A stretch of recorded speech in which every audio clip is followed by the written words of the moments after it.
Sup, my fellas, don't forget to leave feedback, and enjoy the story. The school classroom heard that the awakening exam would be held tomorrow. Nervous, they couldn't even imagine what talent would be able to awaken. The boy opened his eyes and exclaimed when he heard that it was enough to sleep. The hero looked at his classmates. He slightly squinted, looking straight ahead. Suddenly, the hero opened his eyes in surprise and wondered what kind of place this was. The protagonist hunched over, clutching his head. A modern city appeared. This celestial body is called a blue star, and it is not much different from the Earth from the outside, but 100 years ago, the familiar world collapsed, and then changed radically. Millions of monsters came to these lands, countless people either died or were seriously injured. Fortunately, in this world, people are born with unique talents. As soon as they pass the awakening exam, they immediately learn about the available talent and then fight the influx of monsters. So, this world exists only thanks to the awakened. They are the masters of this world. Looking straight ahead, the protagonist thought that the setting of this world was not similar to the game he played before, the Apocalypse. Looking at his hand, the hero added that it seemed like he had merged with the game reality. When the hero played, he was able to defeat all the enemies. He was just one step away from success. But due to the skill recovery time and limited damage, he was unable to kill the last boss, who constantly summoned new mobs. The protagonist was breathing heavily. Suddenly, he was surrounded by monsters. The guy abruptly hit the keyboard with his fist. Looking at the screen, he shouted that damn, just one step. He was just one step away from becoming a true god. Suddenly, someone slapped the hero on the back. The guy confusedly asked that he had time to dream, to which Nate turned to him. Taking him by the shoulders, the hero said that he did not know that he was also reborn, to which Chuck asked what other rebirth. He was also thinking about jokes. Grabbing his hair, the guy said that he was such a good student, very smart, let him not scare him. The main character opened his eyes wide and thought that Chuck's appearance and character were the same as in his past life. It seems that interpersonal relationships and the environment have not changed. The guy grabbed the hero and said that he was so nervous, his future fate would depend on the result of awakening. If he fails the exam, his dad will kill him. In the game Apocalypse, talent awakens after touching the awakening stone in the secret kingdom. Raising his hand, Chuck asked that tomorrow will determine his fate. He will help, if anything, to which Nate replied that he should say directly how he should help him. Smiling broadly, the guy said that he didn't have such a big request. The most important thing for him was to awaken a good talent that would satisfy his father. Asked that he was one of the best in their class, could he help him? Looking at his hand, the protagonist thought that but the game is a game, and reality is reality. Even if he had accumulated enough combat experience in the game, he had no idea how things were in this apocalypse. He would have to personally see for himself. Looking to the side, Chuck asked that he had ideas. The protagonist grinned and said that he should not worry, he would be the first to go to the secret kingdom and come up with something. The protagonist waved his hand and said that good luck, if it worked out, he would treat him all year. The students were standing in the training hall. The guy held out his hand and said he thought they should deal with the smaller ones first, to which the girl replied no, it would take a lot of effort, and the other said the elite monster's power was too high, let them help him. The protagonist looked at the portal and thought, which suggests the entrance is here. Nate grinned slightly. Taking a step forward, he thought, well, let's see if reality is similar to the game. A bright glow appeared around the protagonist. The hero put his hand to his face and exclaimed. Looking ahead in surprise, he wondered if this was not a village of apocalypse newbies, all identical. The protagonist was amazed to hear that the system had found the owner. It was binding to the transformation system, binding 50%, 70, 100. The protagonist asked, wide-eyed, what? The transformation system? It was written that the binding was successfully completed, the first level transformation system. He can transform two main abilities into passive skills. The strength of passive skills will depend on the bonuses of the main attributes of the hero. Grinning, Nate said that it turns out that it is possible to transform active skills into passive ones. If this is really the same apocalypse, then the system must be very powerful. The hero attacked the monster and added that 99% of the skills in the apocalypse are active and have limitations. It is simply impossible to launch them on an ongoing basis, so everything is not very profitable.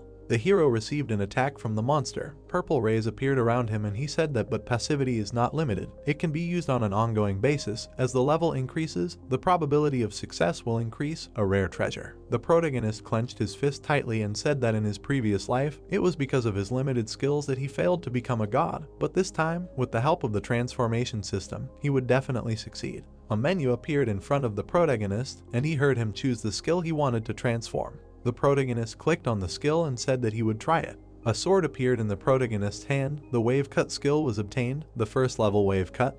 let him use a powerful shock wave to attack the enemy, release a wave cut that would deal damage to the nearest 3 meters. The protagonist looked at the weapon in surprise and heard that the transformation into a passive skill was successful. The wave cut is passive. There is a 30% chance that the wave cut will be released during a direct attack. After the blow is delivered, the wave cut turns into an energy attack that deals damage to the enemy. The strength increases by 1.5 times. The body becomes invulnerable for 0.2 seconds. The protagonist swung his sword and said that so, in short, he increased his attack power. Suddenly, someone appeared behind the hero. The ferocious monster took a step forward. Turning around, Nate thought that the Minotaur was a level 3, and it posed quite a threat on the training ground. The Minotaur swung at the hero and he thought that it was just in time to try out a new skill. The hero swung his sword. Suddenly, the Minotaur flew back. A devastating explosion thundered. The protagonist looked at it. The Minotaur's eyes glowed red, and the protagonist thought that he did not have a scratch on him. Suddenly, the monster rushed forward.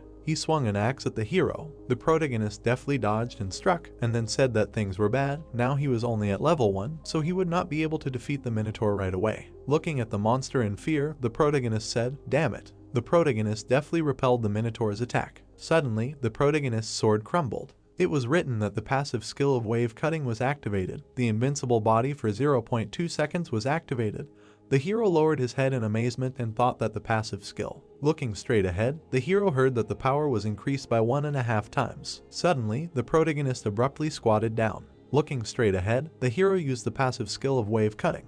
The monster flew back abruptly. The Minotaur's teeth were knocked out. The protagonist looked straight ahead. An explosion thundered in the distance. The protagonist looked at the dead monster. Smiling, Nate said that after converting it to a passive skill, he was not only able to expand the area of damage, but also increase the attack power. Well, now the problem of achieving success can be considered solved. Looking at the sunset, he added that in this life he will definitely achieve more. He will definitely become a god. The protagonist looked to the side. Suddenly, he struck the monster. The protagonist swung his sword sharply. There were a bunch of monster corpses lying around. Looking at the knife, Nate thought that it was worth it. He had already spent several hours here to remember the past. He needed to find out where exactly the exam would take place, then he would definitely be able to help Chuck. It was written that he should choose the second skill to transform into a passive one. The protagonist put his hand to his face and said that usually beginners die precisely because of the lack of attack power and too long skill recovery. Clicking on the skill, the protagonist added that since the first skill was aimed at attack power, the second would be for recovery. It was written that the weapon change skill was received. Level 1 weapon change. The time to switch weapons is reduced by 30%. The skill remains active for 30 seconds. The protagonist looked at his hands. The passive weapon change skill was activated. Passive weapon change. The reload time for weapon change is reduced by 30%. Looking at the backpack, Nate said that there were quite a lot of basic weapons for beginners in the backpack. There was also a passive weapon change skill. Now he could switch faster. It was written about the state. Name, race, level 0, strength 20 effects physical attack, agility 20 effects critical strike speed, evasion attack speed, spirit 20 effects magical power, constitution 20 effects blood volume and endurance, passive skill level 1 wave cut, level 1 weapon change, combat power level 500. The main character grinned and said that the problem with weapon change was solved, so there should be no problems. Entering the portal, Nate added that everything was ready. It remained to wait for tomorrow's exam. The day of the exam came. The guy asked what he took the medicine, to which he was told that of course, he had as many as 9 compartments occupied by them. The hero was surprised to hear Chuck turn to him and say that he asked his father to use the power of money to get the map. Looking at the guy, the protagonist asked that he advised to speak more quietly. Otherwise you never know, suddenly others will find out what methods he uses, to which the guy said that yes, he is guilty. Looking at the map, Chuck said that they say that the professor himself chose this secret kingdom. He has high requirements, so it will not be easy. Looking down, the protagonist thought that it turns out that the map of the newcomers of the Flaming Rift, the distribution between the levels of monsters varies between 3 and 10, so you will have to work hard. Looking at Chuck, the protagonist asked what level of monsters is his limit, to which he replied that he thinks somewhere around the 5th. Putting his hand to his face, the hero thought that he did not expect Chuck to be so weak, and then said that it looks like he can only run after him. Looking away, the guy asked that he had some money at home. Maybe he should use such vile methods then. Stretching his hand forward, Vincent asked why he didn't just refuse to take the exam and not disgrace his father. Grabbing his hand, Chuck sent him and asked what he was talking about. The hero took the guy by the shoulder and told him to calm down, to which he replied that he should not stop him. Today would be the end for him. Pointing at the guy, Vincent said that it turns out that he knows Nate, such trash as he can only wait for help from others. Suddenly, someone hit his leg. The guy began to fall sharply. Grinning, the main character said that he shouldn't say that. Vincent furiously screamed that he wanted to die. Suddenly, the guy swung at the hero. Nate abruptly grabbed his fist. Vincent wondered where such strength came from, to which the hero said that he should not forget. Pointing at the guy, Nate asked what or wanted to make a bet with him, said that he could bet that Chuck's success would be much higher than his. The guy looked at him angrily. Vincent laughed and asked that he heard right. Smiling broadly, the guy said that he had no reason to refuse a bet in which he would win 100%. He agreed. The loser runs 10 laps around the court naked, and then shouts the opponent's name 3 times. He would take a risk. Raising his head, the main character replied that no problem. Around him they heard that, at the end of the exam, Chuck would compare his strength with Vincent. The difference between them was colossal.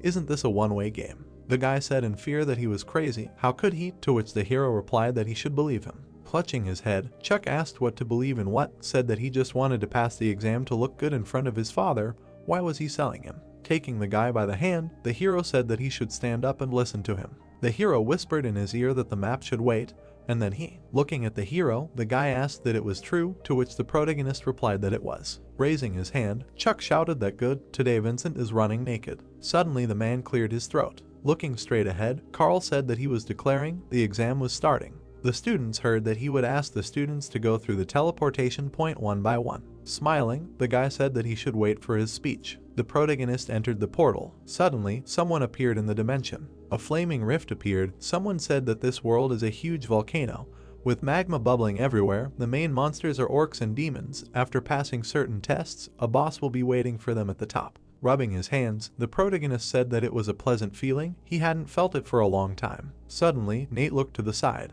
Behind him appeared the followers of the Flaming Blade of the second level, an ugly orc, the initial level. The monsters suddenly rushed at the hero. The protagonist looked at the weapon in fear. The protagonist jumped back. Nate slightly bent down. The hero looked at the orcs in surprise. Monsters lined up around the protagonist. Taking out the sword, the hero thought about the fact that he used to control the game with a computer and a mouse, but now he needs to rely on the instincts of his own body in order to survive. It was written that this is one of the main weapons of beginners. Looking around, the protagonist thought that they were fundamentally different from the monsters in the training arena. It is difficult to attack 5 at once. It was written that the owner has a lot of experience, so it will be converted into physical instincts. Nate's eyes widened in surprise, thinking it was a passive skill. The hero's skeleton appeared. The experience was transformed into a physical instinct, and he thought it was the body. Something was wrong with it. The orcs rushed towards the hero. The protagonist jumped up sharply. The hero's eyes glowed purple. Nate dropped his head sharply. The hero jumped up. The monster was hit. Looking at the orc, the monsters exclaimed in surprise. Grinning, the protagonist thought that he could control every muscle. Great, now his physical instincts were similar to those he used in the game. Looking straight ahead, the protagonist said that they were not so angry anymore, let them attack. The orcs exclaimed in surprise. Suddenly they ran at the hero. The protagonist did a sharp somersault. Looking forward, he thought that he needed to lead them in a certain direction. Suddenly the monsters raised their heads up. The hero slid back. The monsters turned around furiously. The hero's eyes lit up and he thought, okay, here it is, his chance. The protagonist used the beginner's skill slide. The hero leaned on the ground. Taking hold of the sword, Nate used the skill wave cut. Swinging the sword, he used the skill. The protagonist grinned and thought, how fast? Crouching, Nate thought that he did not expect the passive attack to be so powerful. The hero struck the monsters. Nate walked straight along the rifts. It was said that thanks to the kills, he gets 50 experience points. Congratulations on rising to level 2. Let him get 4 free attributes. Congratulations on rising to level 3. Let him get 4 free attributes. Looking at his fist, the protagonist said that it turns out that by killing monsters, he can raise his levels. For 5 at once he rose 2 levels. Suddenly the protagonist jumped up. Looking straight ahead, Nate thought that now he had quite a lot of skills and weapons. Everything was much more interesting than the apocalypse from his past life. The leaderboard appeared. The guy pointed at it and said that he should look at the leaderboard. Everything had changed. The protagonist was on the first line. Raising his finger, the guy said that this was the man who had argued with Vincent. He had raised his level to the 3rd within a minute, thereby taking first place, and the other said that it turned out that they had a genius at the academy all this time. The man was surprised and thought that Nate. Folding his arms, Carl added that it was interesting. They would see what else he would show them. The protagonist jumped from the rift. Suddenly, the hero looked surprised. He bounced off the mountain and landed. Looking straight ahead, the protagonist wondered if this was not. Suddenly, an image of a warlock with dogs appeared in front of him.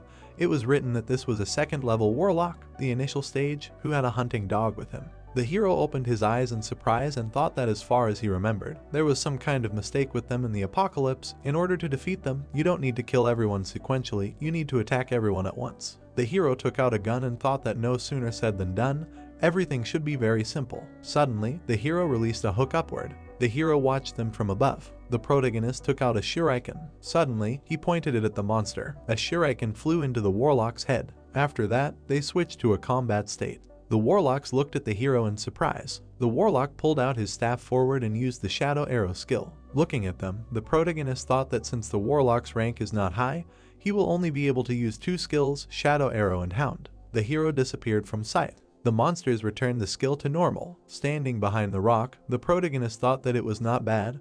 There was progress. Here the Warlock does not see him. He cannot attack when he disappears from sight. The first step was completed successfully. Grinning, the protagonist thought that the second step was to attack the Warlock. The protagonist attacked the dog and added that he would kill the dog. Looking away, the protagonist thought that now the most interesting thing was the bug. The Warlock began to call the hound, and the hero thought that the skill of calling the hound was more important than releasing shadow arrows. A glow appeared around the dog. The protagonist looked in surprise and thought that it happened, another success. The dog's eyes were glowing, and the hero said that since the Warlock couldn't see his target, he suddenly changed his skills, starting to summon the hound in a chaotic manner. Thus, he continuously summons his hounds. Even if his magic runs out, he will start summoning them again immediately after it accumulates again. Peeking out from behind the stone, the protagonist thought that as soon as he kills the Warlock, all his dogs will die too. Thus, he will be able to get a lot of experience points from killing the hounds. The protagonist lay down and said that in the meantime, he can sleep, waiting for the right moment. 8 hours passed. The leaderboard appeared.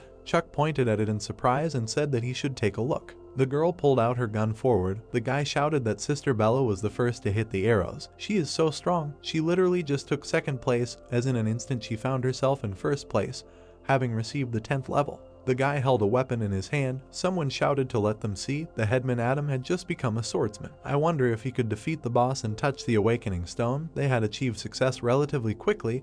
He would also participate next year. With his hands behind his back, Carl thought that the outstanding students were gradually starting to show up. And what about the guy? Where is he? The 659th row of the table appeared. The man opened his eyes in surprise and thought that he was in last place. The guy smiled and said that he had shown himself so well at the beginning, but he had fizzled out in the end. What a laugh. And the girl said that well, and they wondered how such a genius could hide. Looking at the man, Carl thought that the secret realm was available within 12 hours. According to his current speed, he would hardly even reach level 6, let alone defeat the final boss and obtain a talent. There were 4 hours left until the end of the exam. The guy stretched his hand forward and shouted that he should look. The score was changing. The man looked at the table in surprise. Carl, his eyes wide, thought about what this guy was doing. A minute earlier, the protagonist stretched and thought that he finally got enough sleep. Nate looked to the side. A huge number of dogs appeared, and the hero thought, damn, there are so many of them. He thinks there are about 400. The protagonist took out a machine gun. Nate smiled and thought, well, let's see how many levels he can rise. The protagonist started shooting and shouted that the hunt has begun. Shots started flying at the Warlocks. Nate smiled widely. Shots flew at the monsters. Notifications appeared that he killed a Warlock. Smoke flew around the hero. It was written that they congratulate him on his ascension,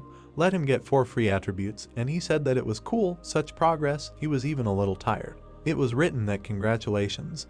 The passive wave cut was elevated to the 2nd level. The probability of using the passive skill when attacking is 35%.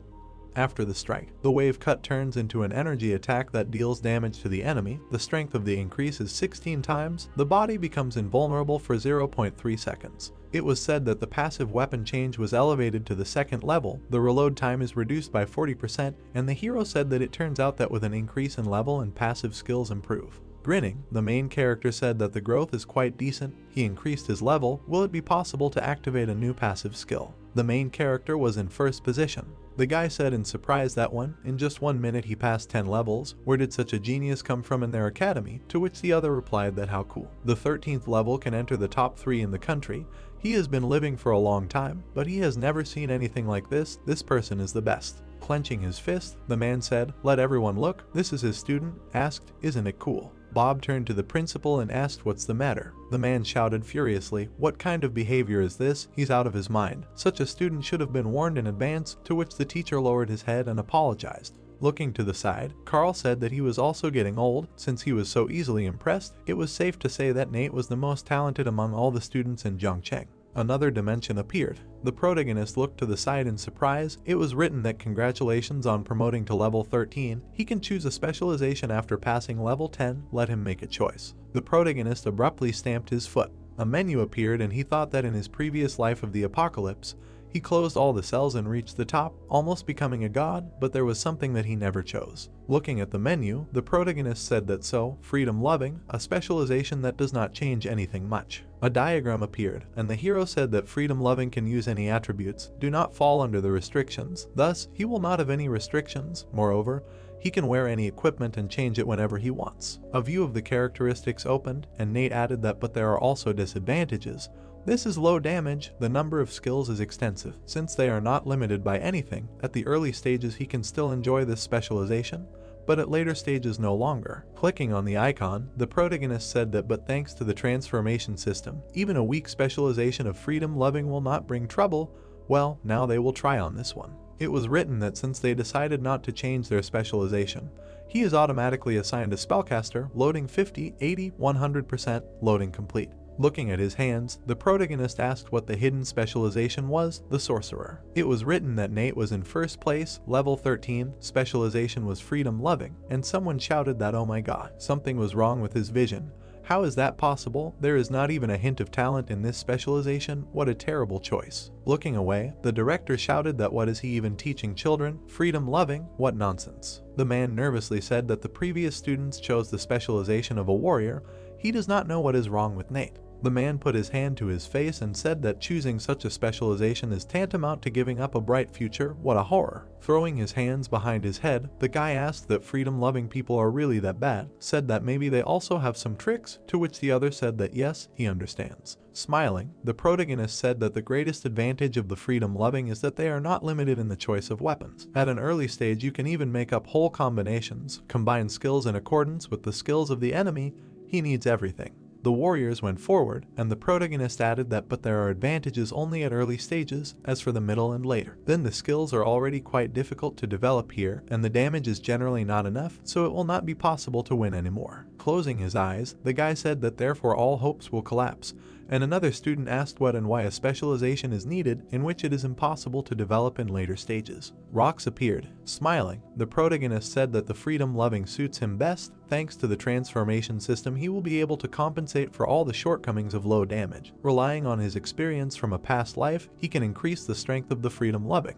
Looking at the menu, the protagonist said that the spellcaster asked what and what is this. The protagonist pointed to the free-loving specialization. The hero opened his eyes in surprise. It was written about the spellcaster, he is not able to learn the skills that are taught to him in educational institutions, he can only learn those that are dropped by bosses. For each study he can additionally get 2 points to advance the level, everyone by default becomes very strong, the rewards will increase more and more each time. Putting his hand to his face, the protagonist said that he cannot learn skills in educational institutions, only those that are dropped by bosses, nothing special. The hero slapped himself on the shoulder and said that it was great, it wasn't that bad for the apocalypse, he still had quite a few advantages, the spellcaster was very good. Pressing the boost, Nate said that the most important thing at the moment was to increase passive damage by adding attack speed. Suddenly, a strange sound was heard to the side. The monsters looked away in surprise. The main character made a sharp swing of the sword. Looking at his hand, the protagonist said that increasing the attribute greatly simplifies the battle, attack speed, fencing, critical hit frequency, what an interesting world. Suddenly,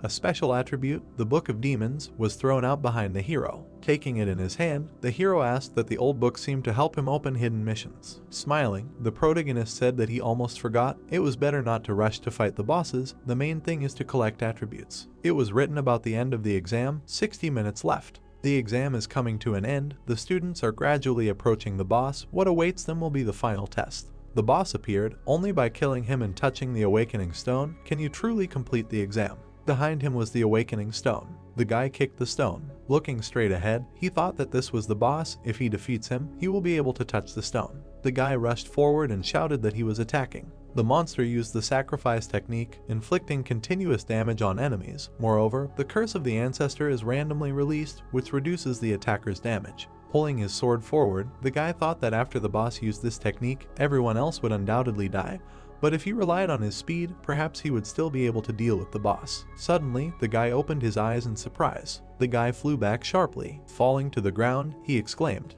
The boy winced in pain and wheezed. He looked ahead in surprise, thinking what the hell. The boss was looking ahead furiously. Looking at the monster, the boy thought it was over, he couldn't defeat it. The examination hall appeared. The boy flew out of the portal and shouted. Looking at him, the students shouted, "Isn't he in the top 50? Why did he lose? Even the elite were defeated. The boss was level 10 in the past years. He's afraid. This year the students will have to form teams to defeat him. Doesn't he think he can break through him alone? No, when the boss casts a spell, you have to get closer. He's afraid of close combat, but his body is protected by 2 orcs. This is the main difficulty. Wasn't this particular secret kingdom hidden because of its extreme complexity? How come the committee opened it again?" The hero took a step forward. Peeking out from around the corner, Nate thought that it took him almost an hour to collect the items that would open the hidden mission. Fortunately, he got to the boss in time. The wind blew on the protagonist. The monsters rushed forward and shouted. Looking at them, the protagonist said that they were fast. Stretching his hand forward, the protagonist added that there were no problems. The hero leaned on the ground. The monsters turned around in surprise. The protagonist made a sharp swing of his sword. Nate landed down. Rushing forward, he thought that the boss was defenseless without his orcs. The sacrifice level was rising. Jumping up to the boss, the hero thought that this is it. The hero struck with his foot and thought that he was a living target. Grabbing the machine gun, he thought that they would not waste time. The protagonist fired at the boss. The bullets flew at the monster. The machine gun was empty, and the hero thought that he had spent all the bullets on it. Apparently, there would be little use in it. The boss fell to the ground. The hero turned around, and the monster fell into a state of rage. The hero used the weapon change skill and thought that, in fact, it was a pretty good skill. The protagonist dealt many blows to the monster. Human bones appeared. Nate smiled broadly and thought that it was time for them to fall to the ground, let them apologize for hitting their weak spot. Now their legs were smashed to pieces. Holding a spear in his hands, the protagonist thought that the difficulty of this kingdom was that when casting a spell, the boss himself could not fight, but at the same time he was protected by 2 orcs. As soon as he was attacked, the equipment would immediately reset. The blade emitted sparks from friction. Looking down, the protagonist said that now he was defenseless. The boss was lying on the ground, and the protagonist shouted that he was weak. Having stuck a weapon into him, the hero shouted that he was too vulnerable. A sound was heard from the portal. Bella stretched out her hand to the side and said that it looked like this time the place was behind her, to which the guy replied that yes, congratulations, he made a mistake, the loss was inevitable. Turning around, the guy said that no, let him wait, her name was not in first place. Looking at the table, the girl shouted that how was this possible? He did not even have a specialization, and he had not reached level 10. Frowning, she asked that she lost to some Chuck. Having stretched out his hand, the guy said that he should not worry, first place still rightfully belongs to her, to which the other added that of course, how could a person with the 7th level be able to defeat elite monsters, and the student said that Chuck must have cheated, it was time to deal with him. Putting his hand on the girl's shoulder, Adam said that people from the ordinary class sometimes use rather mean methods, to which the girl replied that if this was a deception then she was not surprised. In the academic affairs office, they heard that he had cheated. Chuck, standing in front of the man, said that no, he was just participating in the battle. Looking straight ahead, Robert furiously said that he was continuing to lie. Let him say what skills the boss used in the last stage, how he was able to pass it at all. Frowning, he added that he really wanted to be the first student expelled from the Jiang Academy. They would find the person who helped him pull off this whole deception. The academy would not stand aside. The guy looked straight ahead in fear. Falling to his knees, he said that he asked Nate to help him. It was all his fault, let him not hold him accountable. Holding the map in his hands, the protagonist said that when he reached the end, let him turn right, so he would go around all the monsters and end up in front of the final boss. Since he would not be in their field of vision, he would not be hit, he only needed to touch the awakening stone as quickly as possible. The man asked in surprise, "What about Nate? There are such geniuses in their academy." Turning to the man, he asked how he was doing with his studies, to which he replied that Nate had just set a record, reaching level 13, but that was not all. Handing over the tablet, the man said that here is the full video. Robert opened his eyes in surprise. Suddenly he shouted that Nate, a very bright future awaits him. A portal appeared. Walking straight, the student said that Bella and Adam came out so quickly, well, they deserve to be in the elite class, amazing. Looking to the side, the guy asked what and that student with the 13th level, Nate, it seems, has not come out yet, to which he was told that there are only 15 minutes left.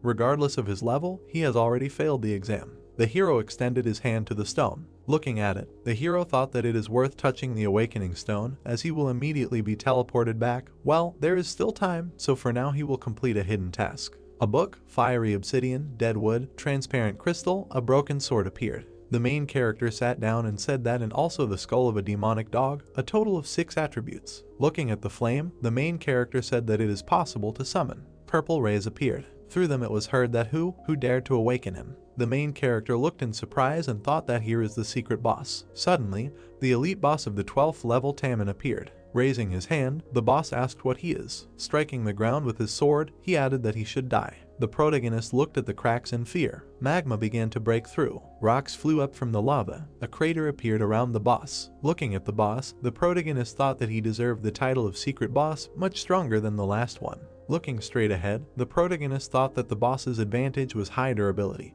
The disadvantage was the lack of flexibility. As long as he could limit his attacks, he could win, and then said, well, let's play. The boss looked straight ahead furiously. Suddenly, he abruptly kicked the ground. The boss took a step forward. Rushing forward, the monster shouted that he was going to kill. The monster suddenly jumped up. The monster rushed towards the hero. The protagonist put his hand behind his back. Stretching his hand forward, the hero used the sand throwing skill. The monster fell into a state of blindness. Throwing sand at the enemy reduces his speed and impairs vision for 3 seconds. Gritting his teeth, the protagonist thought that although throwing sand was not particularly difficult, it was the perfect technique to distract the boss. The boss's passive skill was activated. He goes out of control for 1 second. The hero grabbed the grenade and thought that he deserved to be a hidden boss, but now it was his turn to act. The hero made a slide and thought that he would take advantage of this. Swinging his fist, the protagonist added that the boss's defense was not so easy to break, so he should act for sure. The hero punched the boss. Standing in front of the monster, the protagonist thought that he should let down his guard. Great. The protagonist grabbed the boss with his hand. The protagonist used the passive skill dagger and thought about a backstab. Striking with his foot, the hero thought that the main skill was a frontal strike. The monster suddenly ran into the grenade. Grinning, the hero thought about the explosion. A devastating explosion thundered. Falling to the ground, the monster wheezed in pain. The protagonist swung at him. Throwing the blades, he added that he should rest some more. The weapons flew at the monster's hands. Putting his foot forward, the protagonist said that no matter how strong he was, he clearly couldn't stand up to him. Pointing the machine gun at the monster, the hero said goodbye to it. The leaderboard appeared. The students raised their hands in delight and shouted that level 14, first place, Nate had risen so quickly. There must be some kind of deception again. Everything was definitely in order. They needed an explanation. He was still in the secret kingdom. Looking at the students, the man heard that in any case, as soon as the test came to an end, everyone would be automatically thrown out of the secret kingdom. Then they would catch him. Looking straight ahead, the man shouted that what ignorant children. Looking at him, Carl thought that he hadn't seen the gentleman so excited for a long time. It seemed he believed the guy. There were 59 seconds left until the end of the test. The hero threw the machine gun on his shoulder. All the monsters in the secret kingdom were killed. The reward was activated. He received 50% additional strength. He killed the boss. He received 200% to the experience. The experience gained is more than 3 million. The hero was congratulated on his promotion to level 14. And the hero put his hand to his face and said that he had to waste so much time on a secret mission. Looking away, the protagonist added that he had received a new rank, asked if the awakening stone would be useful. The hero put his hand to the stone. Suddenly lightning appeared around. It was said that congratulations were given. He successfully completed the exam, and the hero looked at the rays. Suddenly purple rays flew at the hero. The transformation system was elevated to the 2nd level. The number of available transformations is 2 out of 3. He can add a passive skill 2 out of 4. New rewards were received. Congratulations on killing the boss and receiving the Book of Demons, which can increase the speed of a critical strike by 20%. Pointing to the menu, the protagonist asked what the 2 transformations were and then said that it was great. Passive transformation was successfully completed. The Gatling gun is passive when using any firearm. The attack power increases by 25%. There is a chance that 10 bullets will be fired at the target at once with a 100% hit. Grinning, the protagonist said, well, this will help greatly during the battle. Maybe he will be able to kill several monsters at a time. The hero struck the monster and added that when fighting monsters of a higher rank, all attributes are suppressed, speed, critical hit are reduced. Most often the monsters will kill before he can do anything, but thanks to the passive skill, he will be able to kill monsters as much as he wants. Looking at the menu, the protagonist said that the number of transformations is limited, so you need to choose wisely. Clicking on the skill, the hero said that then. It was written about the successful transformation into a passive skill. Knocking down passive, there is a 10% chance that a normal blow will cause a consecutive shockwave within 2 meters, and then the hero used the knocking down skill. The hero wiped his hands and said that compared to the levitation skill, which requires a lot of energy. The energy required for knocking down is not so great, the attack range is wide, and the number of deaths is also not small. Let the system open the table. The hero's condition was written. Stretching out his hand forward, the protagonist said that the combat power is about to reach 10,000. Then he will go to the active continent of the apocalypse and the real battle will begin. It's time to go out. The portal was shining brightly. It was said that the test was completed. The secret kingdom is closing. The students covered their faces and shouted that there was a bright light. What happened? Suddenly, a hand appeared from the portal. The hero threw his hand behind his head and heard that it was Nate. He woke up. Frowning, the man thought, what happens? He succeeded. He has an unlimited future. Looking at him, the girl asked what's wrong with him. Is he really not excited at all? And the guys shouted that he is a cheater. Let him get out with Chuck. And another student said that he asks to cancel Nate's result. The man suddenly fell silent. Suddenly he stamped his foot. The hall heard that there was silence. The students covered their mouths. Standing behind the hero, Robert asked that he really passed the test himself. Turning around, the hero thought about how quickly and then answered that yes, he passed. Taking the hero by the shoulders, the man said that he is number one, he has an unlimited future, Nate has obvious problems, why he was the last to leave the secret kingdom, but at the same time they retained the championship. Standing behind the hero, the guy said that yes, they cannot be fooled, and the girl added that they need evidence. The students lined up and shouted that the evidence, exclude him, yes, idiots, how can they? The man shouted furiously that Nate alone stood up to the secret boss, although he was at that time on the 12th level, he killed more monsters than all of them. Putting his hand on the hero's shoulder, Robert added that if he does not take the lead, then a herd like them, the secret boss. Bella and Adam shouted that they had never heard of such a thing. How did Nate know about him? Some kind of deception. Looking at them, the girl thought about the fact that an ordinary student from a simple class took the lead. Even from the rocket class, no one took it. She thinks there was some kind of deception with the boss. Everything needs to be checked. Suddenly, she landed down. Stretching her hand forward, she said, well, Nate, let him share with them, and then asked how he was able to summon the hidden boss. Looking away in surprise, the protagonist asked what and why he should explain. Amanda asked again in surprise. The students looked surprised when they heard that this was the youngest class teacher of the rocket class in history. How dare Nate humiliate her? He is finished. Teacher Amanda will not forgive him for this. The guy turned around at her in surprise. Grabbing his weapon, Adam asked what and how dare he talk to his teacher like that? Pulling his sword forward, he added that he challenges him to a fight, let the headman teach him a lesson, expel him, yes, let him see the strongest in their academy, who does he think he is? Looking straight ahead, the protagonist asked if he is sure he deserves to fight him. Looking at the guy, the protagonist asked if he is sure he is worthy of this. The students exclaimed furiously. Shouts were heard that the classmate took the initiative and offered to engage in a duel, thereby considering him equal. How dare he speak so harshly, dog? The girl put her hand on his shoulder and said that if her classmate was so self-confident, then they would join forces, asked that then he would become worthy of him. Looking to the side, the protagonist asked what and who was she. Stretching out her hand, she angrily said that he was. The girl furiously shouted that how could he not know the first beauty of the academy, to which he replied that he had not heard. Adam furiously shouted that enough, Nate, if he did not stop behaving so inappropriately towards their classmates from the rocket class, he would be forced to teach him a lesson. The guy clenched his fist and shouted that he wanted to fight him.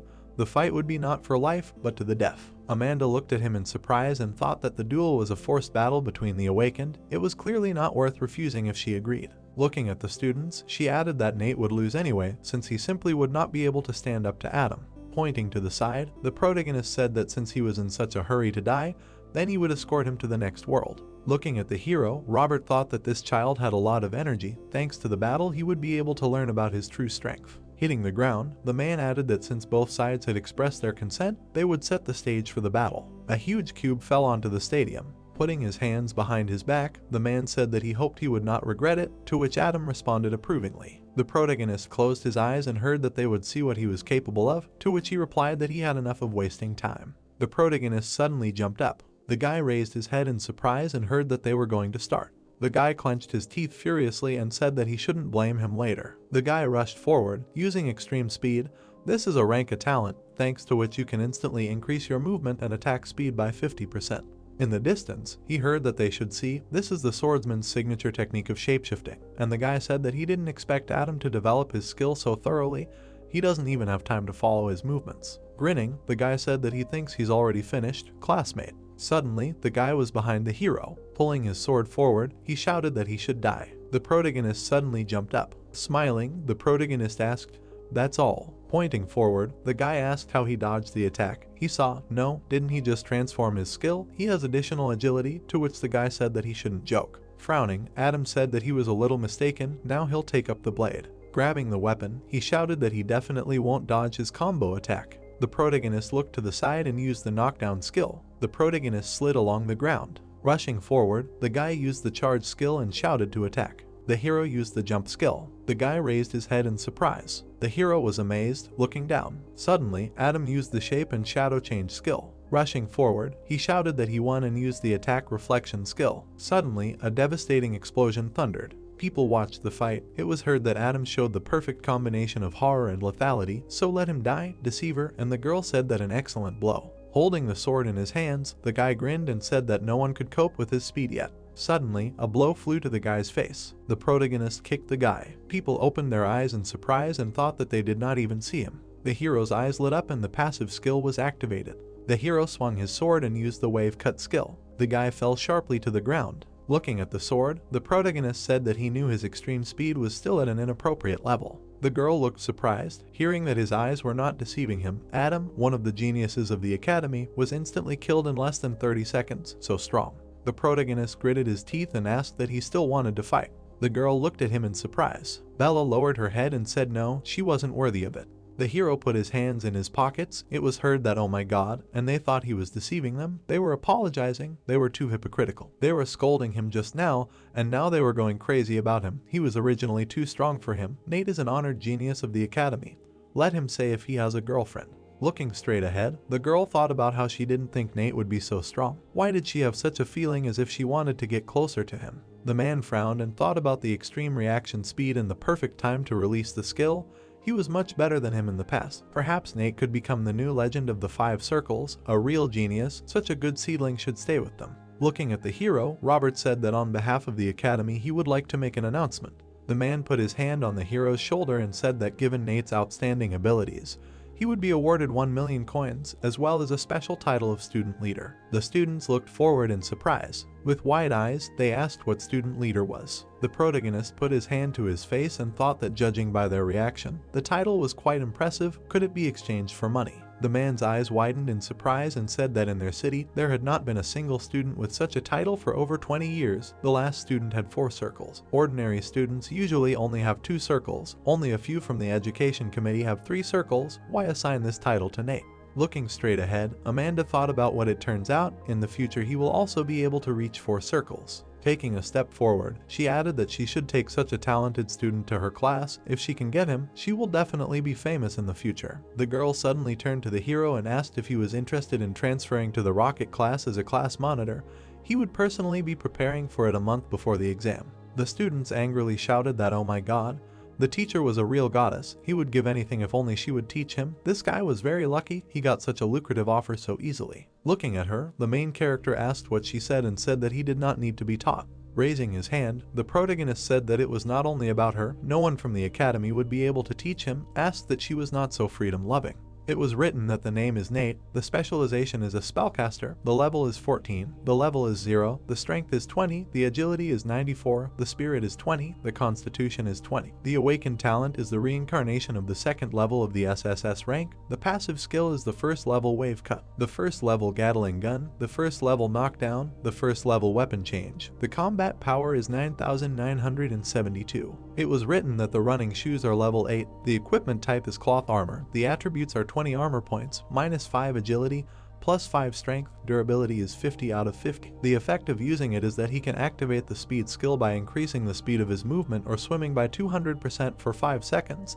The recovery time is 2 minutes. The man answered Amanda dissatisfiedly that she cannot teach the guy, having a different specialization. The professor calmly replied that after accepting the specialization, they did not have the original skills, which meant that they did not have enough experience in the specialization. Everyone looked at the guy, saying that he should study on his own. Robert stood next to Nate, telling him that the specialization of the free-spirited is very difficult and in the future he will regret his choice. The hero calmly replied that he himself chose this path. The teacher replied that if no one is able to teach the hero, he himself will give permission for independent training and he hopes that Nate will shine in a month at the exam. The Unified Exam is an important state exam for the selection of talents. Awakened people all over the country will compete with each other, and then they will receive appropriate resources and rewards. All the guys were surprised that Nate is the only such hero who studies on his own. For them it was amazing. The guy with a smile on his face began to ask the teacher when his reward of 100 million will come. The news was about a hero who was at level 14. They kept pestering the man and asking him where Nate wanted to go and why he chose this specialization. Management Association. Nate stood near the check. A few seconds after receiving all the information about the hero, the process of entering the apocalypse system was completed. 100 years ago, ferocious beasts from Oblivion descended into the Blue Star.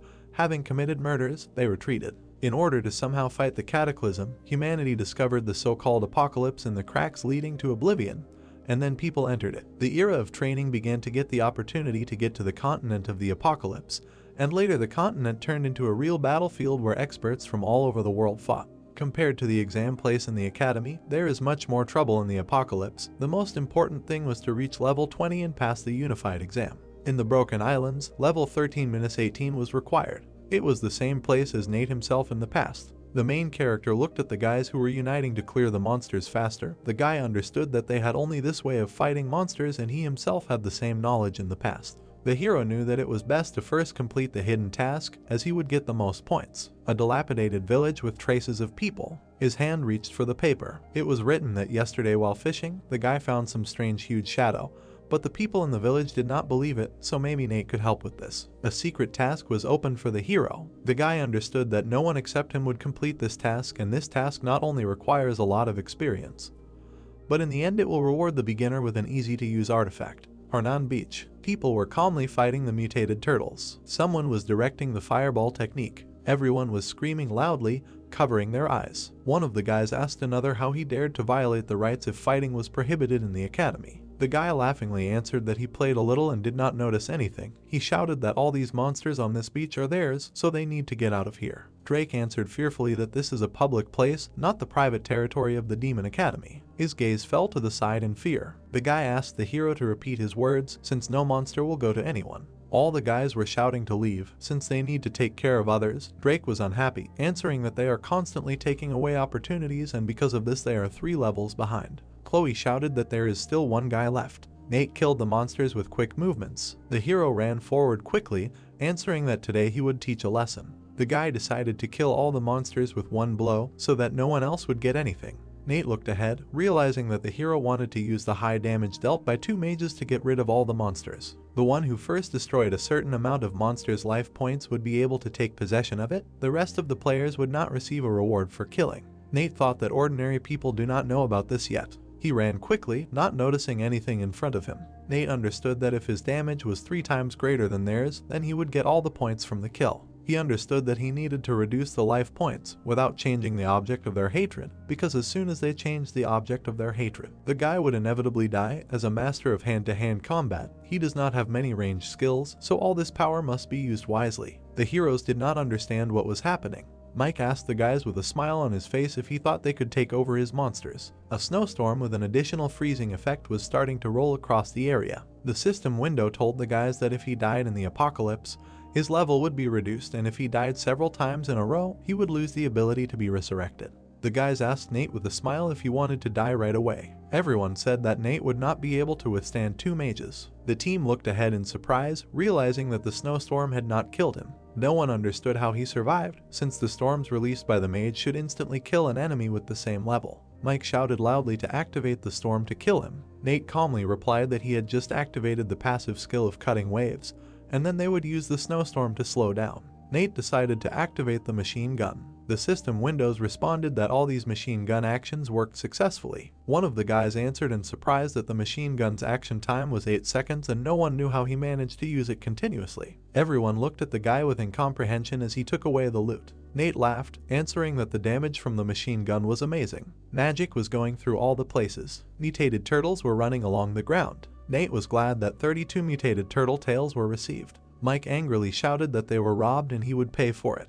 Everyone started shouting loudly that they shouldn't have rebelled on the apocalypse continent. Chloe shouted at Mike not to do this. The girl said in fear that this man was much stronger than them, so they shouldn't do this. Mike displeasedly told Nate that they would soon return for revenge. The guy displeasedly told the guys that he didn't allow them to leave. Mike laughingly replied that he realized his mistake and they would not attack him anymore. Nate angrily replied that he was giving them a minute to hand over everything they had managed to get, because otherwise they would have to level up again.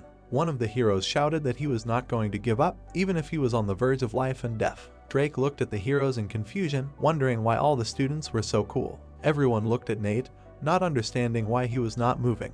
The hero laughingly said that he was so afraid that he could not move. The fire force was directed at the guy. The hands changed to gloves. A boxing dodge skill began throughout the area. The bodies were filled with fire, the hands created an explosive fist. Nate looked at the guys angrily. Everyone flew away from Nate's kicks. The heroes screamed loudly. Drake looked ahead in surprise, not understanding what happened. Nate stood behind Mike, saying that he was taking his words back and now he not only needed the attributes, but also all the coins of the apocalypse. Chloe was sadly screaming that she would give everything they asked for. The team responded that they were not finished yet and there was no need to mock them. Mike angrily screamed to calm down. A bag was held out to the hero. Mike sadly and fearfully offered to take all the things. Nate angrily answered that they could all go. Drake laughed, not understanding why they were like this, that even the students from the academy could defeat them. The main character looked at the guys, offering to create and form a team, making someone a captain. Nate smiled, realizing that everything was the same as in the past world and strength is the most important thing in the world of the apocalypse.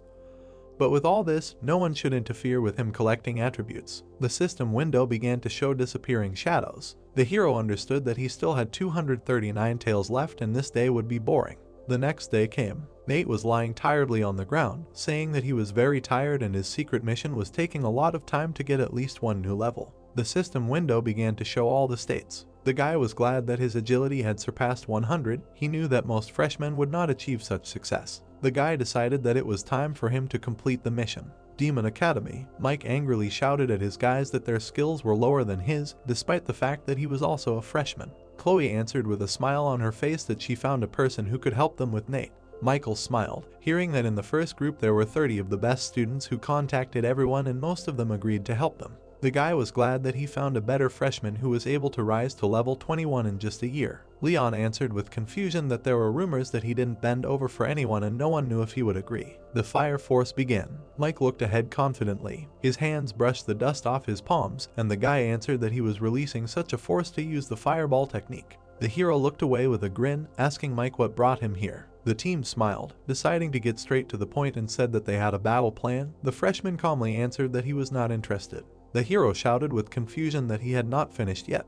The guy angrily answered that he did not need any help. Mike and Chloe shouted that they wanted to teach a lesson to one scoundrel who cruelly mocked them. The guy scratched his head, asking him to get out of the way. Mike's face was displeased. The hero shouted that he was a freedom-loving person. Kevin quickly turned, looking at the guys. The hero answered with a smile on his face that it was tempting, since he thought that these people with this specialization were complete scum and he finally found a really good opponent. Fishing store. The hero went into the store, asking to show the best fishing rods. Nate looked around, realizing that collecting broken tails was the first point in the task and now he needed gear. The hero decided to use the winnings to buy. The seller looked at the guy, answering that all prices were indicated in the price list and the goods could also be found. Nate, standing with his back to the man, answered that the quality of fishing depended on the rods and gear, which he did not understand so well, so he would not refuse help. In a few seconds the guy would ask for an exquisite rod made of purple bamboo and 10 daphnia. The seller was surprised that the hero was interested in a more expensive product. His legs quickly ran after the rod, and the guy himself did not understand that he was really an experienced fisherman. The seller understood that even if you go fishing in the womb, it is impossible to have such extensive knowledge. Nate answered the smiling man that it is just his hobby. The hero answered that he will make a discount and Nate can take this fishing rod for only 10 gold. The seller laughed, telling the guy that if he catches something, he can bring it for sale. The guys fought monsters. Nate looked at the sea, realizing that he has gear, tails, and one more thing left. The hero calmly answered that he remembers from his past life that on the opposite island there is a boss that appears every 72 hours and although he is not far from the village of beginners, a beginner player is unlikely to cope with him, so there is no need to interfere. The hero understood that he needed a small part of this boss so that after killing him he could breathe underwater. Nate knew that this was an important part of the puzzle, allowing him to unravel the mystery of the mission Vanishing Shadow. The heroes began to think with confusion about who jumped into the water. The limit of staying in the water for all residents of the apocalypse is 2 minutes, and if you exceed the limit, the blood will begin to leave the body, and 10 seconds after exceeding the permissible time, the guys can part with life. The heroes shouted in surprise that this guy is very cool, since they have not yet seen a single newbie who would take such a risk. Two guys told themselves that the situation is more complicated in the water and they urgently need to go there. The guys decided to move away from crowded places, a small island in the middle of broken islands. The hero calmly answered that this is a small island, so they need to spend 10 minutes examining it. There were statues in the middle of the forest. The hero slowly approached this place, answering that all this is here. The foot stomped on the ground. Something like jelly began to thicken. Nate smiled, answering that he was very lucky today. An extra mutant monster appeared on the territory. The hero began to fight her, shouting that he had not seen her for a long time. The head was broken with the help of fire. Sticky slime flew all over the sides. The monster tried to get closer to the hero. Nate was surprised to realize that the monster had increased its scale. The guy understood that if the dirt fell on him, he would slow down by 30% and such damage could be applied over and over again. The hero decided to change his weapon to a long blade. After some time, a quick cut of the waves occurred. After a few seconds, the passive skill wave cut was activated. All this quickly made the monster weaker. The mutant screamed loudly. Slime flew all over the territory. Nate saw a radiation cloud ahead, which if he hit it would lose life points every second. The hero held the weapon in his hands, shooting madly from it. The monster continued to scream. Something distracted him. An explosion swept across the territory. The guy jumped to the ground, answering that he was done. Among the pile of stones lay a staff. The system window answered that it was a staff of water vine. The hero was happy, answering that this was what he needed. Nate smiled, realizing that now he only had to catch the disappearing shadow. The guy understood that the next step would be a fierce battle. His gaze fell to the side. Nate noticed that he had been followed since yesterday evening. The action of the staff of water vine helps to breathe unlimitedly underwater. The heroes shouted discontentedly that they could not do this anymore. The boys answered in surprise that Nate could have simply been killed by a monster, and if so, they were just wasting their time. The heroes shouted loudly and asked where the guy was. They called the girl in displeasure and told her that Nate had slipped away from them. A fishing spot on the broken islands. The hero held a fishing rod in his hand. He thought that after all the preparations were completed, he should start fishing. The place to catch the vanishing shadow should be here. He noticed a man on the shore. Someone had already taken this place. He looked at the window with introductory information, but did not see his attributes. Nate opened his eyes wide. A person cannot see the level of another only if the difference in their strength is too great. The stranger looked back and asked. The guy also came to fish, said that there was still a place for him. He told the young man that it was good that he was so cautious, but with his current strength it would not be difficult for him to finish him off, and if he wanted to go fishing, go ahead. The guy sat down, thinking that at first he would just sit, and when he left, he would get down to the task. Nate cast his line. The man thought, apparently, he is not afraid at all, a daredevil. 2 minutes later, he picked up the line. They congratulated him on his catch. He caught a fish weighing 8 kilograms. The young man took it off the hook and thought, what luck, he caught such a heavy fish at once. In his past life he pumped up his fishing level to the highest. The stranger grinned, and he was lucky. The guy cast his line again. A minute later, the man was very surprised. Nate caught a red kaon weighing 9.5 kilograms. 2 minutes later, a new catch of 8.2 kilograms. The warrior widened his eyes and was indignant. He had been sitting here for half a day and still hadn't caught anything. How did he do that? New messages with congratulations appeared in the notification window. The man put his hand on his hip and told the guy that he didn't expect to meet such a wizard one day. It would be nice if he gave him a few tips. Nate folded his arms and thought he had been here for many years but still hadn't gotten the hang of fishing, but he thanked the elder for the praise. He waved his hand in his direction and added that in that case he would tell him something. He needed to pick up a better bait. The stranger touched his chin with his hand and laughed, said that the guy was rather strange. At such a young age he already knew so much about fishing. He was amazed. His gaze became serious. He suddenly added that, according to his observations, he was good at more than just this. He decided to try something. Nate shuddered. The man reached out to him with his hand, around which red energy appeared. The hero took out a machine gun. He asked why he chose the specialization of a freedom-loving person. The young man put the weapon on his shoulder, answered that the freedom-loving person goes his own way, so why not? The warrior stood up, told the guy that he understood that with such talents in the future he would be able to achieve a lot, asked if he wanted to become his student. Nate thanked him for the offer, answered that he wanted to go this way on his own. The guy caught the thing that the stranger threw to him. He said that he was not going to force him, but if he ever changed his mind, his doors were always open for him.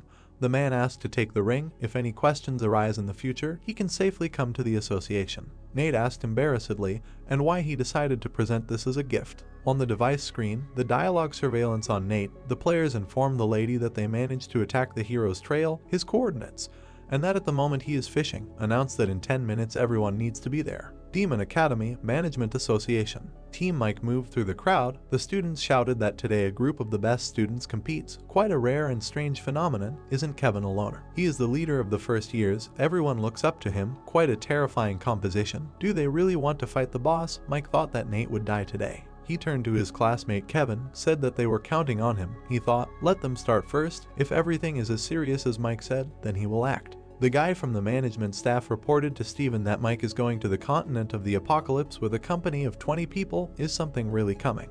The man from the City Management Association shouted angrily into the phone that he ordered to follow them and report if anything happened.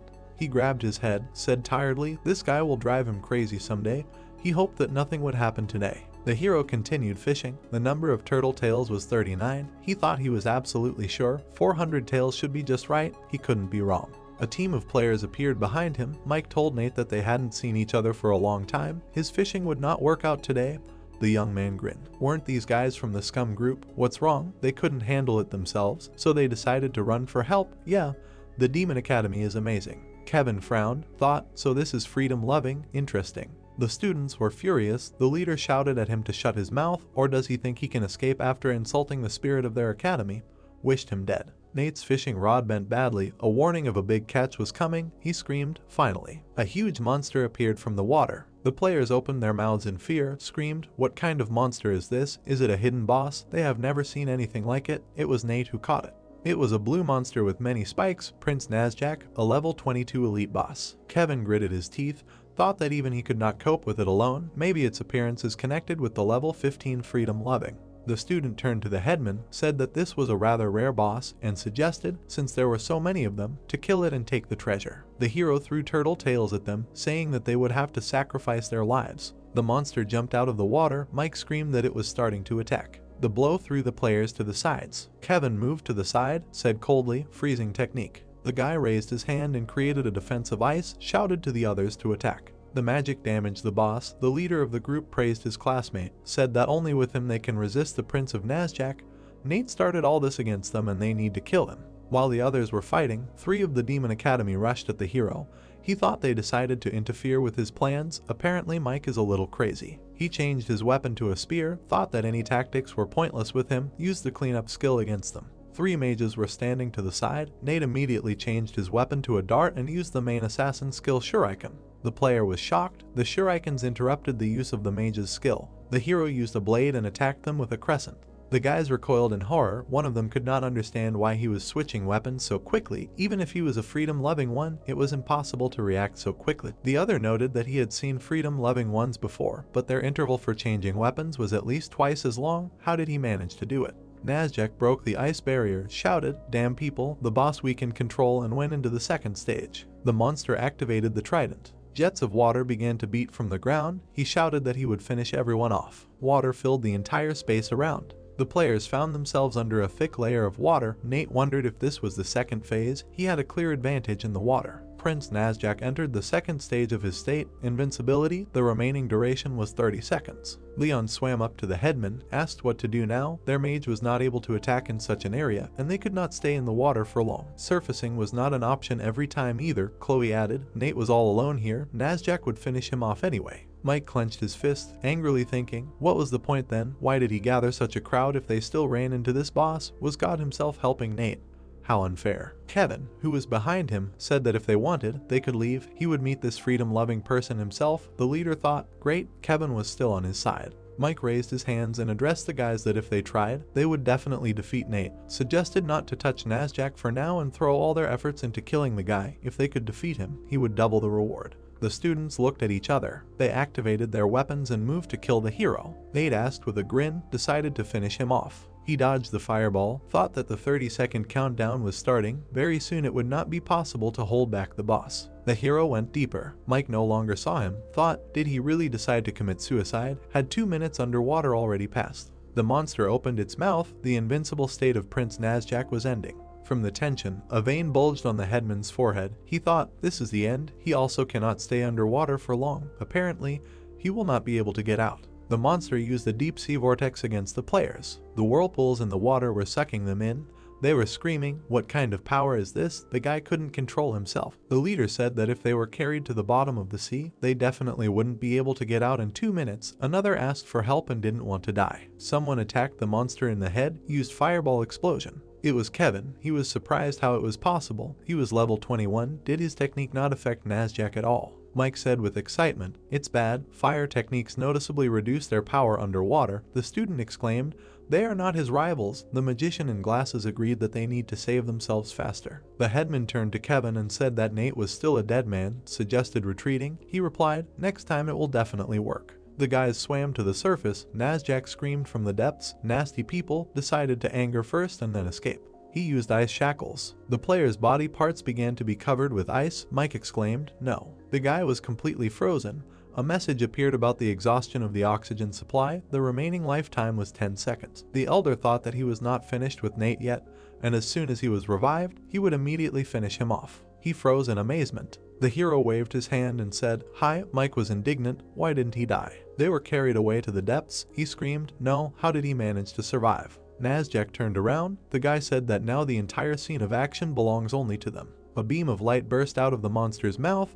He used ice shackles. Nate moved his hands forward, activated the beginner's skill Mask of Awareness, which envelops in thoughts. It was time to equalize the speed. He reflected the enemy's attack. The hero clicked on the screen that appeared in front of him, thought that now it remained to reduce the distance with the boss. Running shoes were successfully equipped. He rushed towards the enemy, thought that the reward had come in handy. The effect of using speed had been activated.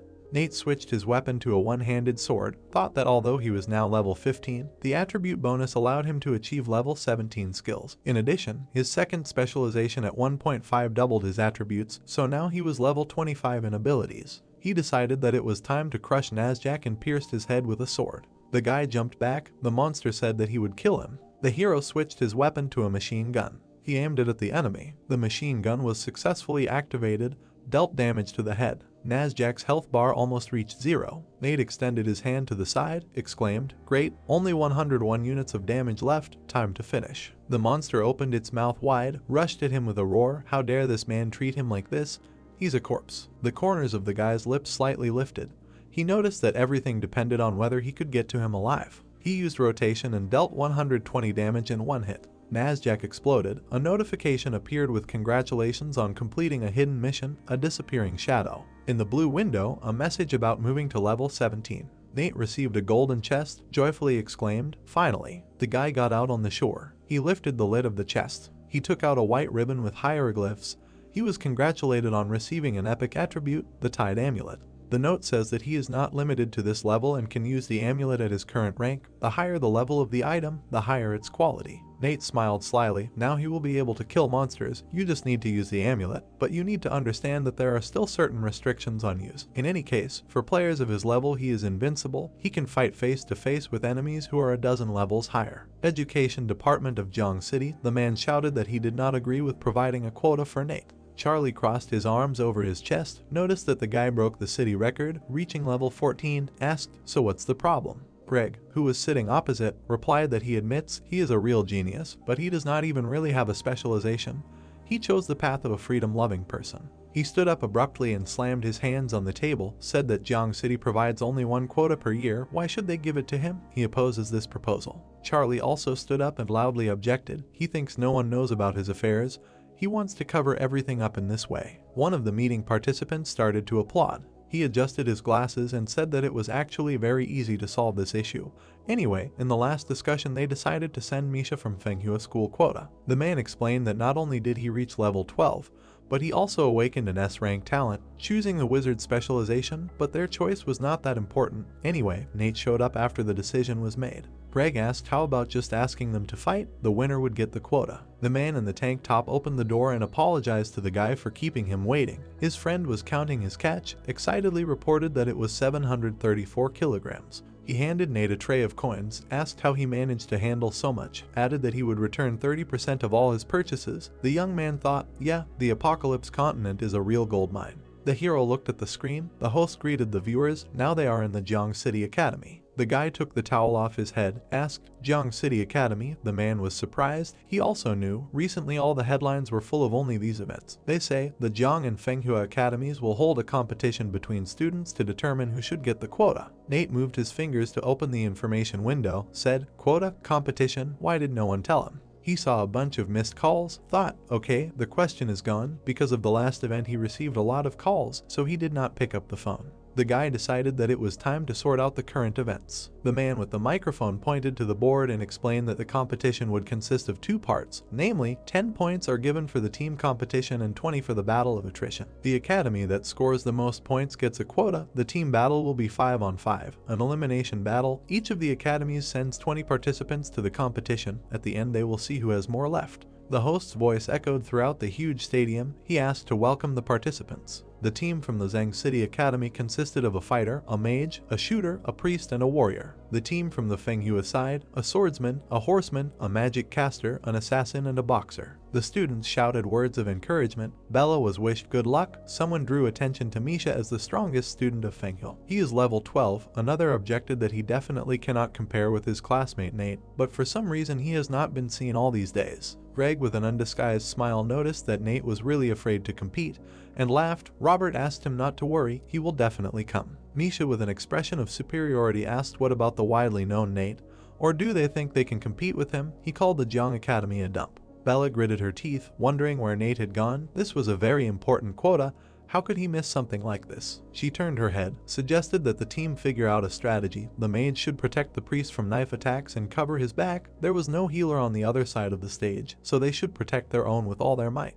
The girl nodded towards the others, said that she would attack with fire later, and the fighter and boxer should hit Misha straight in the face. They couldn't let him cast a spell. Charlie touched the microphone, announced that the competition was starting. The girl commanded, forward. The 2 went on the attack. The boxer protected the leader from machine gun shots. The commentator exclaimed that nothing else should have been expected from Bella, relying on the firepower of an A-rank talent. She increased her strength by 25%, quickly suppressing the enemy in front of her. Now the fighter can closely approach Misha. It looks like he's in trouble. The fighter attacked the spellcaster from behind. The rider used the skill support and defense to throw the enemy back with his shield. At this time, the killer used a special skill, invisibility. Bella looked back at the priest and shouted for the others to be careful. The enemy killer disappeared, told them to watch the priest's defense. He pointed his finger, shouted that the danger was behind. The enemy hit her in the back. She screamed, what? She made an effort to turn around. She parried the blow with her foot. The killer flew to the side. Bella wiped the blood from her face with her hand, asked why she was the target and not the priest.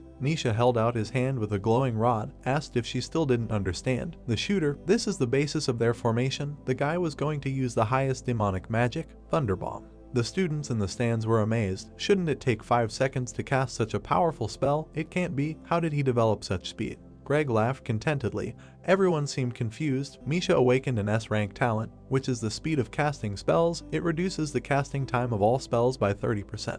The guy attacked Belle. The priest activated a shield to move her to a safe distance. The girl tried to run away, but the caster said that it was useless. The thunder bomb would still reach its target sooner or later. She looked back, opened her eyes wide. A flash of light fell on her. Bella was lying on the floor. The magician shuddered in fear. She ran up to her, said that they can't fight anymore. They need to heal Belle as soon as possible, otherwise she will die. They lost. Nisha laughed loudly, noticed that their leader was defeated, and Nate did not dare to come out. It seems that the Jiang City Academy will sink to the bottom today. The team battle was interrupted due to Belle's serious injury. Points for the battle of attrition, 418 in favor of the Fenghua Academy, a fierce warrior against a magical swordsman. The guy in the stands grabbed his head, exclaimed, "It's over, they have already lost 18 battles in the battle of attrition. Fenghua has as many as 15 people left." Another was indignant, "It's all because of Miss, he is too strong, he defeated 8 people on his own." His friend decided that even if Nate comes, he will not be able to help. Greg waved his hand and turned to Robert, let him admit defeat and not disgrace himself. The old man asked not to rush things. The man tilted his head to the side, grinning, said that he did not think that he believed in him so much, offered to enjoy the brilliant performance of the Fenghua Academy. Carl tried to call Nate. He nervously poked at the screen, indignant. Why is he not picking up? The warrior rushed at the girl with long red hair. The man wondered if he was afraid to go on stage. The player knocked the sword out of her hands and shouted for her to get out. Everyone stopped in amazement. Nate appeared next to the girl. He said that they could rely on him. The guy supported her by the shoulders. The guys shouted. Finally he came. They still have hope. Good luck. Let him avenge his own. The warrior pointed his finger at the hero, asked, "So he is the main hope of the Jiang Academy? It's a pity, but today luck is not on his side." He ran at the enemy with a sword, wishing him death. Nate took out a machine gun. The guy shot at the warrior. He fell to the ground. The hero turned his head, gloomily asked who was next. The students who supported the opponents were indignant. How? In just a second? How is this possible? Nate is only 4 levels higher than the opponent. But normal people still can't defeat the opponent in a second. One of the guys shouted for them to look in that direction. Lightning flashed in Nate's eyes. The information window said that he was a level 17 free-spirited. The students were surprised. He was level 17. How did he reach such heights so quickly? It looks like they could win. The stadium exploded with joyful shouts. "Nate is cool, long live Nate." The man opened his mouth and shouted that he was level 17. How could a free-spirited person reach such heights? Robert smiled and noted that he himself did not expect it, and then thought that Cheng actually wrote to him that he would have time to come, but this was the first time he heard about level 17. The man opened his mouth and shouted that he did it after all. He even smiled when he arrived. Then landed on the arena, after which he put his hand to his chest and asked to give him some advice, and then thought that it was unfair. His comrades faced only some disabled people. Why did such a strong opponent get him? Will he have to fight the monster? Nate opened his mouth and noted to speed up. He has little time. Bane ran forward and thought that he could only hope for a miracle. The protagonist saw how the enemy disappeared, after which he jumped and pushed the enemy away. Chuck smiled and shouted that that's it, he can even catch an invisible man. Nate looked at the enemy and heard why the teacher did not teach them such a technique. He should ask his brother for advice later. Carl opened his mouth and thought that this is why the whole academy supports Nate.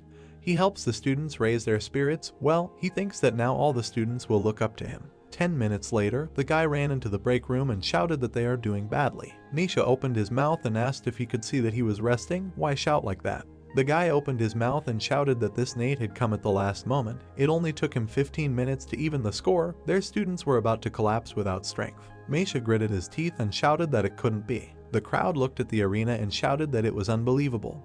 What kind of miracle of the world was this? Fenghua were now in no better position. They could only hope for a miracle. Victor trembled and wondered why he was the last one. He just had to calmly wait until Nate defeated him. Why did he have to disgrace himself like that? Misha left the room and asked if it was okay to intimidate a level 10 person when he was level 17. Then he looked at him furiously and clarified that he would risk fighting him. The man walked straight and shouted that it was nonsense. The rules were set in advance. He had already taken a break, so he had no right to join the fight. Misha opened his mouth and asked if he was afraid. He was only level 12, dare to fight him in the last game.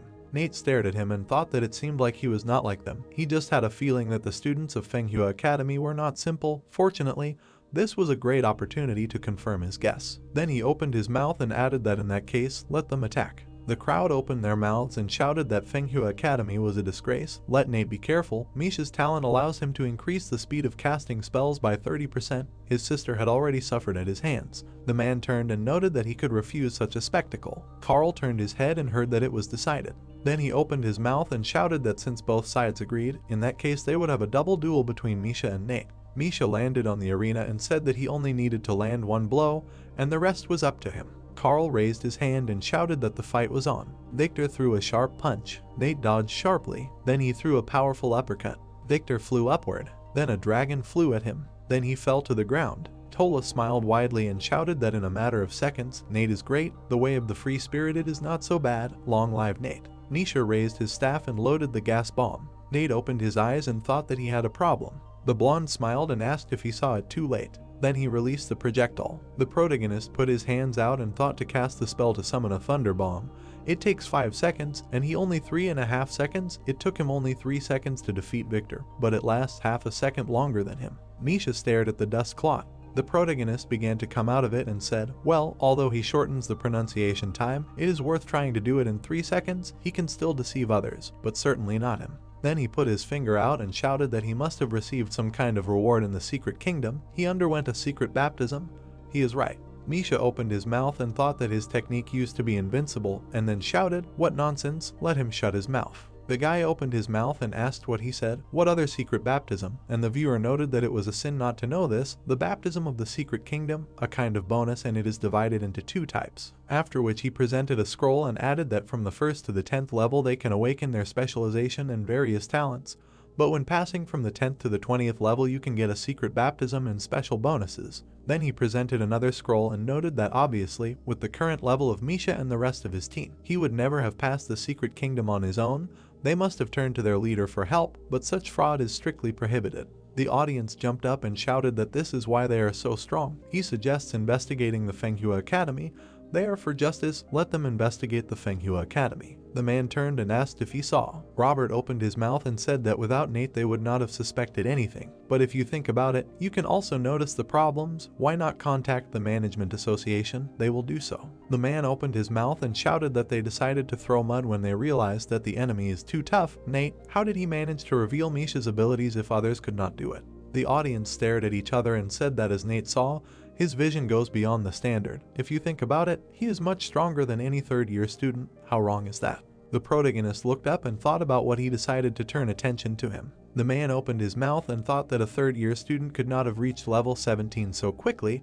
He must have also gone down the wrong path. The protagonist raised his hand and said that it was because he was familiar with all the specializations like no one else, so he could see the shortcomings at first glance. The man opened his mouth and shouted that an ordinary guy could not see this, did not believe. Then he stared at the protagonist and added that students cannot be so knowledgeable about specializations. Human energy is limited.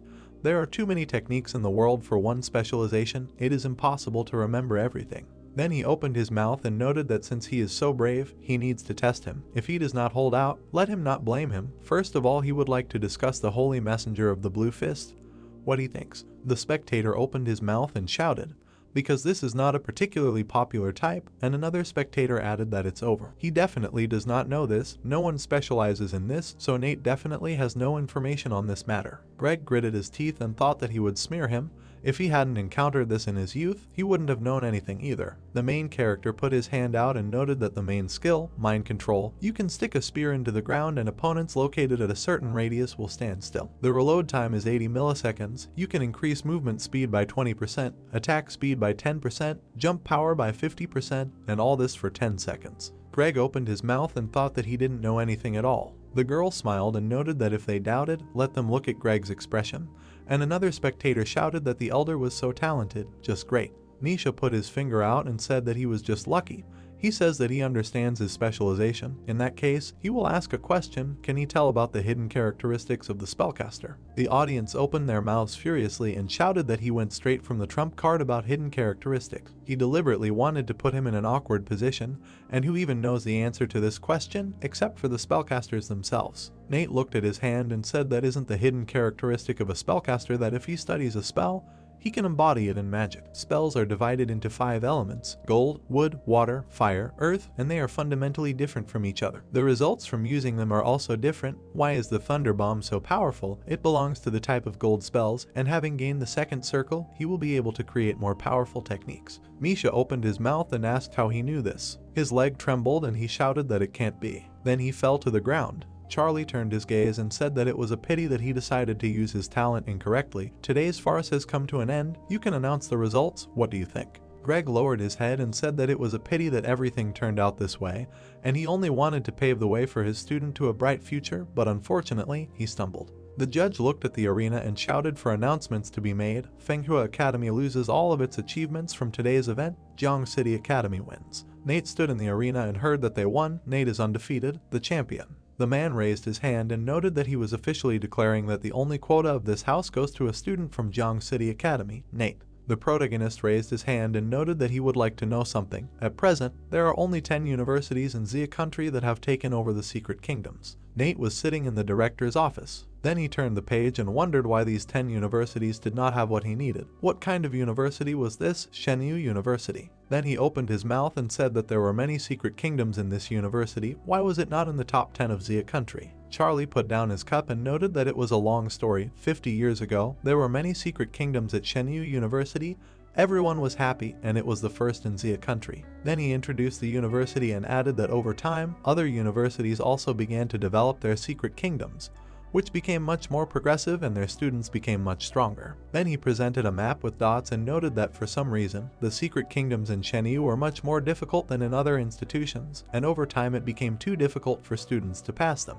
The students walked across the square and Charlie added that people began to give up, and gradually expulsions began. The protagonist stared at the book and thought that this university had what he needed. Although it was not in the top 10, it was not scary. Then he opened his mouth and shouted that the academy could give the quota to someone else. He wanted to take the entrance exams himself and go where he wanted. Charlie opened his mouth and shouted for him to think about it. This chance was only given once, he shouldn't miss it. Robert held out his hand and noted that he was sure he had reasons for choosing this particular institution. They had no right to make any demands on him. Nate held out the book and asked if the academy could provide the necessary letters, and Robert replied that he thought there would be no problem. Then he opened his mouth and asked what he wanted. The guy opened his mouth and noted that he found it. They had loaded data on the beach area. He thought they would be able to understand Nate's personality in more detail. Let him take a look. The guy flipped through his tablet and thought that he couldn't even imagine what kind of educational institution would decide to take him on. After which he stared at the protagonist's profile and added that Jiang City Academy, 3rd year, it can't be. Moreover, the combat power exceeds 12,000. The guy opened his mouth and shouted that he was a demon.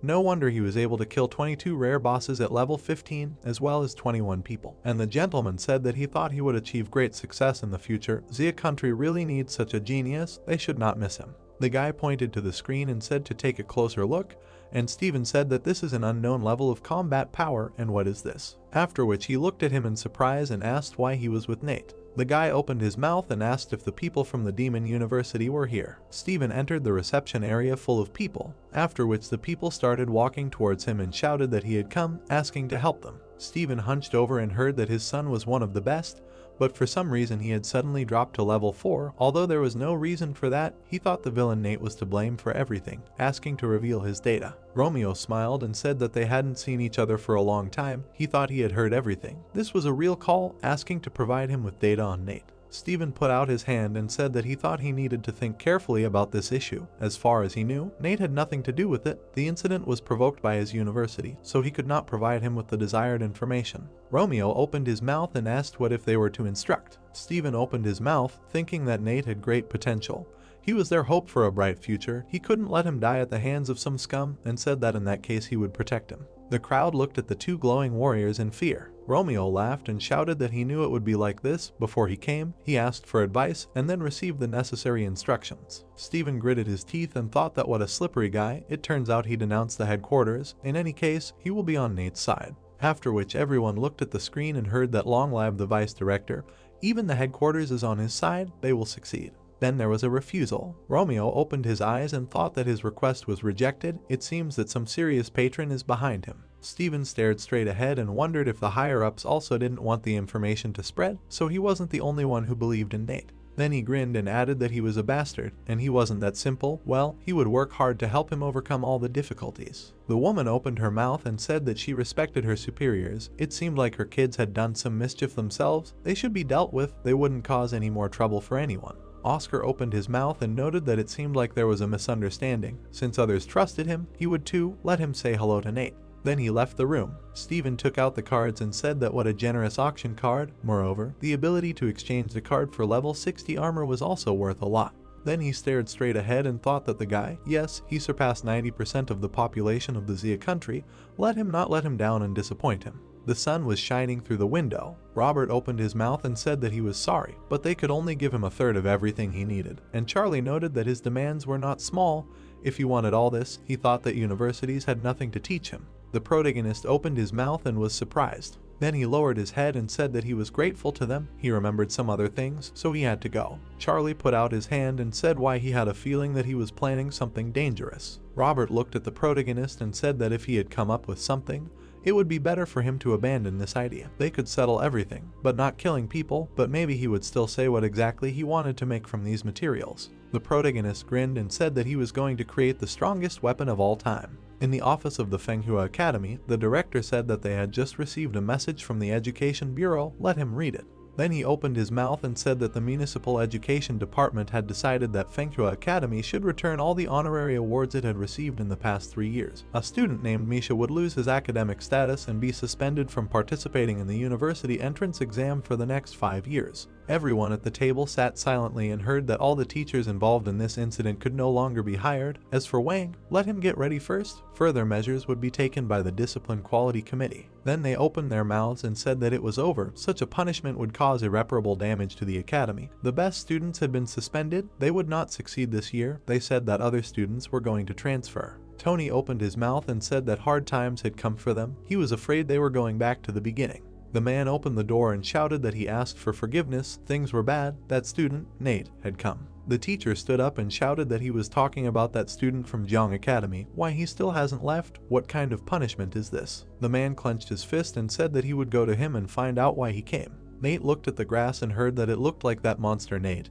And he was a handsome guy. If you look closely, strong and handsome, the ideal guy, it would be cool if he could transfer to Jiang. Tony opened his mouth and noted that he was the director. He thought so. He came to make fun of them. The protagonist smiled and noted that nothing of the sort. He came to start a battle for the secret kingdom. The director opened his mouth and asked if he was making fun of him. The student decided to start a battle for the secret kingdom. The crowd hunched over and said, "What kind of secret kingdom?" Why was the director so shocked? How stupid he was. A battle for the secret kingdom, a battle that would reveal who would own the secret kingdom. After which the guy introduced the dark chains and added that, for example, if the secret kingdom is in the hands of their academy, they will have full control over it. You can get various rewards in it. But those who do not belong to the academy that owns the kingdom do not get anything, except that if a person can set a record in the secret kingdom, he becomes the leader. If someone challenges for the secret kingdom, this is called a battle for its possession.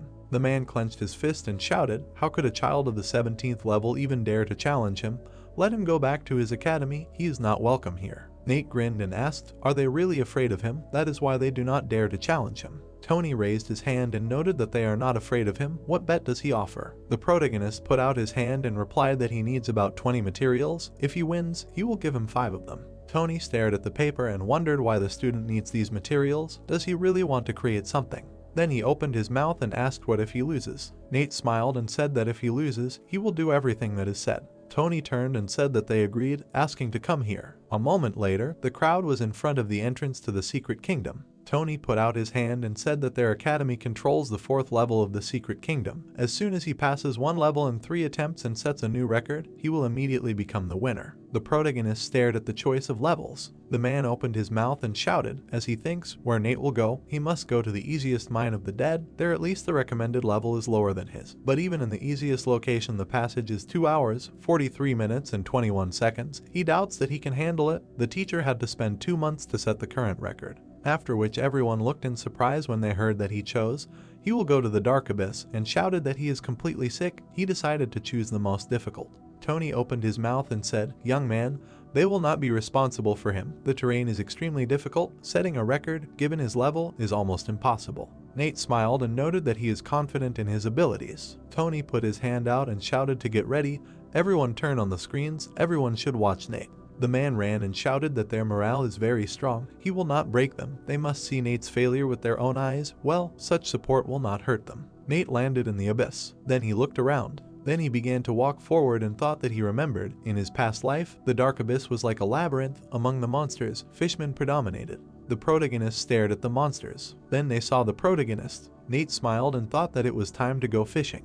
Then he struck. Then he hit each of them. The protagonist ran forward, after which he pierced the monster. The students watched the protagonist and noted that it was very cool. He definitely would not have been able to cope with these monsters. He does not think that Nate can.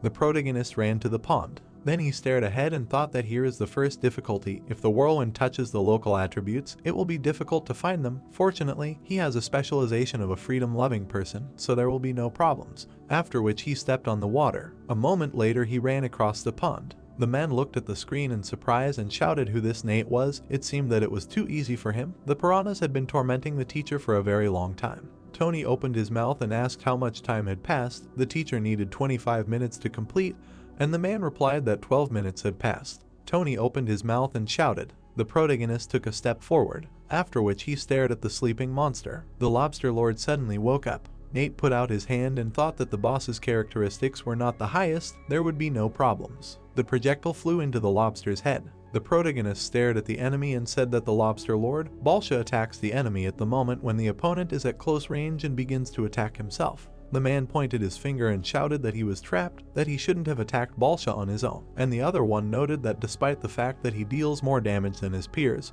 he still doesn't have much combat experience and doesn't think he can succeed here. Then he remembered how the guy went through the abyss and added that it took the teacher more than one attempt to achieve a result at this level. Balsha used the piranhas to attack the teacher, although he lost a lot of time and health points, but he was still able to complete the level, avoiding a direct battle. Tony looked at the screen and heard that if Balsha dies, the piranhas will start to go wild, so the boy will be in trouble anyway. He will witness the scene in which the legendary Nate will be eaten by piranhas. The main character ran at the monster, then he slid under the monster, then he delivered a powerful blow. Balsha fell into the water, then he turned sharply, then he got up and shouted that water is his element, he thinks it can resist him here. Nate opened his mouth and noted that it depended on whether he dared to dive under the water. Then he pierced the back of his head. The piranhas flashed to the surface and Nate thought that the fish were attracted by Balsha's blood, now they would begin to attack. Omar began to twitch and shouted that it was very painful. The protagonist squeezed the orange liquid. Then he threw it aside, and Omar shouted that he would not leave it like that.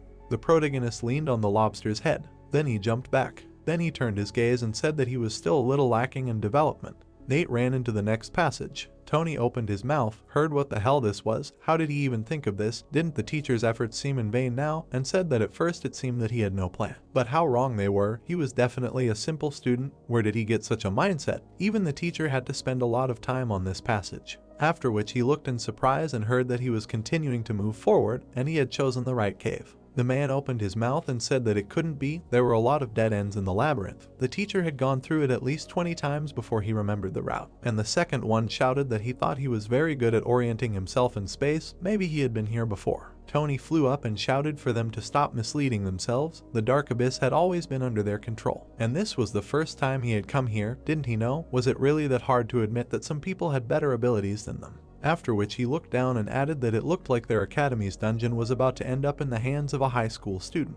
The students watched the protagonist happily and said that Nate was too fast. It took him less than 2 hours to pass the boss arc. Once he passed the intermediate stage, he would be able to reach the final boss, Akumul. In any case, today they would witness a new record, no one would beat it.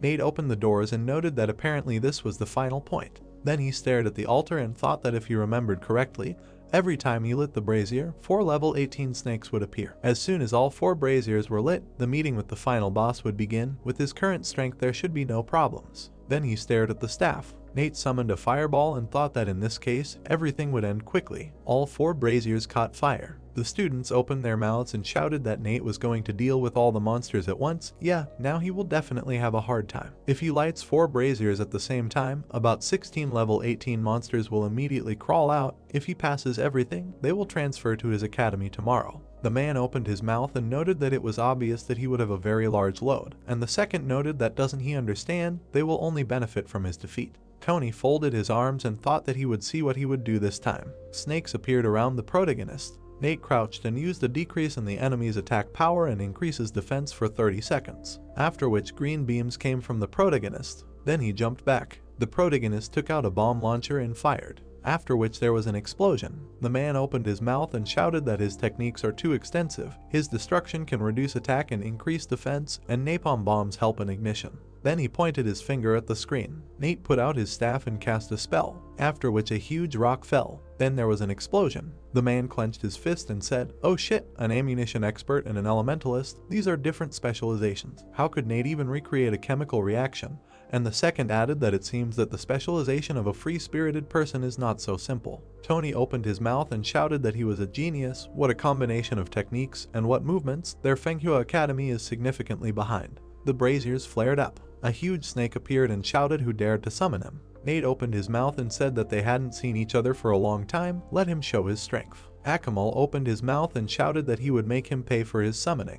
Nate quickly ran and dodged the poison. Then he cut off one of the tails and thought that the snake can resurrect. If he wants to avoid this, he should get rid of the other heads. Then he went straight into the mouth. The protagonist pierced the head of the monster. Then he clung to another head. Then his eyes lit up and he thought that using a hook to pull it up. Then he cut off the heads. Nate landed and saw a notification about a new record. The protagonist stared at the notification with a chest and spoke to open it. Then he smirked and added that this was all he needed. He approached the weapon one step closer. The students jumped from their chairs and shouted that Nate was able to break the record, 1 hour 56 minutes and 32 seconds, almost twice as fast as the teacher. They believe that in the next 10-20 years no one will be able to set a new record. The portal began to glow brightly. Tony opened his mouth, heard that everything was final, now the dark abyss belonged to him, only Nate, and said that in vain they thought that their achievements were indestructible. They paid a high price for a decade spent in comfort. The protagonist came out of the portal and noted that he broke the record. It was time to fulfill his promise. The director put out his hand and noted that he should not worry. Their Fenghua Academy would not go back on its word. He promised to get everything he wanted within a week. The protagonist opened his mouth and noted that he needed 3 of their secret kingdoms. Would they dare to put them on the line? The men behind opened their mouths and shouted that they had enough excitement. If they continued to play with him, they would be left without pants. Tony opened his mouth and shouted that they really thought they were so weak. According to the rules, they cannot refuse to fight for the kingdom. Then he looked at the protagonist and added that he made a deal. If he could take all their secret kingdoms, he would double the amount of promised materials. Then he stuck his finger out and added that there was one more condition. Fenghua Academy would merge with Jiang Academy. Ralph stared at the tablet. Then he opened his mouth and said that it turns out that Fenghua Academy lost all its secret kingdoms. He just took advantage of this to merge with Jiang Academy. The guy opened the door and shouted that things were bad. Nate had come to them. Ralph opened his mouth and asked why they were making such a fuss over a trifle, and the assistant replied that he was ready for his arrival. The director looked out the window and noted that judging by his performance at Fenghua Academy, he believed that this Nate was not so simple. He thought that he would also encroach on their secret kingdom, and they would not be able to refuse him. Then he grinned and added that he could do everything so that he simply could not pass it. The main character stood at the entrance to the academy. Rocky pointed his finger and said that he was now at level 22. He was a Qigong master by specialization. He would like to fight him. Nate opened his mouth and asked what he really thought he could stop him. The man trembled and said what was going on. This teacher decided to duel a student. Is this okay? And the woman screamed that it was illegal. He was level 22. While Nate was only 18, he had to be at least level 20 to duel him. Yeah, he was unlucky, and where did he manage to do such a bad thing? The man in the conference room opened his mouth and screamed to look for Nate's weak spots. Rocky opened his mouth and screamed that he shouldn't blame him. He could only blame himself for not coming to their academy. Then he jumped with a punch. The protagonist abruptly blocked the punch. Then he threw Rocky back and he thought that it was so perfect. He blocked his attack within 10 milliseconds. No one had ever done that.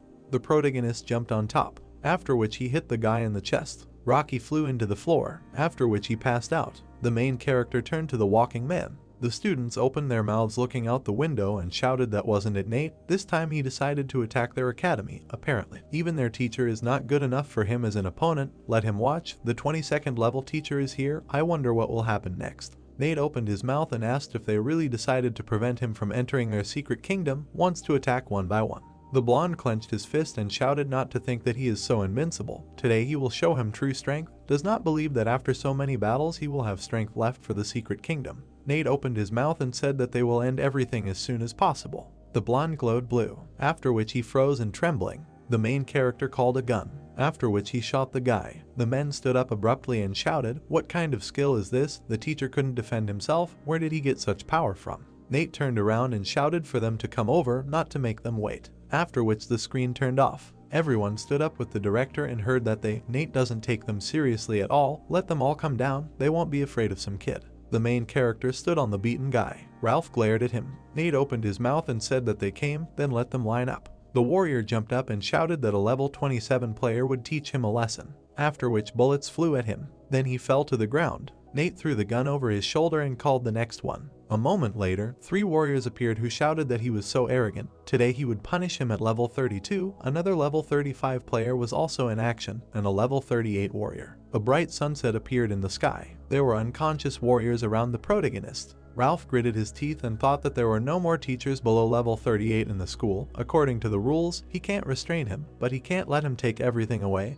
He can personally deal with him. After that, his hand lit up. Then he suddenly panicked and wondered what the hell this was that guy's doing. Ralph sweated and thought that if he did something, he would definitely part with his life. He can't interfere with him anymore, otherwise his status as a director would be broken. Then he smiled and noted that he had amazing powers. They were surprised by his visit. Then he put out his hand and invited them in. A lot of news appeared that 20 academies in Jiang City were invaded by a student. The plot takes us to the Jiang Academy, a conference room. The man was sitting at the table and assumed that now everyone realized the difference in their powers, and all thanks to Nate. The protagonist stood in front of a crowd of enemies. Tony listened silently to the man who said that he wanted to discuss something today, adding that they planned to award Nate the title of Honorary Director. A heated discussion began in the office. Getting up from the table, the man said that since there were no objections, they would wait for the protagonist to return. Looking around, Robert wondered where Nate had gone again, whether he had made such a splash and disappeared. We are transferred to the continent of the apocalypse, the coast of Lano. Sunlight enveloped the sea. The protagonist killed many monsters. A message popped up congratulating Nate on successfully reaching level 20 and his skills reaching level 3. He began to read about the passive machine gun of the 3rd level. When using any firearm to attack, there is a 30% chance that 15 bullets will be fired at the target with a 100% chance of hitting. A notification popped up that the clearing ability with a 10% chance creates a strong long-range attack spreading within a 4-meter area. Nate saw a message that he had reached the 3rd level of the wave slash skill. When attacking, there is a 35% chance of using a wave strike. After triggering, the wave strike deals 5 hits to the enemy, the damage inflicted increases to 16 times, the body becomes invulnerable for half a second. Smiling, the protagonist summed up that the machine gun's passive increased the probability of triggering by 5%, 5 bullets were added. The damage increased by 50%, and the invulnerability time when using the wave cut increased to half a second. More and more opportunities are opening up before him. Holding his chin, the protagonist noted that after improving his passive skills, his damage had increased significantly, and now he should carefully consider the next 2 steps. Fortunately, he had already visited all 20 academies in Jiang City, so now he had everything he needed to create weapons. Many people were walking along the street. Looking at the blacksmith, Nate wondered if he could learn to forge and create weapons there. The blacksmith replied that the training fee would be 50 gold coins, and the foundry would cost 100 gold coins, and if he had money, he should leave. The protagonist held out his hand and asked if he was overcharging, adding that it used to cost 20 coins. Nate thought that he looked like he was not greedy. He thought that the blacksmith had spent all his coins on upgrading the foundry and that he was the type of person who was obsessed with making the foundry. Looking back, the blacksmith said that this was the price he had always paid. The protagonist, with a satisfied expression, said that he was sorry that the blacksmith would never see his blueprint, which could be outstanding. The blacksmith, taken aback, wondered if this was a difficult blueprint. He began to follow Nate and asked him to wait. The surprised blacksmith asked to see the blueprint. He looked at the blueprint with a dumbfounded expression and said that if the protagonist gave him the blueprint, he would definitely help him in his training. The blacksmith grabbed the drawing and said that he did not need to be paid and Nate could begin. Holding the book in his hands, the protagonist saw a message that he had successfully activated the training and so far could only create low-quality items. To achieve average, he needed 10,000 silver experience. Sitting down on the floor, the blacksmith said that the person who created this drawing was a real genius and he had been working with iron for 30 years, but had never achieved such success. Nate noted in his thoughts that he himself had improved this drawing and the weapon was able to combine several others. Ordinary people would not understand how to make it. The upset protagonist said that since the blacksmith did not understand, it was time for him to go. Folding his arms, the man began to say that although he could not fully understand it yet, he would at least understand the principle of the work. He asked to allow him to participate in the manufacture of the weapon, noting that as for the fee for the foundry and materials, he would provide everything for free. The surprised protagonist replied that he only had 1 copy of the main material. If nothing worked out, he would have to collect everything again. Smiling, Nate said that the rest of the plans were there and he would not refuse his help. The plot takes us to 2 hours later. The blacksmith put the armor on the table and said that the protagonist can look at it, noting that he tried very hard. Nate began to examine the glove. He got descriptions of the armor's characteristics. Enveloped in pink mana, the protagonist thought that it was good that he had not made a mistake in his choice. The quality of its production was high. Nate looked at his characteristics. He noted with satisfaction that the combat power had increased significantly and he was afraid that there had not yet been a player with 16,000 points of combat experience.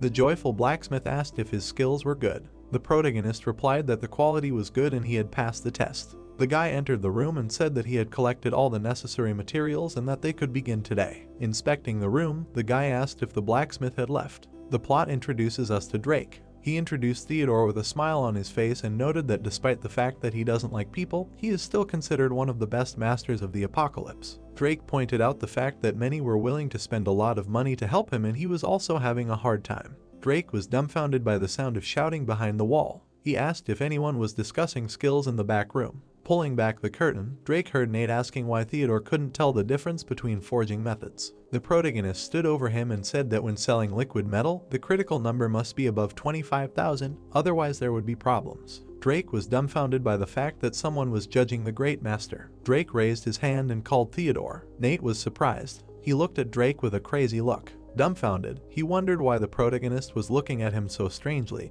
adding that he didn't remember seeing such a strange look anywhere else. Nate noted with a smile on his face that he didn't expect to meet Drake there. He imagined Drake holding a huge blade and thought that this was a famous swordsman of the apocalypse, who had reached level 98. He was always calm and unperturbed. He was even able to seize control of the island, became famous all over the world. They became friends even in the real world, talked about everything under the sun. Theodore looked at Drake and asked if he had begged him to help him forge a weapon. Pointing his finger at him, the protagonist said that he remembered that he had not yet prepared everything and besides, he would like to see how Theodore would handle his weapon.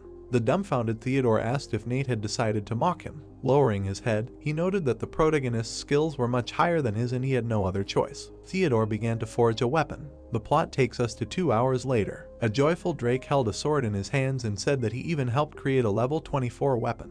Theodore stood before him and said that few could surpass him in forging. Drake began to swing the blade and said that he thought it was about 100 points and the speed was high. Drake, taken aback, looked at the protagonist and wondered why he decided to help him, adding that he should be careful with him. Crossing his arms, Nate noted that since Theodore had shown his abilities again, he might as well get down to his business. Sunlight enveloped the forge. We are transported to the dead of night. A bright light came from the windows of the forge. A very bright stream of energy emanated from the weapon. The dumbfounded Theodore said that at the moment of completion, such a golden color always emitted and surprisingly, it was only rank 1. They examined the umbrella-shaped spear. Nate examined the characteristics of the weapon.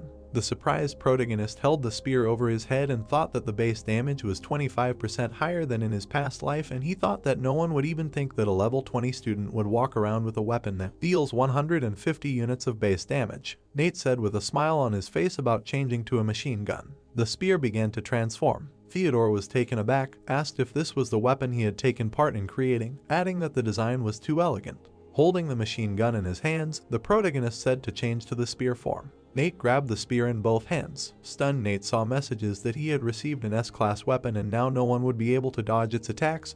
The current weapon was not in an active state, so all its indicators were reduced to 50%. To unlock all the indicators, he needed to reduce the boss's health bar by 25%.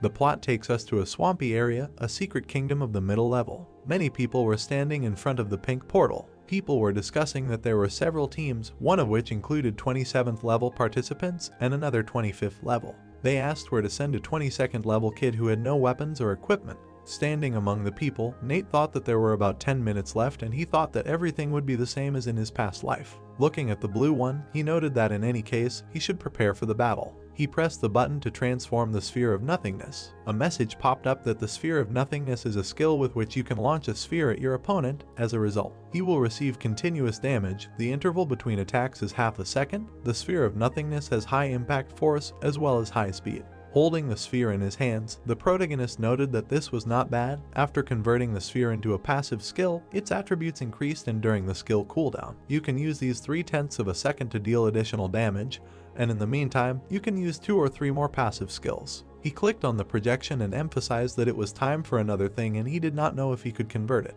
He saw a notification about the skill dazzling pattern. He can use the dazzling pattern to reproduce an attack on the enemy lasting 30 seconds. Using this skill he can increase his own physical and critical damage, as well as reduce the enemy's magic damage by 10%, while he will have access to 7 more attributes of the dazzling pattern. A pink pattern appeared behind the protagonist. He received a message that he was congratulated on receiving a dazzling pattern straight from the darkness.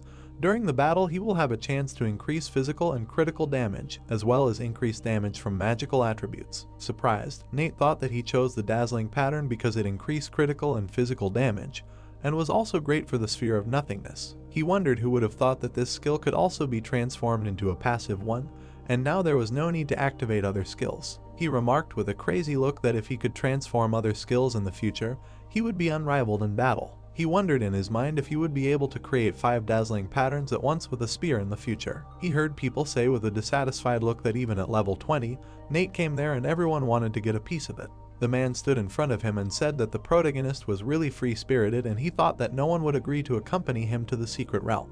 The girl asked him to speak more quietly, noting that things were not that simple with Nate. People saw Drake and started saying that he was from Lanfeng University, one of the top 10, and he was so young and already at level 28. Drake walked past the crowd silently. He looked at the protagonist and asked them to go. Surprised, people started saying that Drake knew a free spirit and called him a god. Nate presented a map and thought that the swamp was located deep in the thorny jungle in the northwest of the newcomer area, and unlike the school secret realms, the difficulty of this world is much higher. Near the swamp there is another secret realm called the Highland. It is created for level 40 players. An image of a boar appeared in the protagonist's mind, and he noted that according to legend, the formation of these two secret realms is associated with an ancient demigod and god Narukam, an immortal giant boar covered in thorny vines, who joined his brothers in battle to take part in the destruction of the Flaming Legion. Nate presented the Battle of Monsters and emphasized the fact that his battle with the Lord of the Abyss, Monos, covered the entire continent of the apocalypse, and despite his subsequent death in battle, sharp spikes, countless other animals and plants appeared from his blood. The eyes of many boars glowed red. The protagonist noted that in the end, a group of wild boars gradually came to enlightenment and became loyal followers of Narukam. Now they are looking forward to the day when Narukam is reborn, so they carefully guard these lands. Nate and Drake came out of the portal. Walking through the forest, Drake said that in the depths there are two forks. On each side there are small bosses. He can help get rid of the mobs, but he should not forget about his own safety. Smiling, the protagonist suggested splitting up and choosing a path and seeing who will be the first to deal with the boss. Drake, dumbfounded, asked if Nate thought the free spirit could take on a level 28 swordsman.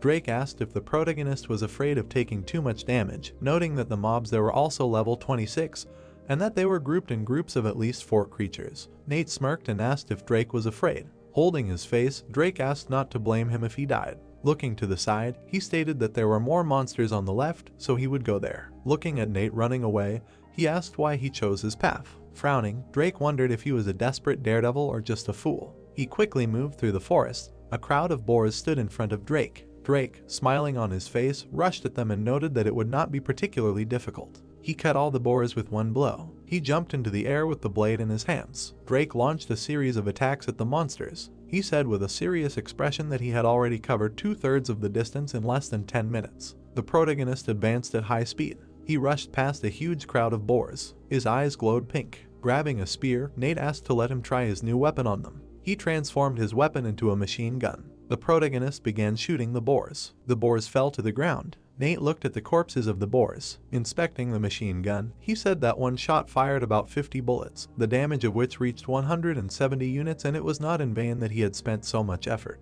Drake cut off the head of a huge monster. The monster fell to the ground. Smiling, he said that he had done it in literally 27 minutes, and that was pretty good, and now he had become much stronger. The time spent demonstrated this perfectly. Turning around, Drake assumed that the protagonist was most likely already in the grave. He walked out of the forest, and Nate was sitting on a log in front of him. Drake was taken aback, asking why the protagonist was there. Nate had a smile on his face. Drake happily replied that given his level, it was understandable that running away was the best option. He began to walk away and asked the protagonist to rest, adding that he could rely on him for the rest. As he walked through the forest, Drake wondered why there were no monsters in his path. Standing in front of a pile of corpses, he wondered why all the monsters were lying in a pile. Running past the dead monsters, he noted that he had already counted about 7 corpses. Surprised, Drake wondered how Nate managed to deal with so many monsters at once, noting that even he could not do it. He asked if a level 20 free spirit was stronger than him. Stopping, he asked if there should be about 27 elite wild boars there, and even if they were dead, where were their bodies? The protagonist appeared behind him and asked him to look up. Surprised, Drake raised his head.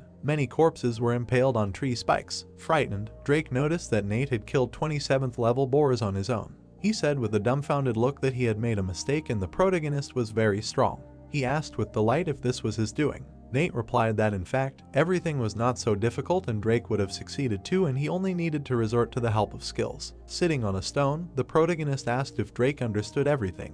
Raising his hand, he said that they would continue on their way. Nate thought that the plan to develop the strongest character of the future was declared started. Drake fought a crowd of monsters. A boar appeared behind him. Turning around, he saw that the monster had died. The protagonist was holding a machine gun in his hands. Watching him, Nate stated that his attack speed was 0.2 of a second slower than his. The monsters pounced on Drake. He swung his blade and cut them down. He thought that after seeing Nate's abilities with his own eyes, he realized that he was still far from him, and what was even more shocking was his cold-blooded attitude towards everything that was happening. Drake's body was enveloped in purple mana. Stunned, he noted that his skills were insufficient. He was thrown back by the boar's blow. Drake landed on the ground and hit his head. Smiling, the protagonist asked if this was really the genius swordsman of the past 13 years and whether he decided to mock him with his performance. Sighing, Drake said that the protagonist was too strong and he had already killed one monster and its brother, and it took a long time, but he was still far from him. Nate asked him with a serious expression if he knew why he still couldn't reach the top. Watching Drake fight, the protagonist explained that as a warrior,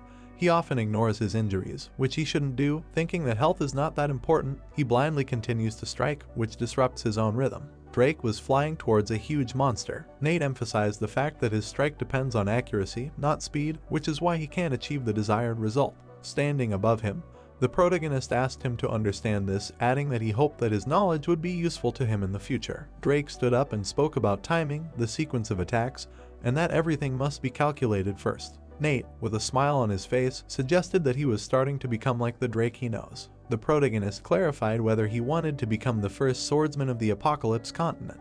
Drake was shocked by what he heard. Nate held out his hand and told Drake to learn from him and then he would definitely be able to succeed. Drake took his hand and said that he believed him. He rushed into battle and shouted that he would be the first swordsman of the Apocalypse and no one would defeat him. He ran towards the crowd of monsters. Drake repelled the attack of a boar. Looking at the boar flying at him, he thought that he saw flaws. Two more monsters were running towards him. Squinting, he noticed that he needed to wait another 0.2 of a second. Drake rushed past the boars like a whirlwind. He dealt them a powerful series of attacks. He thought with a satisfied look that this method of fighting requires careful consideration of all actions. Watching him, the protagonist noted that he finally sees the strongest swordsman of the Apocalypse. Drake approached him and shouted that Nate is very cool and he would be an excellent teacher. The protagonist replied that Drake had achieved this result only through his own talent and that the next lesson would be his last. Looking at the huge boar, Nate said that Kalga was a great shaman of the Wild Boar clan and had a total of 4 basic skills, but the purification technique, which was active for 2 seconds, the recovery technique, and the mana technique were considered auxiliary. Holding a fire staff in his hands, Nate said that the purpose of Drake's lesson was to try to interrupt the shaman's skills and otherwise rely on him, noting that the battle would be quick and he would not have time to get tired. There was a powerful explosion. The protagonist changed his weapon to a combat spear and rushed into battle. He ran at the boar and cried out that his blood would be an excellent decoration for his spear. Swinging his spear, Nate thought that Kalga's chest had a high recovery ability, so attacks from a distance were not suitable for him. He had to act directly. He hit the boar in the stomach. Blood began to flow down the boar's body. Landing on the ground, the protagonist noted that the spear form was the best weapon at the moment, as it not only provided blows, but also helped inflict dark and blinding damage. The enraged boar declared that it would destroy Nate. Turning around, the protagonist screamed that it was Drake's turn.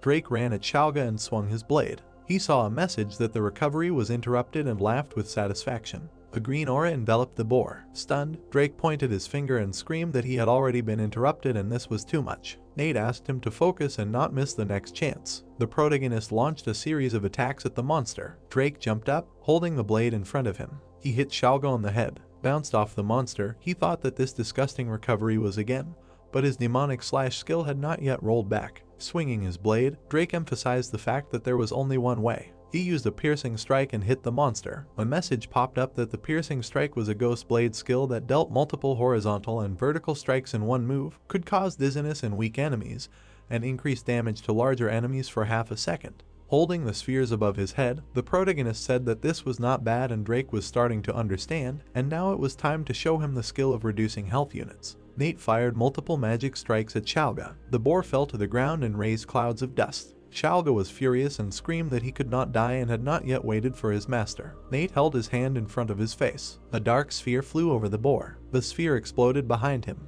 Looking at the corpse of the monster, Drake screamed that this was cool and the only enemy was eliminated. He said with a happy expression that he was sure that the protagonist would achieve great success and would acquire more students. Closing his eyes, Nate thought that if he could unite all his friends from the past in the near future, he would be able to cross the entire continent of the Apocalypse again. Pointing his finger, Drake asked to look at this map. Looking at the map, Drake said that there was the last level, where a total of 100 elite boars were located, and once they reached that place, the task could be said to be completed. Keeping his hand on his hip, Drake said that so far it had only taken them 2 hours and 3 minutes, and he thought they would soon be able to break the record. The protagonist, with a smile on his face, asked if he had the courage for something more exciting. Nate pushed him off the cliff. The boar was standing in a tent. Drake flew straight into the tent. He landed on the boar, who screamed in pain. The frightened creature asked if Drake had come to save him. Nate grabbed the creature by the head. He started to run away and asked to stop talking nonsense. Running away from the crowd of boars, Drake screamed that it was too exciting and he was about to die. An ice block appeared between Drake and the boars. The protagonist started to run away and ordered to protect the goblin, adding that the rest could be left to him. Drake, dumbfounded, said that there were about 100 wild boars there. Drake ran at the boars and said that he would sacrifice himself to help him. Nate continued to run. He suddenly stopped. Turning around, the protagonist said that this was the end and all the representatives of the race were there. He took a gun in his hand. Nate fired the cannon and began to fly away. A message popped up that the cannon would throw you back a long distance when fired and could be used to move. Drake ran after the protagonist and called him. The goblin wondered if they were there to save him and if they would be able to get out with such a herd of boars. The protagonist grabbed the staff in his hand and asked the boars to show them one thing. He began to concentrate a huge cloud of dark mana. He fired a ball of nothingness at the boars. Surprised, Drake thought that the ball of nothingness was accompanied by a large explosion. It lasted for 4 seconds, but the reload time would now be about 15 seconds. Magic bullets were flying in front of the protagonist. He began to shoot magic bullets at the boars. Several more dark balls appeared in front of Nate. He asked Drake not to rush, noting that the magic bullets had not shown themselves yet. The balls of nothingness fell to the ground and dealt a crushing blow. Drake was frightened and asked where the 2 new balls of nothingness came from. The protagonist with a crazy look thought that the balls of nothingness lasted too little time. Usually people can only use one of them. But after the passive skill was triggered, the ball of nothingness changed. It could be used several times and it was an ideal skill. He asked Drake with a satisfied look to follow him, noting that many miracles awaited them. A message popped up that they were congratulated on receiving the award. Their time of completion was 2 hours and 14 minutes.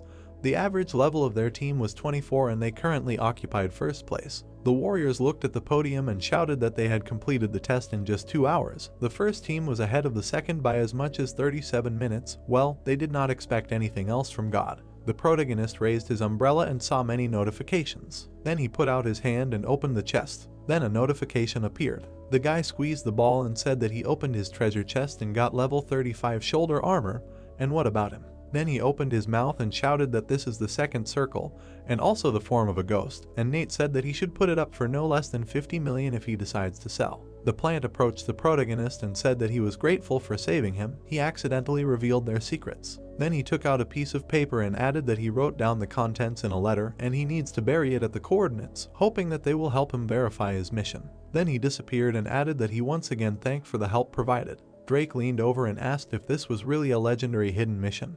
They were so lucky, and Nate replied that it was, because it was necessary to free the goblin within 10 minutes. In a normal game this is impossible to do. Then he opened his mouth and added that the task required a lot of effort. Their current levels were not enough. He thought it would be better to issue the challenge a little later. Drake smiled and noted that then they needed to hurry up with the leveling. They needed to go. Nate put his hand on his shoulder and told him to wait. He would take him somewhere. The sky was visible between the leaves. An explosion occurred under the slope. Drake smashed the rock with his sword. Then he opened his mouth and shouted that the wall was somehow weak. How did he know about this place? Then he opened his mouth even wider. Drake stared at the bright altar and said that he had only seen such a thing in picture books. They say that with the help of the altar you can steal skills of other specializations. He did not think that he would find such a thing, being at level 26. Nate closed his eyes and noted that earlier on a hidden mission he was given a map and it showed the way to this place. Drake put out his hands and shouted that he was ready to share such valuable information with him. Then he climbed up to him and shouted that he loved him, and Nate shouted that he hadn't behaved like that. Let him go activate the altar instead, they'll see what valuable skills are there. Drake touched the altar, after which he began to glow. Then he was completely covered in fire. The blonde opened his mouth and said that he had learned the warrior's outburst of anger. For a swordsman it was a very good skill. Then he jumped back to the protagonist and noted that he wanted to see what he would get. Nate raised his head and thought that of course, level 26 players can only master one skill, but what would he be capable of? After which he touched the altar. Then he opened his mouth and thought that that's it. A moment later, a lot of notifications and a choice of skills appeared in front of him. Nate raised his hand and thought that he only needed to choose one thing, and he chose the Mad Warrior's Quantum Bomb.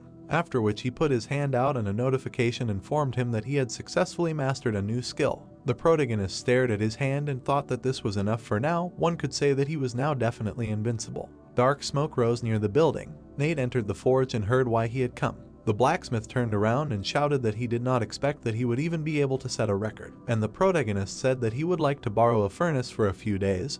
He wants to bring his forging to an intermediate level by the introductory course. The blacksmith opened his mouth and shouted, "An introductory course? Isn't he a third-year student?" Then he began to count on his fingers and added that he only had 4 days, wouldn't it be better to just practice? After which he opened his mouth and shouted that he knew he had very powerful skills, he couldn't even imagine that he was just entering. Besides, to reach the intermediate level, about 10,000 experience points are required, even 40 days would not be enough, let alone 4. Nate threw the materials on the table and noted that he understood everything. The blacksmith opened his mouth and said that these were Kalga's bloodstones. There were at least 50 stones here. How so? The protagonist smiled, replied that he had his own methods, and thought that despite the fact that the rate of stone drop was quite low, his critical hits did their job, and the sphere of nothingness helped him greatly. The blacksmith smiled and said that now he could fully use the equipment. With such a number of stones, one could work miracles. The light was on from the house. The blacksmith opened his mouth and asked if he was by any chance the reincarnation of the great blacksmith. He not only forged the first part of the weapon perfectly, but also did an excellent job with the rest. Then he turned and added how he managed everything. He thought it was time to teach him. 3 days later, the light in the window went out. The protagonist clutched the book and saw several notifications. The blacksmith opened his mouth and shouted that he was a real monster, after which he stared at the equipment and shouted that in just 3 days he had not only earned the necessary 10,000 experience points, but also made 46 items out of 50 possible. Then he put his hand to his forehead and added that the newbie was already 92% closer to final success. Even he, compared to him on the continent of the apocalypse, did not even want to talk. The protagonist put the book on the shelf and said that he would give it to him. As for the price, let everything be at their discretion. Then he put his hand out and added that as soon as he passed the entrance exams, he would immediately return to him. Robert looked at the protagonist and said that he really came back. He thought he had already forgotten about the entrance exams. Nate looked to the side and asked if they had decided to ambush him, and the man replied that he would find out everything later, but first let him ask for the details of the exam. Robert looked to the side and pointed out that the venue was a sports ground in the center of Hanwoo City. More than 400,000 students would be participating. Jiang City was a small city among 32 others in Hebei province, so it was not particularly suitable. Then he held out his hand and added that the secret realm was level 20. There would be about 4 bosses in total. At least 2 of them needed to be defeated for the exam to be passed. The secret realm was specially designed for the exam. He would only have 1 attempt to pass. Today's results would determine his limit. Then he turned around and pointed out that Jiang Academy was also on edge today. After all, he was their greatest pride. He wanted to show him a little surprise, and Nate asked what kind of surprise. Robert put out his hand and pulled back the curtains. The protagonist stared at the huge number of people and heard that next year he would also participate. They would also try hard. The director put out his finger and said that all third-year students had to go to take the entrance exams today, but before that he would like to announce something. Then he pointed at the protagonist and added that after many discussions, they unanimously decided to award Nate the title of Honorary Director of the Academy. Colleagues approved this decision. Without Nate, they would not have gained fame. The protagonist pointed to himself and asked how an ordinary third-year student could become an honorary director. The man opened his mouth and said not to be embarrassed. He deserved it. Let him not forget about them in the future. Jiang Academy will always be his home, no matter what happens, no matter what difficulties he gets into. They will always be there, they promise. Nate let out a breath. Then he hit himself on the other side and shouted that he would never let Jiang Academy down. Robert pointed to the side and said that he had previously refused the quota, so the academy gave it to the girl. Bella put her hand on his elbow and asked which of the top 10 universities he planned to go to. The guy hugged the protagonist and shouted that Bella was too embarrassed, so he would transfer. She fell in love with him and wanted to go to the same place as him. Nate grabbed the guy by the ear and shouted that since he had already become a real writer, did he read his recommendations well, and the guy shouted that he read everything. There was no need to worry. The protagonist looked at her and heard that Bella's sister's beauty and Nate's strength go well together, a perfect couple. Then he picked up the phone and asked who he was talking to. Then he opened his eyes and heard that it was a member of the standing committee of the Tianhai Association, offering to meet. On the day of the entrance exam, there were buses near the arena. Chuck opened his mouth and said that Bella was a very nice girl. Why shouldn't he start dating her? The protagonist folded his arms and thought that he hadn't thought about them at all last time. He thought that this committee member was that mysterious old man. Then he narrowed his eyes and added that he was afraid he wouldn't have managed without him. The bus stopped and they heard why so many cars had arrived from the Jiang Academy. The guys leaned out of the windows and said what was the matter. What about the management? It seemed like they didn't have enough parking spaces, so they took someone else's. Wasn't this the #1 academy in their province? Harry stared at the management and shouted at them to be quiet.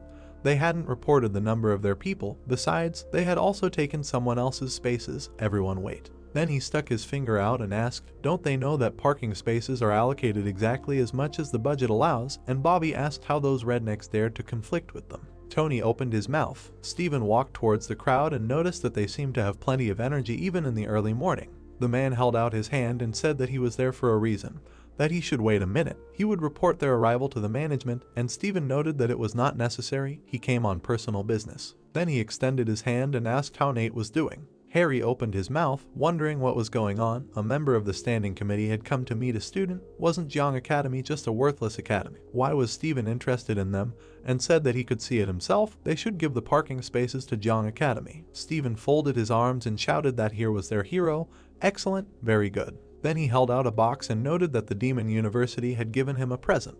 Robert opened his mouth when he heard what Nate had done, that even the 10th best university in the ranking was giving him presents. The protagonist smiled and said that they should thank him from him. Steven opened his mouth and said that he must be bursting with pride now. He will convey his gratitude. Robert stared at them and thought that even the committee member knew him. It seemed that the Jiang Academy would be honored with even greater favor. What other surprises would he give him today? Scientists were sitting in the monitoring center. The men opened their mouths and said what they were saying. The Hanwoo Academy was publicly humiliated. He thinks they have something to look at. Stop chatting. The candidates managed to pass the test. Let them look. Here is the ranking of the 1,000 most promising. After which they looked at the table. Harry put out his hand and said that the first 300 of them, he thinks that more useless people will go further. After which information about the guy appeared. Harry opened his mouth and thought that that guy is in second place. Who is in first place then? After which information about the protagonist appeared. Harry jumped up from his seat and shouted that the 20th level, SS rating, this can't be. After which the room began to make noise and shouted, what kind of monster is this Nate of theirs? Where did he get such results with an SS grade? There have never been such students in the northern province of Hebei. Besides, he has a specialty of a freedom-loving person, and why is the talent unavailable? Has he never used it? Harry opened his mouth and said that it is not surprising that he does not show off much. It seems that their student is too arrogant. He will let them down. Warriors gathered in the arena and the host said that the candidates asked them to carefully read the content. The exam will be held in the secret kingdom of Namarigan. Level 20, there will be a total of 4 bosses. They need to kill at least 2 to successfully pass the exam. After which a bright light appeared. Nate stretched out his hand and thought that today's results will determine the limit. This time he will have to demonstrate his true strength. Then he put on his cloak and added that this is the only way to achieve status in the future. He does not want to lose everything again, does not want to have to ask the old man for help again. He needs to become stronger. After which he stared straight ahead and added that it was time to take action. The protagonist imagined a silhouette of a man and heard that they could upgrade the secret kingdom in the blue star system. They could also only use 1 boost. After which he stared at the notification and thought that fortunately, he had upgraded all his skills in advance, so there was a choice. Then he clicked on it and noted that it would be better to take the basic growth. Nate called for a green seal and saw the notifications. A moment later, his grade changed on the screen and the audience shouted that his table had changed. Is this possible? What is Nate hiding? This is the first student in the history of their country who received an SSS grade. The protagonist saw robots and the plot noted that Morrigan, the former city of wonders, the place where the most high-tech items were invented, is now infected with radiation. Only mutated monsters and out-of-control equipment remained. Nate stared at the huge hole and the host noted that the candidates were teleported to the entrance to Morrigan's underground palace. The exam begins. After which he stared at the rats and thought that at the end is the first boss. The stairs are full of mutant mice the size of a wolf. Well, he should take them out, going down the steps. The rats jumped on the protagonist. Nate used the umbrella and thought that he did not want to waste time. After which he began to fly into the hole. The protagonist touched the floor. After which he saw an incomprehensible liquid. Then he smiled and noted that he met again his old friend. The sticky sludge opened its mouth and screamed. Nate called the machine gun, thought that this sticky sludge was much stronger than the previous one. Not only did its level increase twice, but also its life points increased by 500, and said that today everything will be different. He has at least a 50% chance of winning. After which he began to shoot at the monster. Then he hit the head and added that 1 shot was enough for him to deal with it. In the assembly hall, Harry opened his mouth and said that the results were quite good. But the results could only be summed up if the secret kingdom was successfully completed. Then he turned to the screen and added that only 1/4 of all participants were showing success at the moment. Then he pointed his finger and shouted that he couldn't believe his eyes. Nate had already destroyed the sticky sludge. Everyone stared at the screen and shouted that only a couple of minutes had passed since the kingdom was opened. It was even interesting how he managed it. It was a pity that they couldn't watch it in replay. It was too early to draw conclusions. They would continue to watch him. A crowd of robots stood in front of the protagonist. The men opened their mouths and shouted that Nate was definitely fine. What normal person would rush at this pile of robots? These robots are not as simple as they might seem. They drop bombs towards the enemy. Even if he is level 20, they do not think that they can defeat them.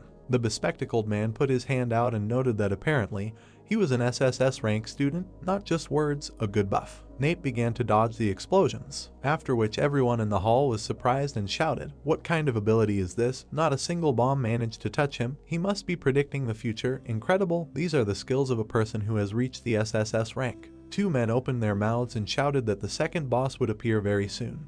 He escaped from 100 robots at once. Does this not mean that now they will attack him from all sides? Robert watched carefully and wondered what his plan was. The protagonist jumped into the pink liquid. A huge spider appeared. They landed nearby. Then he looked up. Then he jumped up. The protagonist electrocuted the spider robot, after which bombs flew from above. Then the protagonist summoned a staff and noted that it was time for killing. The protagonist ran to the side and shouted that they were starting, after which he hit the robot in the back. Then all the robots began to fall right towards the spider robot. A moment later, a powerful explosion was heard. On the screen, the protagonist began to walk into a new passage. The man opened his mouth and shouted that he had used only 2 weak skills. But the boss and 100 mobs had fallen. A genius, an absolute genius. This was the first time he had seen such talent. They had finally seen a genius in 100 years. There was still hope for their country to prosper. Harry opened his mouth and shouted for God to bless their country, offering to switch the main screens to Nate. After which the people raised their hands and shouted that this should be done. The small one would be watching other candidates. Let them agree. They should closely monitor Nate's actions. If anyone wanted to watch their students, let them use the screens next to them. The bespectacled man opened his eyes and thought that the glory should have belonged to the members of the Hanu Academy. Not to him, but some bastard had deprived him of this opportunity. Then he clenched his fist and added that however, now 100 eyes were watching him, he had no right to make a mistake. Nate walked out onto the green robot, after which he opened his mouth and thought that Morrigan was an excellent killing machine. If he could defeat him, he would get the opportunity to enter any of the top 10 universities. The huge robot turned to him and the protagonist thought that the reason why they give such a cool opportunity after killing him is precisely because of his skills. Aging energy, he resets his energy every 5 seconds. Deals 5% physical damage to enemies within a radius of 50 meters. In just 1 minute the enemy will lose about 60% of his life points. The probability of death increases. The protagonist put his hand on his elbow and added that as far as he is concerned, he is nothing more than a bug. After which he ran at the robot. Then he dealt him a series of blows. Nate slid under the robot, after which he swung. Then he spun with a weapon in his hands. The audience stared at the screen and shouted what was wrong with this guy. It seemed like he didn't even want to use basic knowledge about the monster and he thought it was a genius. The bespectacled man opened his mouth and shouted that here are their abilities. Let them look at his condition. He was not hurt at all. The protagonist opened his mouth. The men opened their mouths and shouted that it was true. The monster's skills did not work on him. How so? Harry opened his eyes and wondered if this guy really understood the course of action in 10 milliseconds. The protagonist grinned and looked away. The voice asked what was invincible. When certain skills are activated, invincibility time is imposed. But since the time given is extremely short, almost no one has time to use it. While they are learning in the invincibility time, he gains immunity to any damage. The man said that each specialization of the Awakened has a specific skill, and is this really the reason why he chose this one? Arc Strike deals heavy damage to enemies within 3 meters. The hero was attacking. A spark flew forward quickly. He jumped high and pulled out his weapon. Strength points were deducted for a glancing attack. The hero swung and shouted that it was a boost. He received a 5-second boost. Change weapon, long sword. The man said in shock that this was a martial art of some unique rank. He was only level 20. How did he get access to such a weapon? They answered that maybe he was working undercover. People watched the hero fight the monster and said to wait. Why the monster's attacks did not work on him? Someone answered that he understood. He took advantage of its instant invulnerability. Grandpa closed his eyes and said that given his refined attacks and ability to predict, he believed that he dealt with it in one blow. The man said that it was not surprising that his assessment level was SSS. The protagonist said with madness in his eyes that it was time to finish. He shouted that it was launching. Bright waves were flying at the monster. They hit his body. The enemy's power points began to decrease. Nate looked ahead. The man said that in just 24 minutes, the previous record was 2 hours and 31 minutes. Someone said that if this guy can become a battle mage, great things await him in the future. He was told that yes, and his instant invincibility will help him a lot. The guy said that for sure, it seems so. The voice continued that their guy has a great future. The man frowned and said that he thought that very soon Nate would take a completely different path, and that perhaps the specialization of the free-spirited will become more popular. The mechanical monster, the last boss, he became the strongest not only due to his 24th level, but also due to the amount of health equal to 6,000 units. What is more important, he can summon other monsters, and their number does not stop increasing. To defeat the boss, you need to hit him and his minions at the same time. If you show even a drop of carelessness, they will immediately be drawn into the crowd. Therefore, this level is considered impossible. The protagonist looked at the boss and said that the others did not cope, but he is different from them. 2 minutes will be enough for him. The voice said that the summoning of the elf, the summoning of counterattackers, the summoning of magicians, the summoning of puppets, self-detonator, crown, cannon, trap, hunter-pursuer. Huge monsters flew around the protagonist. The hero put the weapon in front of himself. The voice said that the master of the soul of the blade, the master of destruction, the blessing of light, the voice of the heavenly torturer, the avenger of light. The man angrily shouted that he understood. He wanted to summon a huge army to block the entrance to the mobs and then deal with the boss. They answered him that he said that he would decide the outcome of the battle in just a couple of minutes. But 2 minutes had already been spent on summoning. Did he really want that? Changing weapons machine gun, Nate said okay, it's time to start. The button on the monster lit up with a bright light. Explosions were heard around. The protagonist frowned and his eyes flashed. The monster's strength points were decreasing with every second. The hero shouted loudly, "Bam!" A voice asked in shock, "What a second?" At the same time, Oscar from the Honorary Academy, who was in second place, the guy put his hand to his face. The voice said that yes, he was in good shape today. He had already won the second one, and it took him only half an hour. It was time to move on, and that it looked like this year the champion's place would be his. The board showed congratulations to Nate from Jiang Academy for passing the entrance exam. He became the champion of Hubei province. The test took him only 30 minutes. The holder of the SSS rank set an absolute record. Oscar exclaimed in shock, how did he achieve such a result? Fred from Manhwa Academy, ranked 6th, he exclaimed that this was a joke. Manhwa Academy lost. He opened his mouth in shock. A scream was heard. The girl pointed her gun at the monster. She looked at the board and told Nate that she would try her best to keep up with him. Chuck happily said that Nate had performed a miracle again. It seems that their academy will become famous now. The audience, the girl screamed that Nate is so cool, she adores him. The voices said that they wondered if he had a girlfriend, wanted to give him a gift. Nate was not only handsome, but also very strong. She loved him. The guy told the director that there was bad news, and that many of the protagonist's fans preferred to transfer to his academy. Ron cursed. The guy stood up and said, okay, God bless their country. This is a real divine messenger. It flashed through his mind that yes, they would not have appreciated others. The man replied that the Jiang Academy finally taught the Manhwa Academy a lesson. Robert said that sometimes trump cards can change the course of the game at the last moment, and that it took them a long time to win. The hero happily looked at the scoreboard and said that thanks to the creatures summoned in time, he managed to win even in such a difficult kingdom. But this kind of technique is quite difficult to reproduce in a real fight, since each time the enhancements will lose their effectiveness. The board showed congratulations on successfully defeating the entrance exam. Since his score had already reached SSS rank, the reward for passing would be increased. His first reward was being opened. He had scored a total of 182,933 points in this secret realm and received a valuable reward. The hero said that he didn't expect the experience gained in the secret realm to be so high. Only a 20-level secret realm could reward a chest of diamond treasures. Maybe the entrance exam was aimed at something more than just getting results, and that he would see what was inside. The board showed congratulations on obtaining the S-rank skill book, basic attack speed. Nate said that he was glad that he managed to get an S-rank skill book. He happily continued that due to his specialization restrictions, he can only read books from the academy.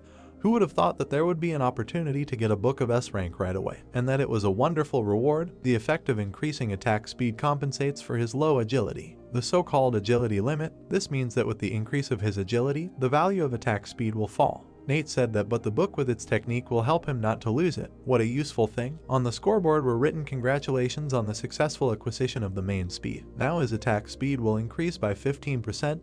The current boss is 32.8%.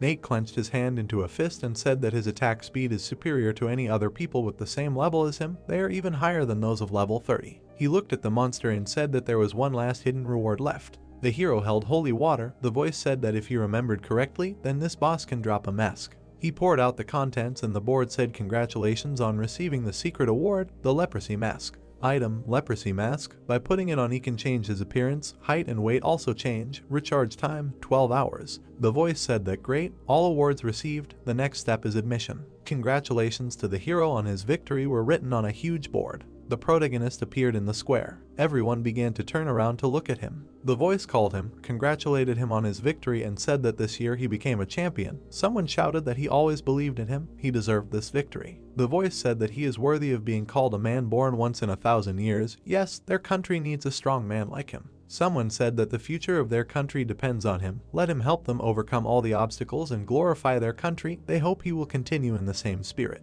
The hero frowned and thought that it was the people from the government who wanted to portray him as a patriot, and if in the future the monsters overtook the country, he would have to fight fiercely, gritting his teeth. He continued the thought, what a horror. The hero said that he offered to give the floor to his teachers who raised him. People looked at him. They asked Nate if he understood what they wanted from him. The guy answered that nothing special, and he just wanted to meet his teammates who would fight side by side with him in the future. He knew that no one would ask his opinion anyway, because everything was done for the good of the country, but he needed like-minded people who would go with him to the battlefield. He continued that since all the teachers were so happy about his victory, they would help him in future battles, right? The man closed his eyes and replied that Nate was a joker, but their powers were not as great as his. So, someone said that yes, how can you compare them to him? They just said so. Nate opened his mouth and said, what careless words. The protagonist replied that they would follow their logic. He was just a student, and they, level 30-40 teachers, were they really that weak to think he was more powerful than them and wasn't Zia their homeland? Or, Nate continued that they had some ulterior motives. The voices were screaming, did he really want to attract his forces for his own purposes? Did he want to make cannon fodder out of them? That's exactly what was going on, he would report him later. The voice said that there was no need, they heard it. The man stuck out his finger and said that now he, Harry, on behalf of the education department would deal with him. All 6 of them would be fired from their positions. They should no longer expect good job offers, and the rating of the academies they worked at would be downgraded to 2 stars for the next 5 years. The man was shouting at the boss to give them another chance, begging. They admit that they made a mistake. Their family has a lot of kids, they need to feed them with something. The guy smiled and said that good job, here he is, the best student, not only outstanding talents but also intelligence. The protagonist replied that he was glad to hear it from him. The man turned to Harry and said that he hoped he could prepare a conference room for them. He needed to discuss something with Nate alone. In the conference room, the men were sitting opposite each other. Steven took a sip and asked the hero if he knew the top management. The hero thought that it looked like a serious matter, but he was also curious about who the old man was. The guy replied that in fact he met one man, but he was not sure about his identity. He happened to meet him while fishing. Steven was shocked, thinking, fishing, really? The guy put something on the table and said that he gave him a ring. The man jumped up in surprise and said that he had received a gift from the elder. Among the top management, there was only one person with such a surname, the only battle mage who possessed the 4th rank. He stood at the top of the Zia country. He had 75 levels. The man thought that despite his combat power, the elder had a strange character. He never made friends. Nate was an ordinary student. How did he manage to win his favor? Steven closed his eyes and thought that in any case, he thought there was nothing to worry about. He told the hero that he could not reveal information about his identity. He could only say one thing, he was the most powerful person in the country. Steven looked at the guy and said that he advised him to wear the ring he gave him. It could be very useful in the future. The voice from the TV said that now the news of Jiang City, the exams had recently ended, in which a student from Jiang Academy became the absolute champion. Thanks to him, the academy took 2nd place in the province. The voice continued that they had the news of Jiang City. The teachers and students of Jiang Academy had won a brilliant victory. The class teachers and representatives of the association greeted each other personally. Jiang Academy, the entrance. The guy said, look, and where did so many cars come from? The guy next to him asked. Didn't he know? Today they had people come to see the academy and later join it. The top 300 students have the right to join. The boy cursed and said that judging by the logo, a representative of 16 of the top 30 universities in the country had come here. Now the 5th best university had also come. They answered that of course, because the universities had come to greet the protagonist. Someone asked, I wonder where he would like to study. The conference room. The man said that his name was Robert, and today he would like to greet everyone on behalf of Jiang Academy. He continued that the big screen showed information about the top students. They could choose the student they liked through the panel next to them. The man said that and then he would arrange an interview. The guy exclaimed in shock that more than 20,000 units of combat power. He understood that he was a champion, but it was still too much. They answered that he was stronger than half of their students combined. The man thought that yes, he had never seen anything like this. The director of the Demon Academy, Frank, continued the thought that when he was only in the 10th grade, he could already deal with half of their students, and that his fighting spirit was what it took. The man looked at the photo of the protagonist and thought that his biography was also clean. Even if he could not recruit him to them, at least it was worth getting rid of all the past misunderstandings. Edgar from Lanchin Academy thought with a smile that Drake asked to pay attention to this guy. He must have chosen him for a reason, and it was no wonder why Drake was so admired by him. He had to get him. Half an hour later, Robert looked at the board and said, "Okay, it's time to start voting. In 5 minutes they will let the students into the meeting room one by one." But he continued seriously that the situation with Nate is special, so everyone wants to talk to him, which is understandable since everyone is full of enthusiasm. He suggested not to focus only on him, and that it's time to start. Perplexed voices began that he was kidding. That was wrong. 16 negotiations with only one. Maybe they will arrange public ones right away. Yes, they should be the only ones who take him, and then it would be better to refuse the others. Someone said that their Demon Academy agreed. Frank continued with a smile that the genius Nate deserved to have changes for his sake. Someone called him in surprise. The man said that Lanchin University also agreed. They offered to hold an open interview. The voice cursed and asked why only 2 top 10 universities rebelled at once. If they refused, would they be able to bear the consequences? And that, well, he would also like to see the holder of the SSS rank with 22,000 combat power. Someone shouted that they agreed. Baking University also agreed. The man entered the room and told Robert that the results were in. 28 people were entering their Jiang Academy, and the percentage of applicants exceeded 60%. He handed the old man a piece of paper with the words that Bella was admitted to Baking University. Robert's eyes widened and he asked how it was possible, in such a large one, when their students had already become so amazing. Crazy. 4 people entered Lanchin University, and 6 people entered the Demon Academy. It seems that they are also fighting to conquer Nate. He looked at the conference room and continued that they would see what he himself would choose, and that 16 universities were applying for him at once. He could not help here. Nate stood in the middle of the hall. A voice said that regardless of his choice, from this moment on his reputation would skyrocket. The protagonist stood in front of the people. Frank told the hero that he was a representative of the Demon Academy, and that there had been a misunderstanding between them earlier. He hoped he did not hold a grudge. Nate frowned and thought that it turned out that this is who Romeo works for. It seems that the Demon Academy intends to put an end to their feuds. Edgar bowed, introduced himself, and said that he was a representative of Lanchin University, and that his friend studied at their academy, who highly recommended him. The protagonist was surprised, thought that Lanchin Academy. Didn't Drake study there? Did that bastard really say something to him? The voice said, "Okay, old Frank and Edgar, they had already said a lot. No wonder they were attacking him like that. And that Nate's choice would be decisive. Let him not make a decision based only on his attitude towards the university or its members." The chairman of the Oracle Academy was sitting at the table. The hero thought that he did not expect that even the Oracle Academy would stoop to such a level. Someone coughed and said that he proposed to start the meeting. The representative of the Kingbei Academy told Nate that there were 16 academies gathered here, and each one wanted him to enroll and asked him to say for what purpose he chose the specialization of a free-spirited person. Nate frowned and answered to lead the apocalypse. They told him that it was too arrogant. Lawrence, level 50, Ice Mage, representative of Binso Academy, said that his youthful maximalism was surprising, but he should be more realistic. And if he was so confident in himself, then let him answer how he was going to achieve leadership in the apocalypse. The man thought about the fact that yes, despite his strength, the free spirits still have a limit, and that this is the main reason why most of them do not dare to directly bet on him. Nate asked if anyone thought that the free spirits were weaker and that they could check everything themselves. The man exclaimed that good, wonderful, and what a persistent guy. He continued that if he could defeat him, he would not only take back all his bad words, but also treat him with honor. The man clapped his hands and said okay, since both sides had agreed on everything, then the battle could begin. Lawrence stood in front of Nate. He extended his hand forward and said that young man, he had reduced his power to level 21, so he shouldn't think he was trying to make fun of him, and that today he would show him the difference in power between the same levels.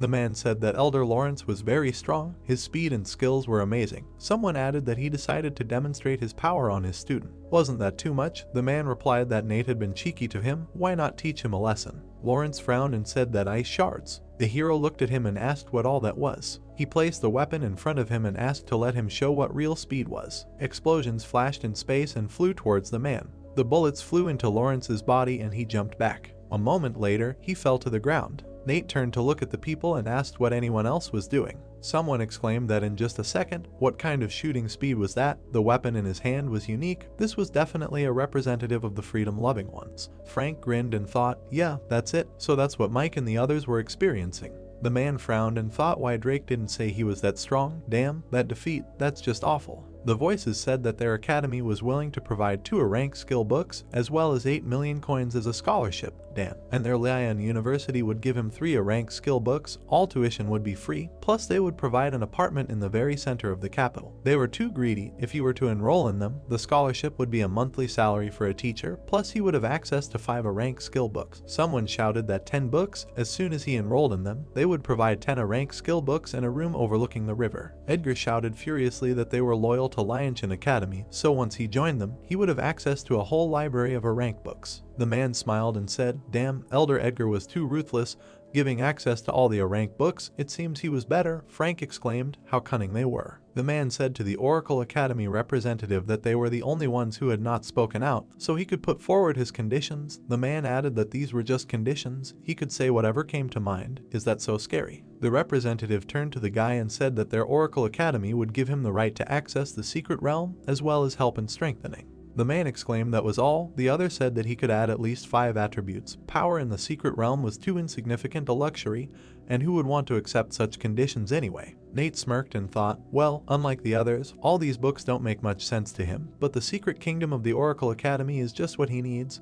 A pretty good offer. The hero said that he understood that they were all very serious. He continued that but he also had his own thoughts on this matter. He thinks he will choose. The representative closed his eyes and thought that compared to these academies, their Oracle Academy is nothing. Nate said that it was the Oracle Academy. The representative jumped up in shock. The voice shouted that wow. The man shouted to the protagonist, why did the champion of Hubei province choose the worst academy?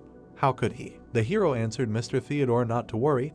Everything is fine, he said to get down to business, how much equipment they sold recently. The man closed his eyes and said that this is not something worth discussing. He sold 46 pieces of equipment. This brought him 920 gold. The protagonist handed him the bag and the voice asked what he would do next. After all, there was still time. The hero replied that he wanted to go to Duel and sort out some business along the way. Theodore replied that Duel was about 3 days away. Yes, sometimes it was also worth exploring the outside world. The old man continued that he thought it might be useful to him and handed him something. The hero walked down the street. He looked at the thing and thought that when Mr. Theodore handed over the token, he seemed to suspect something. He thought this token was not simple. He looked at the board and said that, excluding the 120 gold coins that he left with Mr. Theodore, he now had 933 gold coins in his account. Now he needed to buy additional materials. A moment later, his eyes widened and thought that by the way, he had a map from Romeo, it might be useful too. Nate said okay, he would continue on his way. A scream was heard. The hero raised his hand and shouted that he was summoning, and a huge creature was hanging behind him. The hero said that before leaving the newbie village, he had to spend a lot of money to master the following skills: collecting and refining pills, mining, summoning, and refining leather. For the past 8 days he did nothing but hunt and collect the necessary materials, so his skills in collecting pills, mining, and refining leather reached 90% experience. The hero held the skin of a lion in his hands. He said that at this rate, by the time he arrived in Duel City, all the basic skills would reach their peak. Nate shouted that the voice of Mozgiz. Mozgiz is a very rare boss in the apocalypse. Despite his 27th level, the blood volume reaches 8,000 units. It is quite difficult for ordinary players to defeat this monster, but if you hit him at least once, there is a high probability that his level will jump to 40. Nate shouted that he thought luck would be needed today. Someone asked why he was so hard to deal with. The guy said that it looked like someone was already here. The monster was standing in front of the girl. Lena, specialization, melee mage, level 24. She said that she was able to touch, but she couldn't kill him. No, her stamina was definitely not enough. She needed to run. She ran as fast as she could and screamed for the freak to not come closer. A voice shouted that it was time to stop chasing her. A blinding light. Lena turned around. Flashes were flying at the monster. She shouted that it was time to strike the meteorite. Pink flashes hit the monster. The hero thought that despite her level 24, her attack level was still higher than his. Amazing abilities, very impressive, but unfortunately, she couldn't kill Mozgiz. The monster growled and waves appeared around the girl. She cursed in fear. Lena closed her eyes and shouted that it was over. A sound thundered. The hero suddenly appeared in front of the hero and covered her. He jumped up, performed a double strike, a command dance, a sudden strike, and a slash. The protagonist shouted a blinding blow in the air. Rocks and dust rose around him. He had reached level 22. The girl joyfully shouted that he was handsome and he was strong. Congratulations were written on the scoreboard and that he had received a weapon staff of consonants. Staff of consonants. Type, staff, weapon type, two-handed, plus 11 spirit, dexterity 100 out of 100, plus 11 constitution. Weapon level 40, required level 25, effect, increases damage and healing process, damage taken is reduced by 50 units. The protagonist thought that the Staff of Consonants was a rare and valuable weapon, an early option to increase the rank of abilities. Usually the mage specialization gets it, although he can't use it, at least it can be sold. The voice said what it was. The girl continued that he was only level 22, where did such power come from? Even she, being at 24, could not kill Mazgas. She wiped her eyes and said that she thought it was her lucky day since she finally met a rare boss, but it turned out that she could not defeat him. The guy replied that his talents provide high attack speed. He continued that according to the most conservative estimates, it is above 38%. Lena asked how he knew and thought that her talent was the high attack speed of the SS level, which can reach 40%. Nate said that her ability was still very weak, but her close combat techniques were very good, her tactics were good, but she still did not quite understand the essence of her powers. The girl asked in shock that the free-spirited man understood the specialization of a close combat mage. The protagonist shook his head. Then he turned away and walked away. Lena asked to wait. Nate dealt with several monsters in 1 second. Lena thought in surprise that it was cool. He was a real expert on magicians. She only had to watch him to realize the appearance of new abilities. The guy turned and said, "Well, Duel is ahead. He should go there." The girl replied that her name was Lena and thanked her for her help. She stood with her head down. Nate coughed. The girl angrily twisted her hands at her chest. She screamed that she hated. A red crescent hung in the sky. The bloody moon crossed the horizon, and the city of Duel was overtaken by monsters. The monsters will arrive in 5 minutes, earnestly asking to take countermeasures. Lena shouted that God, I thought today would be a good day. But look at this, they will also have to face monsters, but Duel is still far away, there is time to retreat. The protagonist replied that monsters are usually divided into 3 levels, small, medium, and large. Duel is a small city in which there should not be strong monsters, and that they will check if there is a secluded place nearby. The hero thought in surprise that there is. He grabbed the girl's hand. Then he threw her on his back. Lena shouted at him what he was doing. The guy replied that he was saving her life. Lena grabbed him tightly. He rushed forward. Lena asked where he put his hands and that he cannot. A bunch of monsters rushed forward rapidly. Lena was surprised to think that he was really saving her. It was so nice here. She asked if she could help him, and that the two of them would deal with the monsters faster anyway. Nate replied that he thought it was better for her to sit and keep her head down. It would only affect the speed with which he drew his sword. The girl bared her teeth and said that she should get it then, and bit him. The hero thought, God, is she really a representative of demons, and what should he do now? They stopped. Nate turned to the girl and said that so, let her hurry in that direction. Lena asked, and the guy said not to worry, he could handle it himself, faster, he would buy her time. The girl thought in bewilderment, what kind of nonsense is this? How can a freedom-loving 22nd level guy kill all the monsters? Does he really want to save her by sacrificing himself? But they had only just met. The girl appeared in front of him and Nate asked what she was doing. He told her to run forward. Lena rushed to him. The hero frowned and thought, what's wrong with her? If they keep falling, they'll die. His body was shaking. He said that they were saved. Lena exclaimed to take control of the lower part of his body, stop poking it. A scream was heard. The girl leaned against the hero. Looking at the protagonist, she said that after all this is over, he should not talk to her about it, to which the hero replied that he did. The girl said in surprise that by the way, she still doesn't know his name, to which the hero replied that it was Nick. Frowning, Lena asked that he was chasing her. Why? She said that she was giving him 3 seconds to answer. Closing his eyes, the protagonist thought that she was a real devil. Where did all these questions come from? And then said that yes, he just wanted to look at her, no, at her abilities. Grinning, the girl asked again. The protagonist cowered and thought, damn, the monster has been raging for too long. He won't stand the questions for long. Suddenly, they jumped up. The protagonist and the girl rushed up. The protagonist landed on the ground. Looking at the girl, Nate said that they finally got out, to which she replied that she shouldn't look and turn away. The protagonist thought in confusion about how her clothes had managed to tear, and then said that everything was fine, he would help her change her clothes. Congratulations on using the leather processing skill were written. Holding out the cloth, the protagonist said that his leather processing skills were still poor, so this was all he could offer. Taking it from him, The girl said that she should leave and not think about peeking, to which the protagonist thought that's how it was and what kind of person he was. The protagonist looked at her in surprise. The hero covered his mouth and exclaimed, and the girl angrily asked what and what kind of creation it was. He did it on purpose, right? A congratulation appeared on making simple clothes from animal skin. The hero was amazed to hear that he did not do it on purpose, but why didn't he give the cape away earlier? Leaving, the girl said that men are the worst creatures on the planet. Mom always said that there is not a single good guy in the world, and she was right, to which the hero thought that it was a pity for her father. The city of Duel appeared. Looking to the side, the girl asked who it was. They got to the city. Where next? Looking at the sign, the main character said that he needed to go to the auction. Stretching out her hand to the side, Lena asked what the auction was, offered to take her. This place was familiar to her, to which the hero replied that they would go together, just the cost of the clothes would be compensated. Grinning, the girl asked again that it was true, said that then go ahead. Looking at the hero, the girl said that her clothes were not cheap, and he did not look rich. He hoped that he would not run away. Smiling, the protagonist said that he would not run away, no need to worry, let him choose whatever he wanted. A tailor's shop appeared. Walking forward, the girl was surprised, and someone greeted them. Looking at them, the woman thought about the fact that yes,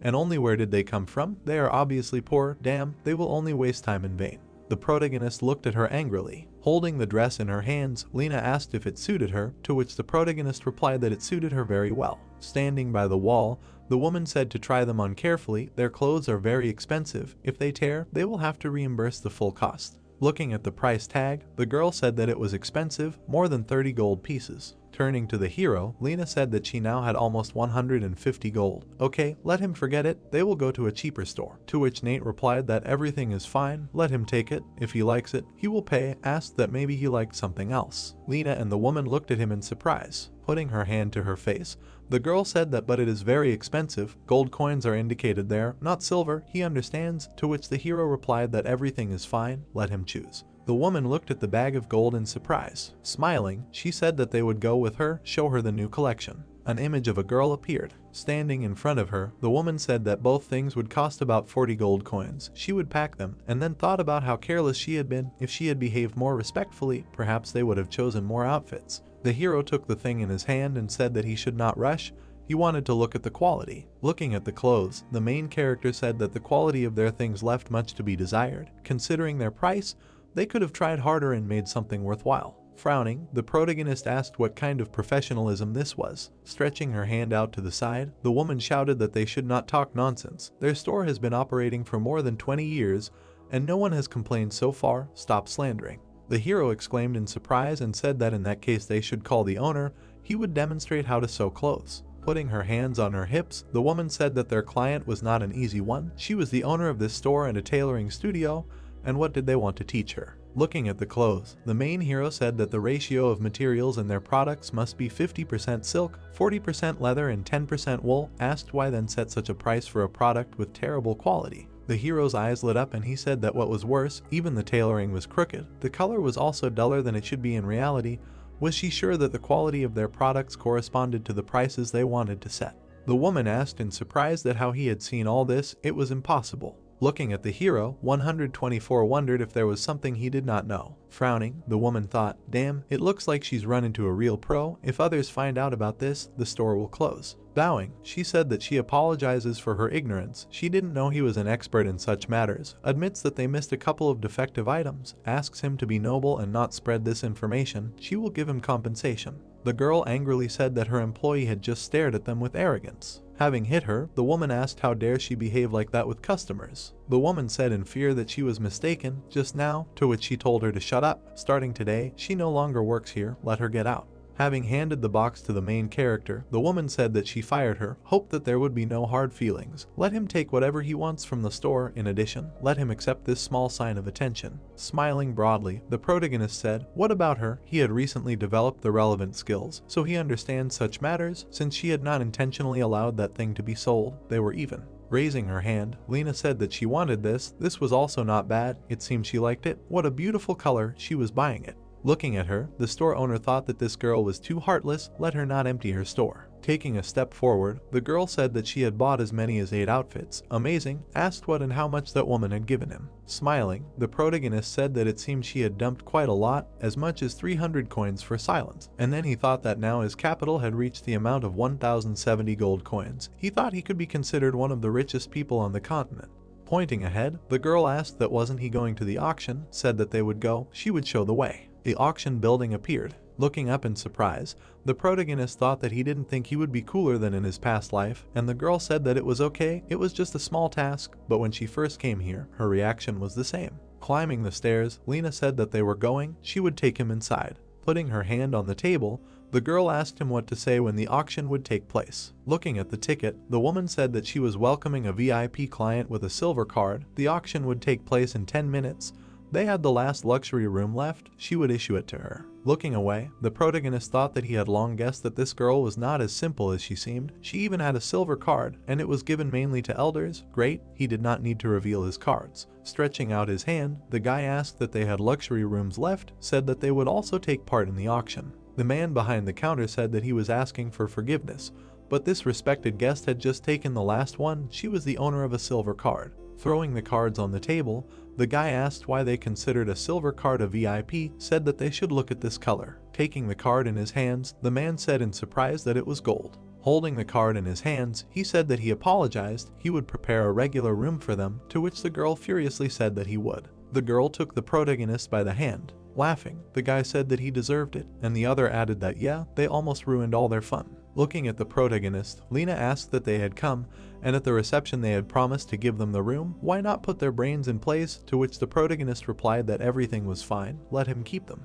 A sign for a regular room appeared, the girl said that the whole mood had been ruined. Standing in front of her, the protagonist said that she should calm down, everything is just beginning. To which the girl asked what is beginning, they do not know anything about them, or he made something up. The protagonist looked away and coughed. Walking around the room, Nate said that according to his observations, one of them is the owner of the 26th level, an elementalist. With this information it will not be difficult for them to find them. Looking down, the protagonist said that they will show them their difference. Looking at the crystals, the girl said in surprise that he has so many good ones, she has never seen this kind of ore, amazing. Standing on the stage, the man introduced himself as the host of the auction, asked to allow him to present their goods to them. Looking at the screen, Louis said that today's lot number 1 is 10 Lanxi grass roots. It is considered an indispensable material for the ascension of elementalists. The starting price is 2 gold coins. The bid must be increased by at least 20 silver coins. Sitting in the 414th VIP room, the guy said that he needed 10 roots at once, and at such a low price. It was said that number 233 offered to give 2 gold coins and 40 silver. Number 911 offered to give 2 gold coins and 80 silver. Number 366 offered to give 3 gold coins. The man hit the hammer and said that he congratulated number 414 on buying 10 roots of Lanxi grass for 15 gold coins. Looking at the grass, the guy said that it was not bad, about 1.5 gold for each root. After all, under normal conditions it was not easy to get 10 roots at once. Looking at the paper, Louis said that the next lot was Lanxi grass again, but now 46 roots at once. The crowd exclaimed in surprise when they heard that the starting price was 4.6 gold coins. The bid increase should be no less than 50 silver coins, to which they shouted that 46 roots in total are sold cheaper than 10 roots. Damn, it's time to hurry. It was written that number 123 offers 6 gold coins, number 422 offers 7 gold coins, number 762 offers 25 gold coins, number 238 offers 50 gold coins. Pressing the screen, the guy said that he will also buy this grass. It's time to look at their doomed faces. Hearing that the seller refused to sell to the gentleman, let him wait for the next lot, to which he asked in surprise who is playing against him. Congratulations were heard for participant number 782. He was taking lot number 2 for 60 gold coins, to which he said that this was a very low price. How did he manage to get 46 stubs at once? He was furious. The coins were on the table, and the hero said that he had found them. They were sitting in room 414, to which the girl asked how he had figured that out. Pointing to them, Nate said that the first time he had sent Lanxi grass there, but now he had restricted access for a buyer with his last name, and number 414 was just unable to purchase the goods due to restrictions, from which one could conclude that this elementalist Tyler was sitting in room 414. Smiling, the girl said that God, he is too smart, so he deliberately started to introduce restrictions. He thinks that this guy is now furious, to which the hero laughed and said that he thinks so, yeah, he would like to see his grimace now. It was said that the seller refused to sell to Mr. Tyler, let him wait for the next lot, to which the guy said that it did not work, and this too. The guy furiously shouted that the hell, what do they want from him? Looking straight, he shouted that let them find the manager, they need to find this damn seller, wants to see what kind of daredevil he is. The guys responded approvingly. The auction host said that the next lot is the last in this round, very glad to see this particular specimen at their auction. Looking at the screen, the man said that lot number 88 is the Staff of Consonance. It adds attributes to the spirit and constitution, and also the damage taken is reduced by 50 units at once. Anyone who has reached level 25 can put this item on.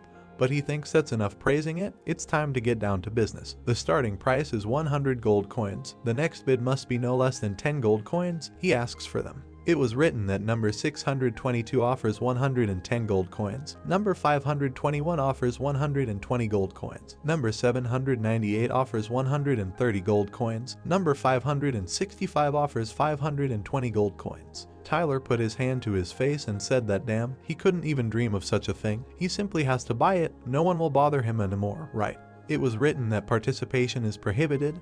They apologize, but Mr. Tyler must raise the bid by no less than 100 gold coins. A voice could be heard in the room. Who the hell could it be? Standing in the middle of the room, the guy asked him what he wanted him to spend 10 times more than usual, mocking him, saying that in that case he wouldn't back down either. The guy's eyes widened and he said that they would all understand that he had no problem with money. It was said that they congratulated number 414 on acquiring the Staff of Consonance for 840 gold coins. Raising his head, the guy said, "What the hell, that worked." He didn't think he would spend all his savings on one weapon. Grinning, the protagonist thought that if he added up all the purchases and sales, the net profit would be 2,660 gold. Not bad. Opening the door, the man said that it was the auctioneer. Someone was looking for him here. The protagonist frowned and thought that he had spent his own money, but since there was no other way out, he shouldn't blame him for what happened. Smiling, the guy said that it was him, asked what he was throwing at him, to which the hero replied that he was. The guy furiously shouted that he at least knew who Mr. Tyler was, and the other asked how he even had the courage to do this to him. Smiling broadly, the protagonist said that he knew everything. Tyler, a real hypocrite, asked what other questions there could be. The guy frowned furiously. Standing in front of the hero, he asked that he wanted to die, offered to fight, to which the hero replied that okay. The protagonist looked straight ahead attentively. Nate and Tyler stood opposite each other. Holding a staff in his hand, the guy said that he himself went for it. It would be the biggest mistake in his life. The man turned around and said that yes, this is an epic weapon, to which the guy said that the free-spirited one is 4 levels lower than his opponent. Asked that the winner has not already been determined. There is no special meaning in this route anyway. A flame appeared from the staff, and Tyler said that it is true, he will deal with him with his own staff. The protagonist smirked slightly. Suddenly, the protagonist was right behind the guy. Nate made a sharp wave of his hand. The guy winced in pain, thinking how is this possible? Lightning appeared around the guy and he thought that damn, he can't get away. The protagonist pulled the staff to the side. The hero dealt many blows. From the crowd, it was heard that this is real, he could have dealt with him in just one blow. What is this circus for? Was his true goal really to take the staff? What a horror, he thinks that after such an injury he will recover for a long time. Lena grinned and thought that she didn't expect anything else from the guy he liked, a real man. He thinks that after such attacks he will not only lose his equipment, but also drop to the 4th level. The Staff of Consonance, durability 1, is about to break. Stretching his hand forward, the guy said that if he likes to suffer so much, then let him do it to the end, a blinding explosion. The Staff of Consonance was broken, and Tyler shouted about it. Suddenly, an explosion thundered. The guy was lying on the ground. The protagonist held out a VIP client card. Sitting in front of the guy, the hero asked what he should look at. See this color. Lying on the ground, the guy asked what the black card was. The guy buried his face in the ground and said that it was black. The guy looked surprised and asked what my god, so he is the owner of a black card, and another asked what level it was from, why he hadn't heard anything about it, to which he heard from behind that the black card comes right after the red one. The guy opened his eyes wide and said that he remembered. This is the provincial champion, Nate, nicknamed the demonic freedom-loving. They say his potential is estimated at SSS rank. It is not surprising that he surpassed his opponent. He surpasses his peers not only in strength but also in influence. He must be the greatest man in the country. The girl furiously asked about why he did not show his card earlier. The hero patted her on the head and said that he apologized. He just wanted him to swallow the bait, let him not be angry. Clenching his fist, the girl said that it was annoying. People were looking at them. Next time he should be more careful, and for today she would let him go. The man bowed and said that he apologized. Earlier he did not know about his status, for which he behaved inappropriately. He would really like him to accept this small gift. The man lowered his head and thought about how he could let his guard down and insult such a great man. It seemed like it would not end well. Looking at the box, the hero thought that the scales of the sun and moon demon, it seemed like he would be lucky today, an excellent material. Stretching his hand forward, the protagonist said that today's incident happened because of Tyler. Well, he has a small list here. If anyone sells these materials, he will ask to warn him, to which the man replied that it would be fine. The hero and the girl began to leave. Lena lowered her head down. Looking at her, the protagonist asked what was the matter. Looking at him, the girl said that she would go home for a short time, asked that she would miss her. The protagonist closed his eyes and answered that of course. Kissing him on the cheek, Lena said that she would not be long. Turning around, the girl said that this was his reward. During her absence, he should not even think about other girls, rely on him. Nate smirked and said, "What the hell?" It was written that congratulations on successfully obtaining the purification potion. He developed excellent quality. He gets 100 herbalism experience points and an additional 80 points. In total, he gets 180 experience points. The current value is 9,000 out of 10. Congratulations on successfully obtaining the vitality potion. He developed excellent quality. He gets 200 herbalism experience points and an additional 160 points. In total, he gets 360 experience points. The current value is 10,000 out of 10. System notification. His potion making abilities have increased, asking him to level up. Holding the flask in his hands, the protagonist said that thanks to the 80% additional experience, he managed to complete the beginner in just a day. It was not in vain that he spent about 400 gold coins at that time. It just so happened that he used all his potions on the way, so he needs to create new ones. The main character found himself near Duel City, Eyes City, and the protagonist thought that Eyes was a small town inhabited by elite level 25 monsters. But with the onset of night, the monsters became 5 times stronger than during the day, and since there were no ordinary players here, they would become his prey. Lowering his head, the protagonist thought that the night of killings had officially begun. A glow appeared around the staff, and the hero spoke about summoning elves, contract summoning, summoning a mage, and summoning a puppet. Looking at the monsters, the protagonist said that they had only one task: let them drag all the monsters into battle. The monsters abruptly galloped away, hearing that they were going forward. The monsters quickly ran straight ahead. The hero stopped abruptly. Looking to the side, Nate said that they should head to the central square. All the monsters should be there. He would be there soon too. Suddenly, monsters jumped out after the hero. A creature fell behind the protagonist. Suddenly, a net fell on them. The protagonist activated running shoes and thought that he needed to be faster. It was written that he successfully used the acceleration potion. His speed increases by 80%. The duration is 1 minute. The creatures surrounded the monsters. The creatures were caught in the net. Looking straight ahead, the protagonist thought that soon everyone would be here. Raising his hand up, Nate summoned an ice wall. The hero changed his weapon to a grappling hook, and he said that it was time for his speech. Snapping his finger, the hero spoke about the quantum bomb. It was said that the quantum bomb creates an explosion that spreads within a radius of 10 meters, reduces both the health of opponents and the durability of their equipment. While planting the bomb, they can freely move it for 20 seconds. Blue lightning appeared everywhere. The creatures were lying on the ground. Looking away, Nate asked what? Well, said that it seemed like the quantum bomb was a real weapon of mass destruction. Once it reached level 30, it would become more destructive. Clenching his fist, the protagonist said that it was a great skill. Now its level would increase to 40. The creatures began to stand up, and the hero added that since everyone was here, it was time to start. The hero raised his hand up and spoke about leveling up. The protagonist was sitting on the roof. Looking at the menu, Nate said that he had reached level 25 in just one evening. The hero's condition was written: name Nate, race human, level 25, strength 79, agility 107, spirit 31, constitution 25, defense 260, attack bonus 328%, critical hit bonus 296%. Special talent is SSS rank 3rd level wave cut, combat power 23,284, unallocated points 0, points 2,150 gold, 52 silver, 14 bronze, star coins 600, primary enhancement bonus. The protagonist bent down and said that after adding bonuses from equipment, the strength attribute was almost equal to agility. He thinks that by level 30 he will be able to increase the indicators at least twice. The protagonist jumped down and said that in 4 days he will need to report. He should continue his practice. Duel City, Leather Workshop, it was written that congratulations on creating an exquisite wolfskin hat.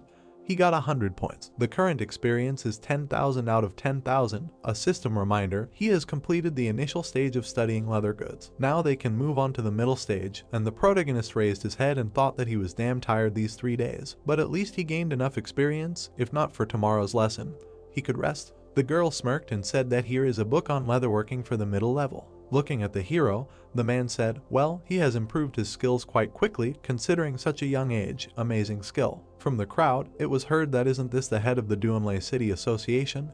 And next to him is not Nate. This is the champion of the Northern Province this year. Damn, he is not only a real expert in combat, but also quickly develops talents. Turning around, the protagonist apologized and asked what and who is he. The man stretched out his hand and said that his name was Harvey, the head of the Duel City Association. He had already been told about his abilities, so he would like to invite him to join their association. The protagonist closed his eyes and said that he was not interested, to which the man said that he should not refuse so quickly. He was not just inviting him to the association, but offering him the position of a permanent member of parliament.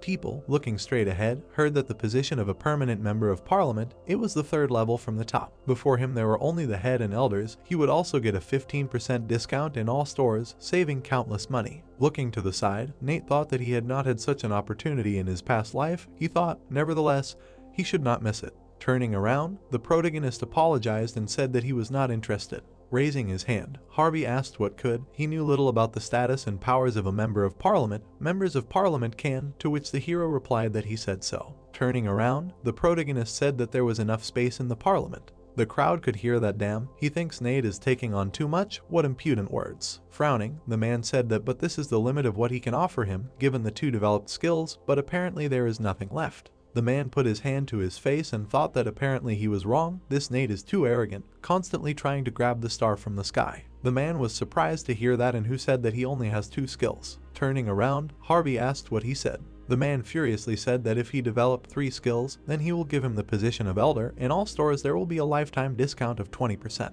Looking at the menu, the protagonist thought, well, not bad. I did not think that this would be something surprising. The people in the crowd said in surprise that they should look. His mid-level skill book was empty. He had completed it, so he had really studied it. The man looked at the hero in surprise and wondered how this was even possible. Even he hadn't achieved this. Where did he get so much energy from? Walking forward, the man suggested discussing it and said that he didn't think that someone at such a young age could surpass him in skill development. It was a shame. Looking at the hero, Harvey said that there was an association building in front. He would give him a badge. In the future, he would be given a big discount in all stores. Nate turned to the man and asked him what he should say. What kind of relationship he had with the Blacksmith Association. Harvey frowned and said that this association was not related to theirs and generally preferred not to enter into close contact, and their requirements were quite high. Unfortunately, they did not have a forging master in the association, so they could not compare with them. Putting his hand to his face, the protagonist said that that was it, and the man thought that maybe he could help with something. The main headquarters of the association, the conference room appeared. The man greeted the head of the association, and the other asked that this was his relative. Looking straight ahead, Harvey said that he was here today to tell him amazing news. In front of them, Nate is the champion of this year's entrance exams. Starting today, he will be an elder. The men at the table looked at him in surprise. Looking away, the man said that no matter how talented he was, this was too much, and the other said that their association is famous for its strict member selection system. If they make him an elder, he is afraid they will be laughed at. They will become a real laughingstock in the whole city. Grinning, the protagonist said that it is not surprising that the Forging Association does not cooperate with them, asked that his data does not suit them. Frowning, Evan said that he should know his place. If he can pass their test, he is Evan. He will not dare to say another word against, and if he fails, he will get out of here. Looking straight, the protagonist said that it is fine, no problem, asked what but did not want to make a bet. Turning around, the man said okay, not a bad offer. If he can pass the test, he will receive a large reward. Standing in front of them, the protagonist said that it is a deal. Well, he thinks he should tell about his skills. Currently, he is studying herbalism, harvesting, forging, and 6 other ways of making leather items. The protagonist frowned and added that, moreover, he has already developed all of them to the intermediate rank. The man asked again in surprise, what the hell? Frowning, he asked why he did not tell earlier, to which Harvey said that he wanted to tell himself. There was silence in the conference room. The protagonist held out his hand and asked, "So what?" Something was bothering them, said that time was running out. Let them be more active. How was the game of 7 battles where you need to win 4? Looking away, Harvey said that he thought it was not bad. Not only would it save time, but it would not cause any problems. First you need to answer the questions. The men looked surprised. Listening to what he said, let him say what is the difference between soft and hard iron. Is it possible to determine the type of leather just by looking at the cut? Let him think carefully. And what does he know about gases? Let him tell you more. The protagonist threw his hand behind his head and said what it was. The man put his hand to his face and said that he thought the topics would be more difficult. Who would have thought that his imagination was so poor? And the other said that he was a genius. Putting his hand under his clothes, the man said, well, he thinks he should keep his promise. The man held a ball in his hand, and Evan asked that this was the fruit of skills. It was worth 1,000 gold, why give it away? Bowing, the protagonist thanked for such a valuable gift. Smiling, the hero added that he did not think that they would be so generous. People silently looked straight ahead. The protagonist walked through the forest. Nate had a cross hanging on his neck, and he said that the reward from the elder, foraging, poisonous vine, tiger skin. Smiling, the hero said that today he received truly valuable things. He thinks these materials will be useful for further ascension. Standing in front of the portal, Nate said that the classes start the day after tomorrow. It's time to hurry. It was written that he had successfully obtained the Elder's token from the Duel City Association. He can now advance one skill to level 2. Skill 2, he can turn the potion making skill into a passive skill. All passive skills are upgraded to level 4, Gatling gun level 4. When using any firearm, the attack power increases by 35%. There is a chance that 15 bullets will be fired at the target at once with a 100% hit. Knockdown level 4, there is a 20% chance that it will spread its attack to the next 5 meters. An additional 5% chance the spread area increases by 1 meter, wave slash level 4. There is a 35% chance that the wave slash will be released during a direct attack. After the strike, the wave slash turns into an energy attack that deals damage to the enemy. The strength increases by 2 times, the body becomes invulnerable for half a second, the indicators increase by 1/10. The time is increased by 1/10 of a second. Weapon change level 4, the time to switch weapons is reduced by 60%, the time reduced by 10%. Level 4 Ball of Nothingness. When using spells, there is a 20% chance, after making additional attacks, the enemy will receive continuous damage from the attribute of darkness. The interval between attacks will be 3/10 of a second. For 5 seconds, the Ball of Nothingness has high penetration ability, but the movement speed is only 1.5 meters per second. The probability is increased by 5%. The duration is increased by 1 second. The blinding pattern of the 4th level, the maximum duration is 3 minutes, increases the attributes to 10 points. The duration is increased by 1 minute. The attributes by 1 indicator, critical damage is the 4th level. The possibility of making a critical hit is increased to 24%. The original speed is the 4th level. Its speed is increased by 18%. Smiling, the protagonist asked what happens. His system has improved. He said that he was also able to develop skills. It was written the hero's condition, name Nate, race human, level 25, strength 79, agility 107, spirit 31, constitution 25, defense 260, critical hit rate 34.8%, critical damage 31.6%, special talent wave cut SSS rank 4th level, combat power 26,021, unallocated points 0, coins 1,520 gold, 52 silver, 14 bronze, star coins 600 million, bonus primary enhancement. Folding his arms, the protagonist said that yes, it was a good enhancement. As for the new ability, it was too early to transform it. Looking down, the protagonist said that in the end, it was too early to advance new skills. If he rushed, it might only make things worse. Nate reached out his hand to the portal and said that it was time to go back. People were standing in the academy stadium. Looking at the students, Nate thought about whether it was a vacation now. Why were there so many students and parents? The guy said in surprise that they should look. It was Nate. The girl said enthusiastically that he was so handsome, and the other said that he should leave his autograph. He was her idol. Suddenly, the students turned around in surprise and shouted about the class monitor. The protagonist peeked out from behind the bushes. Standing behind him, the man said that he had finally returned. The protagonist turned around and asked why there were so many people, said that it was very lively outside. Laughing, Robert said that they were applicants. They found out that he was studying here, so they also decided to enroll in their institution. Thanks to him, the number of their students would exceed even the applicants of Manhwa University. Walking forward, the man said that they were coming. He wanted to give him something. Suddenly, confetti shot out. The protagonist made a face. Robert extended his hand and said that although it might seem old-fashioned for young people, they still tried their best, wanted to bless him and send him on his way. The protagonist smiled and said that it was great. Let him continue in the same spirit. Handing over his ID, the man said that he knew he was going to the capital, but he had nowhere to live yet, so they bought him a property for 20 million, hoping he would accept it. The man handed over his boarding passes and said that in addition, they had also bought tickets for him. Since they did not know the exact time of his return, they bought everything.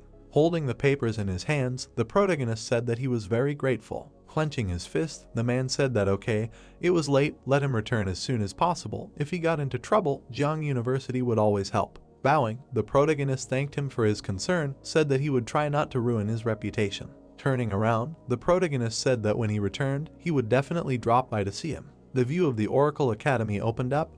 The entrance. Stretching her hand to the side, the girl asked, "What the hell is he really new?" Walking forward, the protagonist heard that he was so strong, cool, looked like a real celebrity, faster, let them look at his information. The hero was surprised to hear that he must be a freshman, and they were his curators. Maybe he would add them as friends, they would communicate more often. Yes, he could call or write at any time, they would always answer. Looking straight ahead, the protagonist said that he was here for another reason, asked that they tell him where the main building was. The girl took his hand and said that they were going, they would take him there. Smirking, the girl said that she would give him a tour, their Oracle Academy was very big, so he needed to get used to it.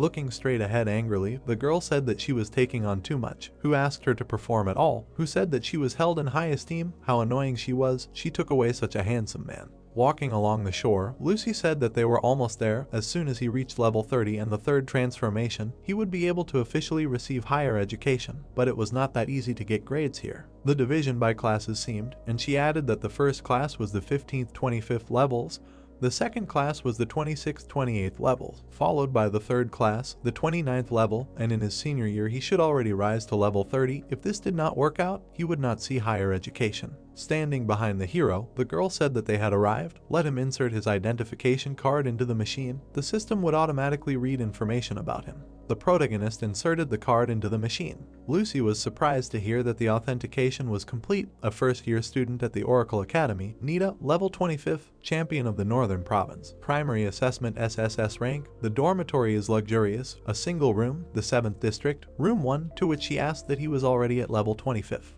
A voice came from the crowd that he was a level 25 freshman.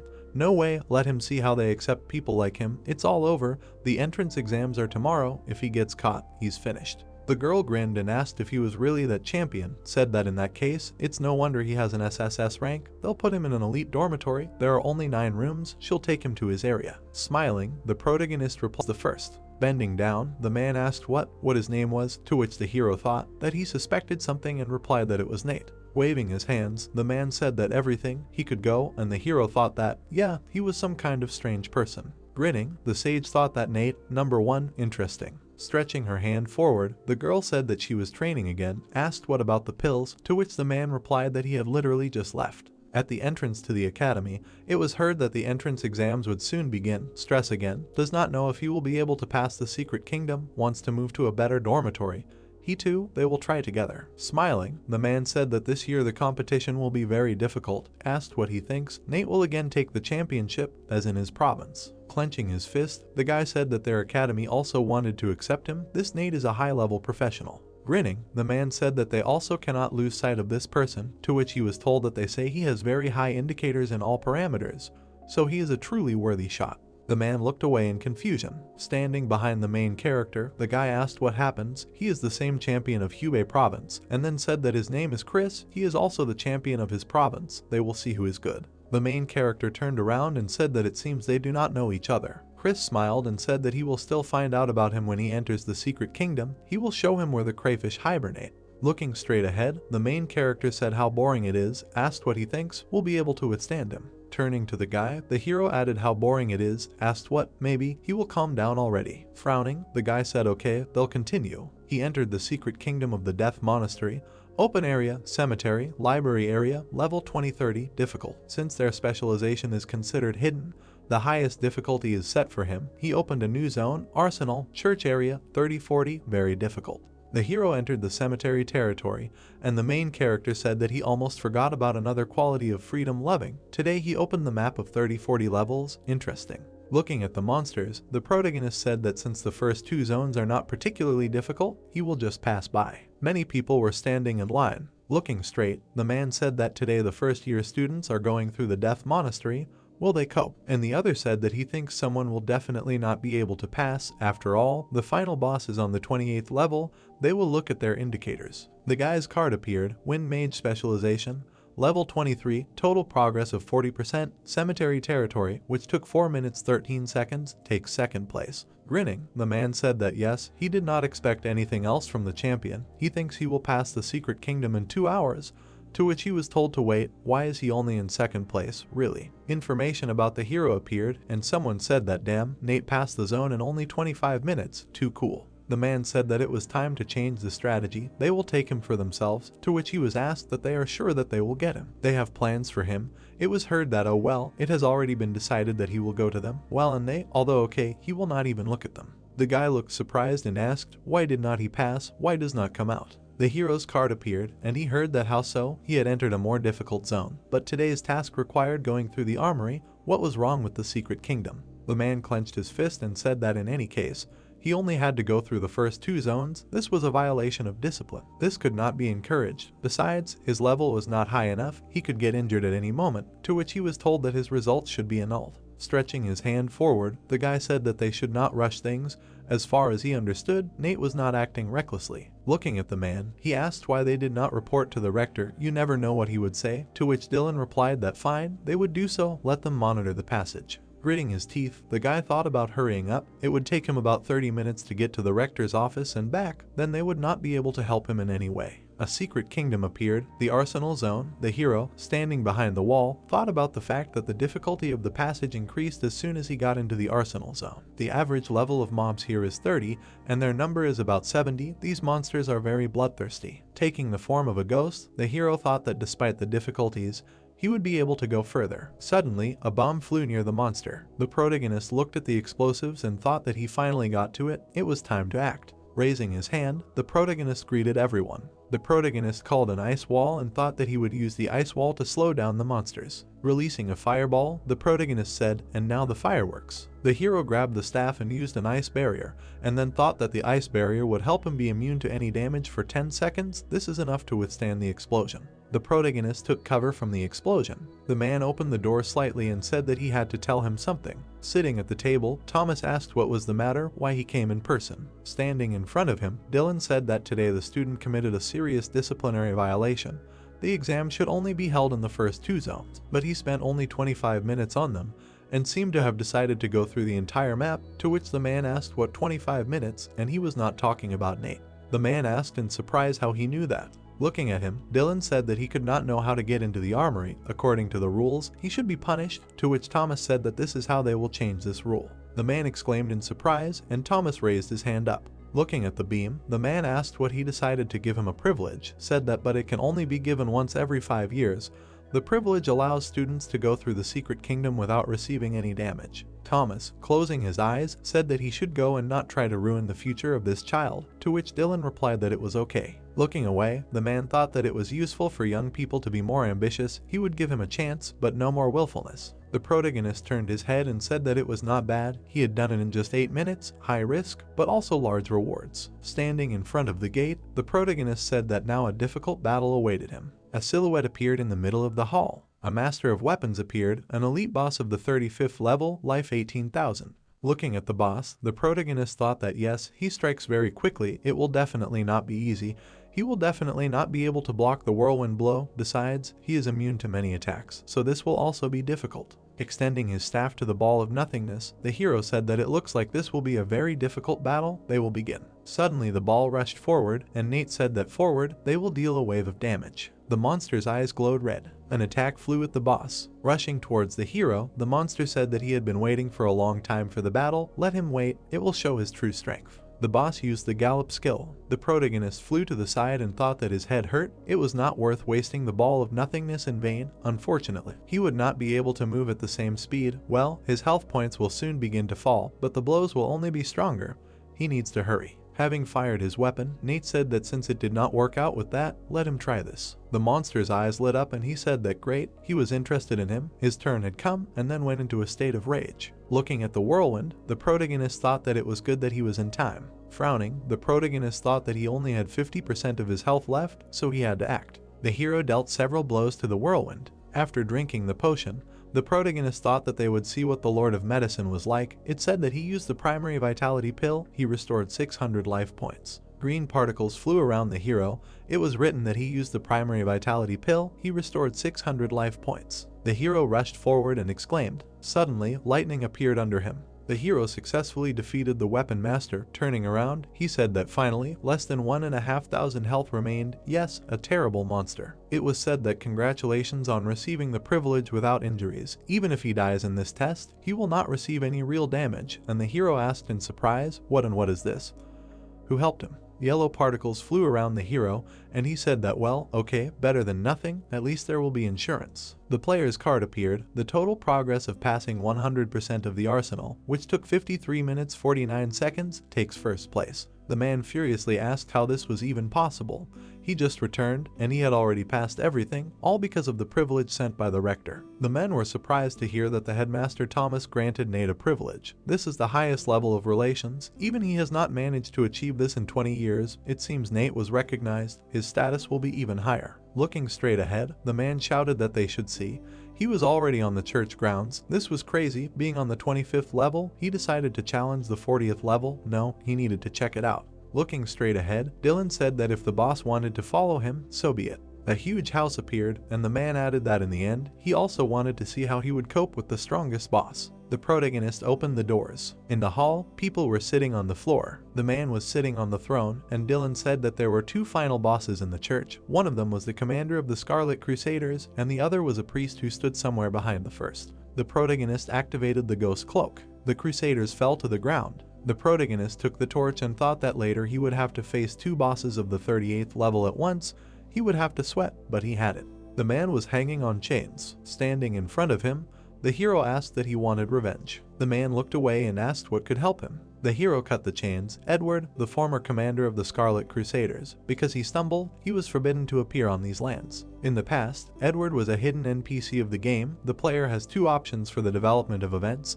The first is to kill Edward and get blue equipment, or save him, then he will help deal with the final boss. The protagonist used healing and thought that but since he was seriously injured, there was little use from him, and the player did not have much point in helping him, but green particles appeared around the man. Bowing, Edward said that he thanked him for healing. He would provide any help, to which the hero replied that he should watch the surroundings, and he would deal with the Crusaders when he heard the voice of the great priest. The protagonist took off his ghostly cloak and the Scarlet Crusaders discovered him. Running away from them, the protagonist shouted that forward. The hero stood in front of the waterfall. Suddenly Nate flew down. The hero jumped out of the water nimbly. Looking straight ahead, the protagonist used the water vine staff. Suddenly, ice appeared around the Crusaders. Looking at this, the men said, "Oh my god, his techniques are perfect. He doesn't want to close his eyes even for a moment so as not to miss anything." He thinks that after this, the mobs will definitely die, as many as 50 Crusaders of level 37. He's doing well. Throwing a magic ball, the hero thought, great, the show is beginning. The hero attacked with a ball of nothingness. Looking at this, the man asked, "What is this?" He killed everyone with a ball of nothingness in just 15 seconds. How could Nate use the same skill with a difference of 5 seconds? Is it all because of his talent? He must be a natural-born warrior. The protagonist took a step forward. Standing in front of the boss, Nate said, "Here comes the main enemy." The boss's eyes lit up. Suddenly, he went into an active state and said that he would exterminate him. The protagonist grinned and asked that a man mired in darkness could teach him anything. He definitely woke up from his sleep. Suddenly, the protagonist used a heavenly attack. Nate dealt multiple blows to the boss. Looking at this, the men said in surprise that damn, he dealt with him in half a minute. The speed of his movements and choice of timing are amazing. Judging by his attacks, he is a real specialist. Let them watch. Nate is ready to attack. The protagonist stretched his hands forward and said, "Well, let him taste his pressure." Purple rays appeared. The boss was taking damage. Suddenly, the protagonist jumped back sharply. Red circles appeared. The boss asked how he dared. He thinks he can handle him. The protagonist was under pressure. He will be released in 60 seconds, to which he thought that here it is, the most difficult part in the entire walkthrough. This is where two bosses will meet. The hero thought that it was much more difficult to deal with a double boss, and she said that he should come back to life. Resurrection was used. After the fall of the first boss, she starts his resurrection. In any case, he will have to face a double boss of the 38th level at the same time. The man rushed forward and said that blood for blood, it was time to settle scores, to which the boss asked how he got out. The hero watched the fight. The resurrection was interrupted. Holding the weapon in his hands, Edward said that he did not think that today would be the day to meet their couple. He had been waiting for this moment for many years. 10 seconds remained, and the main character smiled and thought that it was good that this character came just in time. Great. Looking at the hero, the boss asked what it was he who released him. Red beams appeared in front of her and she shouted that yes, she would kill him. The man swung at her and said that it was not shining, let her get it. The effect wore off and Nate said he didn't think Edward would be that useful. Was it all because he helped him heal his injury? Holding the sword in his hands, Nate thought that it looked like he would have to change his plans a little in the future. He could no longer look at the world through the prism of the old apocalypse. It was obvious that some processes had changed for the better, which was good news. The man asked in surprise how he had managed to develop such tactics, and the other asked how. He was a freshman. Where did he get such power from? It seemed like he couldn't miss such a shot. Dylan smiled and said that yeah, the boss couldn't be wrong. He deserved to be called the national champion. Coming out of the portal, Chris asked that no one had come out yet. The guy laughed and said that it looked like he was the winner. Nate had been too vain. He had cleared the cemetery and the library in just 1 hour and 38 minutes. Someone had beaten his record. Looking at the men, the guy added that what's wrong with them? He was the first to come. Why so quiet?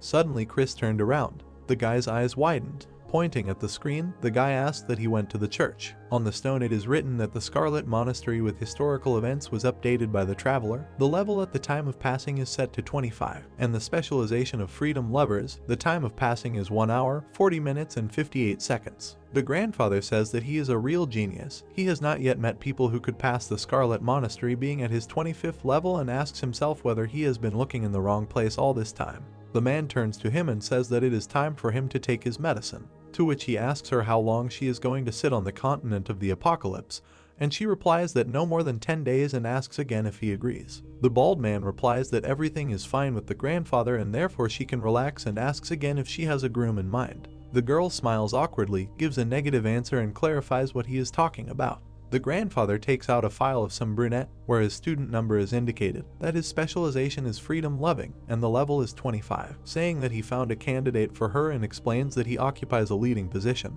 and his strength is not bad and asks if she wants to get to know him better. The girl cuts off that she does not need help and she will figure it out herself and refers to the fact that it is time for her to go. The door closes, while the grandfather thinks that finally his granddaughter has grown up and apparently she has a lover, and it is not surprising that she is going to stay on the continent for a few more days. The pink-haired girl sighs with relief on the way out. The grandfather waves his hand and shouts from the window that she should be careful and that there are a lot of bad guys there and she should not let herself be deceived. The girl thinks about bad guys. She is embarrassed and gives herself a positive answer, because there really are a lot of them there. The girl looks at the sky and understands that he is a blockhead and wonders if he missed her, because she would like to see him again. Another screen describing the record of the Scarlet Monastery. The brunette comes out of the portal. People approach Nate saying that he is a true champion. Another asks to just take a look at his academy because they are waiting for him there. A third that he should forget about it and go to a magic academy instead, and a fourth that the command academy would be the best option as a counter to him. The red-haired man wonders how he could become a provincial champion and asks if he will become a champion next time because he understands that it is a shame for him. The man orders everyone to be silent. He turns to Nate and begins by congratulating him on completing the story and adds that he probably already knows about their main academies and judging by his results, he has the right to choose where he will receive his education. Nate thinks that at the moment he has not fully understood the essence of the academies yet. For example, he does not know the teaching levels and all that and decides that it is worth asking around first. He makes an awkward face and replies that he has not thought about it yet, so he would not mind listening to each academy. People start that there is no problem, because the doors of their military academy will always be open for him. The Magic Academy also invites him, as well as the Command Academy and someone else. The plot moves to the building of the student cafeteria. Students are sitting. The man with the earring turns to the girl and asks if she knows that it took him a lot of effort to get these tickets and adds that if she is free in the evening, he suggests that they go together. She looks at him with displeasure and thinks that despite the strength of this man and his family status, he is a complete idiot and it would be nice if it were just his image. She turns around and searches for an idea how to escape from her interlocutor. Nate is eating dinner aggressively. The girl jumps up and says that she has things to do and he should go there on his own. She leaves, while he tells her after her that there is nothing wrong, because then they will go there next time. She sat down next to Nate and he was taken aback, because he does not understand what kind of relationship those two have. She addresses him by name, saying that they haven't seen each other in a while, but all he gets in response is a question about what she wants. She replies that she heard that he did well in the last challenge and remarks that it was cool, and he agrees. The pink-haired man is angry because he tried so hard to get her, but was ignored. Does she really like that brunette, and it pisses him off. The pink-haired man addresses Nate in a commanding tone and asks him to stand up. He continues that he shouldn't think that he can do anything from now on, because he got the highest result, because the younger must respect the older, and as the head of the disciplinary committee, he has every right to direct him. Nate gets angry and jumps up. He throws his lunch tray in his face. The red-haired man remarks that it was cool because he did such a thing on the first day. The pink-haired man stands in the lunchroom in rage. He attacks the brunette, asking if he wants to die. Nate deftly dodges the attack. The guy falls with a crash. Nate smirks and leaves, apologizing that his hand slipped.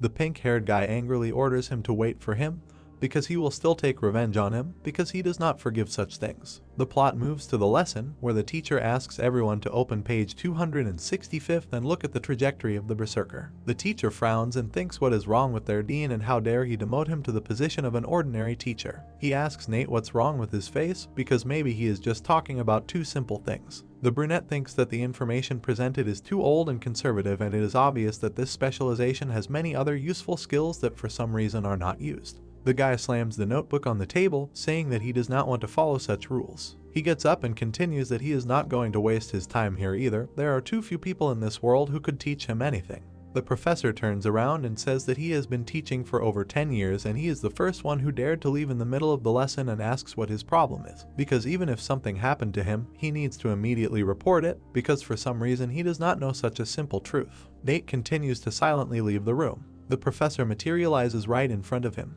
The man gives the order to explain, because otherwise he will not be responsible for himself. The guy spreads his hands and answers that since he asks so, then in a few words. He smirks and continues that he does not want to listen to outdated details. The protagonist stuck out his finger and asked to stop holding him up. The man opened his mouth and shouted. The guy clenched his fist and shouted that they know that he is very strong, but the teacher has more experience than him, so he should not dare to talk to him like that. The pink-haired man pointed his finger and noted that during a routine inspection by their discipline department, they found that he was about to leave and was suspected of insulting a teacher.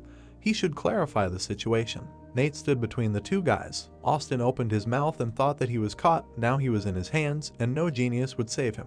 The man raised his hand and said to stop. He advises the others to maintain discipline and not interfere. This is a lesson for them. The main character smiled and noted that he did not think that the academy would stoop to such a level. The man opened his mouth and shouted what he meant. Let him explain. Nate turned and replied that if they wanted, then he would say that the course they had just read contained many mistakes and was too conservative in many places. If everyone studied according to his lessons, it would not lead to anything good. The man trembled and said that he had expressed his opinion. Then he opened his mouth and shouted that if he showed any concrete examples now, he would quit and never teach again, and thought that he didn't believe that an ordinary guy could understand everything so well. Nate opened his mouth and said that he had just said that all the branches of the berserker should correspond in the ratio of strength and constitution 3:1. In fact, with such logic, most berserkers would simply slow down and would not be able to develop further. Then he took the chalk and added that now he would show them new data. Then he began to write on the board. The students opened their mouths and shouted what was there. According to the calculations using his formula, after reaching level 50, the increase in physical fitness decreased significantly. This set of formulas is 3 orders of magnitude less than the standard ones given in textbooks. It is not surprising that he has a different opinion. Nate opened his mouth and noticed that the teacher just said that the attack speed attribute should give way to the critical hit attribute, and that was the only way to increase damage. Here he had another set of formulas that refuted that point of view. Then he walked up to the counter and added that every person has the ability to think for themselves. What he just said is not necessarily the true knowledge of the so-called practice. Then he opened his mouth and asked if there were any questions. James opened his mouth and shouted, "How is this possible? How could a newbie be so smart?" The blonde lowered his head and said that they were in the student union and had received instructions from the dean. He was suspected of openly humiliating the number 1 person among the freshmen. Let him go with them. Then Austin was grabbed. He stretched out his hand and started shouting. The students walked along the bridge and said that they had heard that the head of discipline had insulted Nate, and the academy had suspended him from work, and that teacher James had just resigned and left. Then they looked up and added that this Nate was a unique person. They said that the director was worried and decided to meet this guy in person. The man grinned and said that apparently he had a rather unconventional way of thinking. He thought that in the future he should not be such an upstart. Then he put his hand out and added that he should not worry, no one would do anything to him. Director Lin understood everything. Nate opened his eyes and thought about the last name Lin. Then he took hold of the door handle and added that there were quite a lot of people with that last name in the world. It was a coincidence. The bald man opened his mouth and noted that here they were again. The protagonist opened his eyes and remembered the man. Then he smiled and noted that he had to admit that he was very lucky. The bald man suddenly lit up, after which the protagonist released blue energy. The man smiled and shouted that it was amazing. Then he straightened up and added that he had already heard about his academic performance. He would not ask why he was doing all this, and he was not going to dig into the past. He wanted to ask him about one thing. Then he stuck out his finger and asked if he wanted him to become a senior lecturer of the most special course at Oracle University. He would agree. The protagonist smiled and asked if he would agree, and he would take the risk. The director put out his hand and remarked that since he had chosen him, how about giving him the Shanfeng blade? He wouldn't be helping for free. Then they both sat down and the man added that he offered to discuss his conditions. If he could fulfill them, he would try his best. Nate raised his hand and said that he needed several treasured intermediate drawings on herbs, and the bald man shouted that it was great, there would be no problem with that. Then he smiled and added that besides, he could find everything he needed in the museum. He had allocated him 10 million. If he needed anything, let him spend it.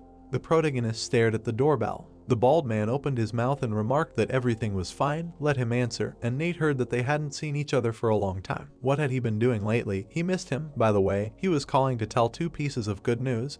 Which one would he like to hear first? The protagonist and the director stared at each other, and a voice came from the pipe asking why he was silent.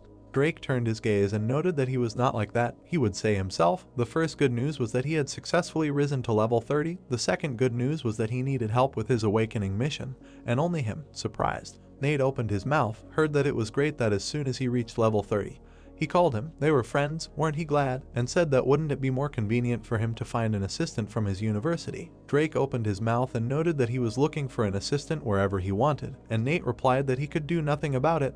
Let him send the address. The director raised his hand and said that he didn't think he had such a wide circle of contacts, but asking a level 25 student for help was quite a unique phenomenon. How confident was he in success? Nate smiled and replied, 10%. Then he stood on the street and said that first he needed to investigate everything. He had already chosen a suitable place to move to rank 4. The girl smiled and asked him to attach the card. Then she opened her mouth when she found out that the protagonist had 10 million in his account. The guy opened his mouth and shouted for someone to hit him.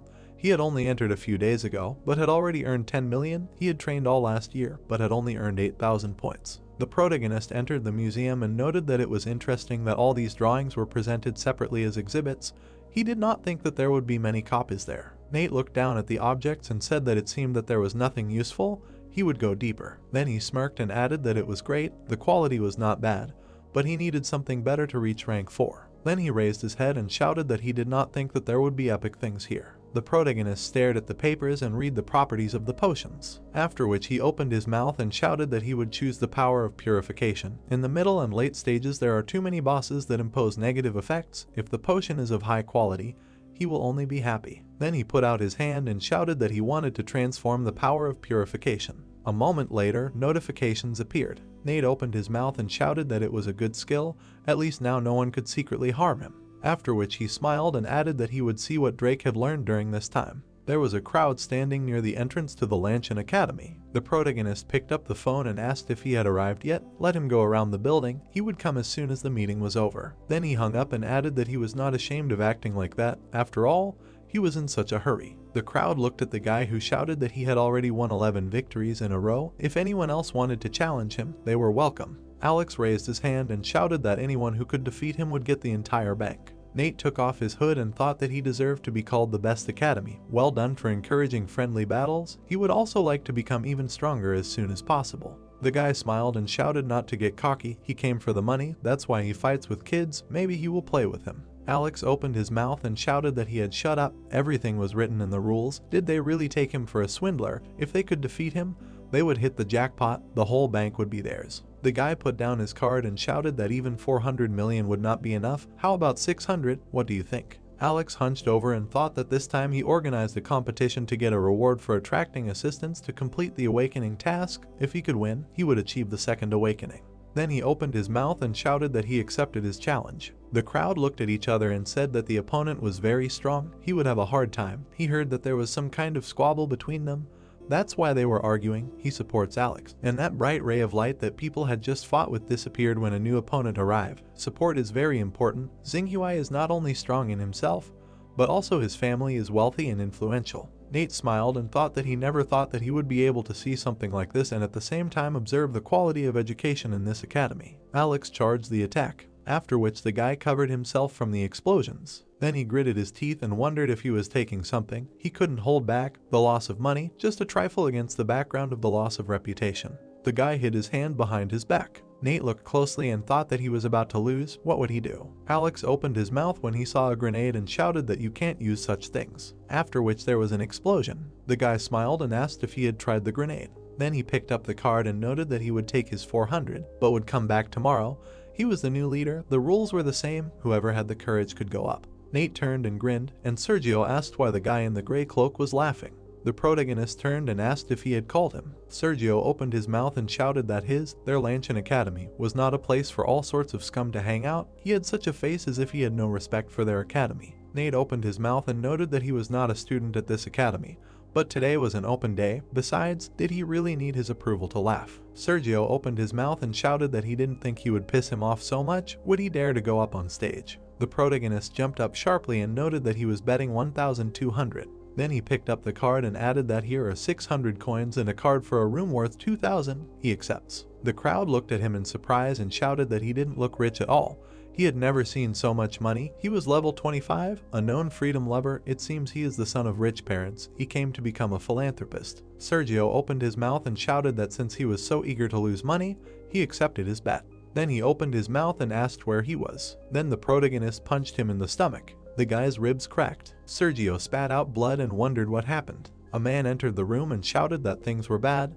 They needed to go to the arena. Lester opened his mouth and asked what this trifle was again. The assistant put out his hands and noted that his son had just taken part in a training match, but someone had seriously injured him, asking him to take a look. Lester stood up and shouted who dared, no one should touch his son. The protagonist stood in the middle of the arena and heard who he was, knocked him out with one blow. Too strong, never seen such people. He was definitely a level 25 freedom-loving person, a real demon. Then he extended his hand and said to give him money. Sergio opened his mouth and asked if he could wait a few days. The protagonist hit him and shouted to speak louder. He didn't have any. The guy opened his mouth and shouted that he did have some, just not here. Let him wait for his father. He was a professor here. The protagonist opened his mouth and asked if his father was strong. The crowd raised their hands and shouted what he was doing. He would regret it. Lanchan Academy is not a place for savagery. Let him get out of here. He is not welcome here. When the duty officer comes, he will not be pleased. Nate turned to them and asked if they were sure about this. The rules are the same. Anyone would dare to come out. The blonde opened his mouth and noted that the bet was 3,800. Who could beat it? The main character put his fingers up and noted that since they had no money, he was lowering the bet. They could only bet 300. If they won, the money was theirs. The guy jumped up and shouted that he was betting 300. The guys smiled and shouted that it was the eldest. He was a senior. They were saved. A moment later, the eldest fell near the stage. The main character opened his mouth and noted that they should move on. They had 4,100 at stake. The professor froze and asked what family he was from. What the hell was he doing? Lester started walking toward the arena and heard that it looked like he had come to stand up for his son.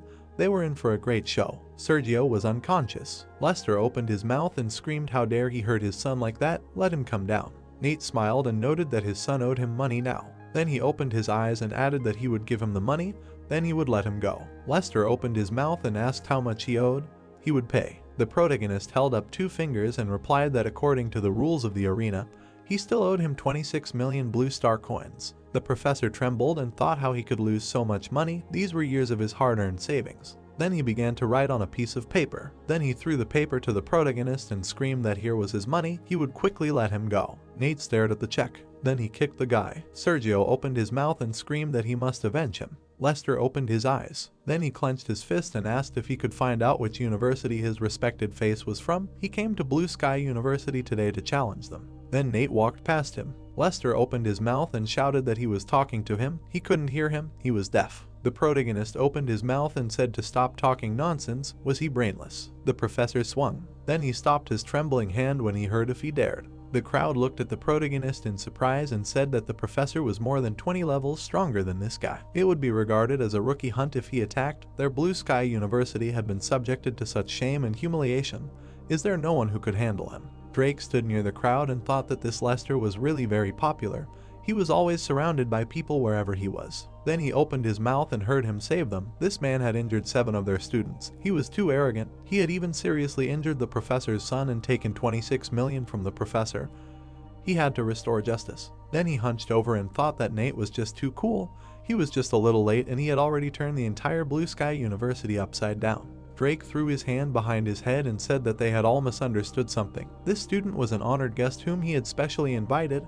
It was better to resolve the feud than to escalate it. Let him leave this matter in the past. Lester gritted his teeth and thought that this guy had been invited by Drake. He had hoped that he would help him let off some steam, but it seemed he could not count on it.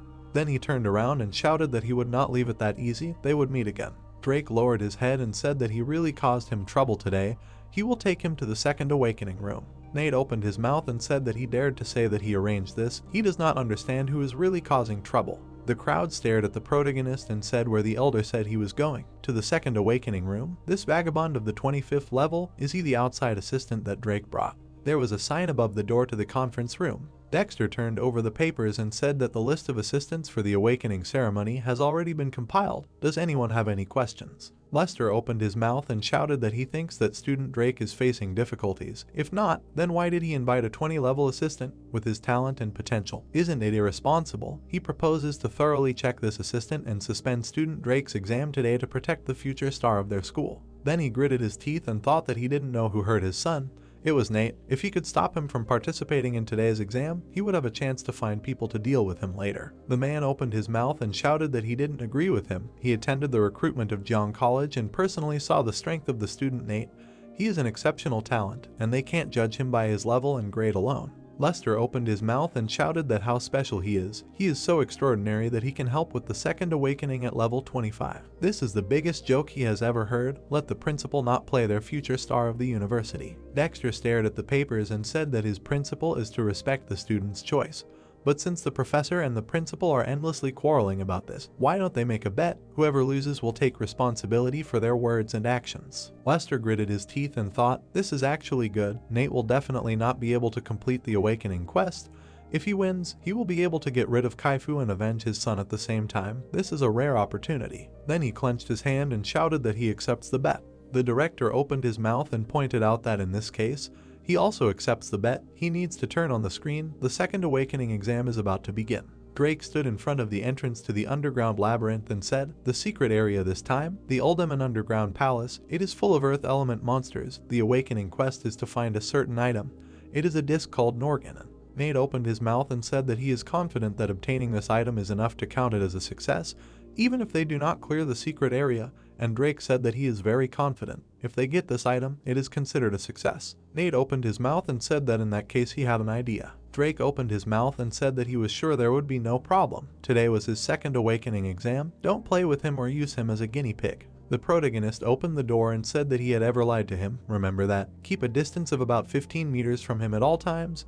Not too close, not too far. Then he entered the dark cave. The monsters ran after the protagonist. Then he landed next to a huge monster. Luveller opened his mouth and screamed. Drake looked at the monsters and thought that his heart was always pounding when he followed Nate. He didn't even know if he could succeed following his method. Everyone stared at the screens and said that he was attracting so many mobs at once. Drake was behind them, and the one in front was Nate. Weren't they just tempting fate? How could they be so dismissive of the Second Awakening exam? Uldaman was a secret area on the 25th floor. Lester opened his mouth and shouted that that was why he said that they shouldn't trust the foreign student. He might be a spy sent by Oracle University to deliberately sabotage them. After the exam was over, they should catch him and demand an explanation from Oracle University. The director screwed up his face and thought that it would be better for him to put in a little effort. Let him not upset him. Then he stared at Dexter and thought that he hoped the old man wasn't lying. Let him show them the real thing. The protagonist opened his mouth and shouted that now was the time. Drake abruptly turned into the passage, after which the protagonist disappeared using the invisibility effect.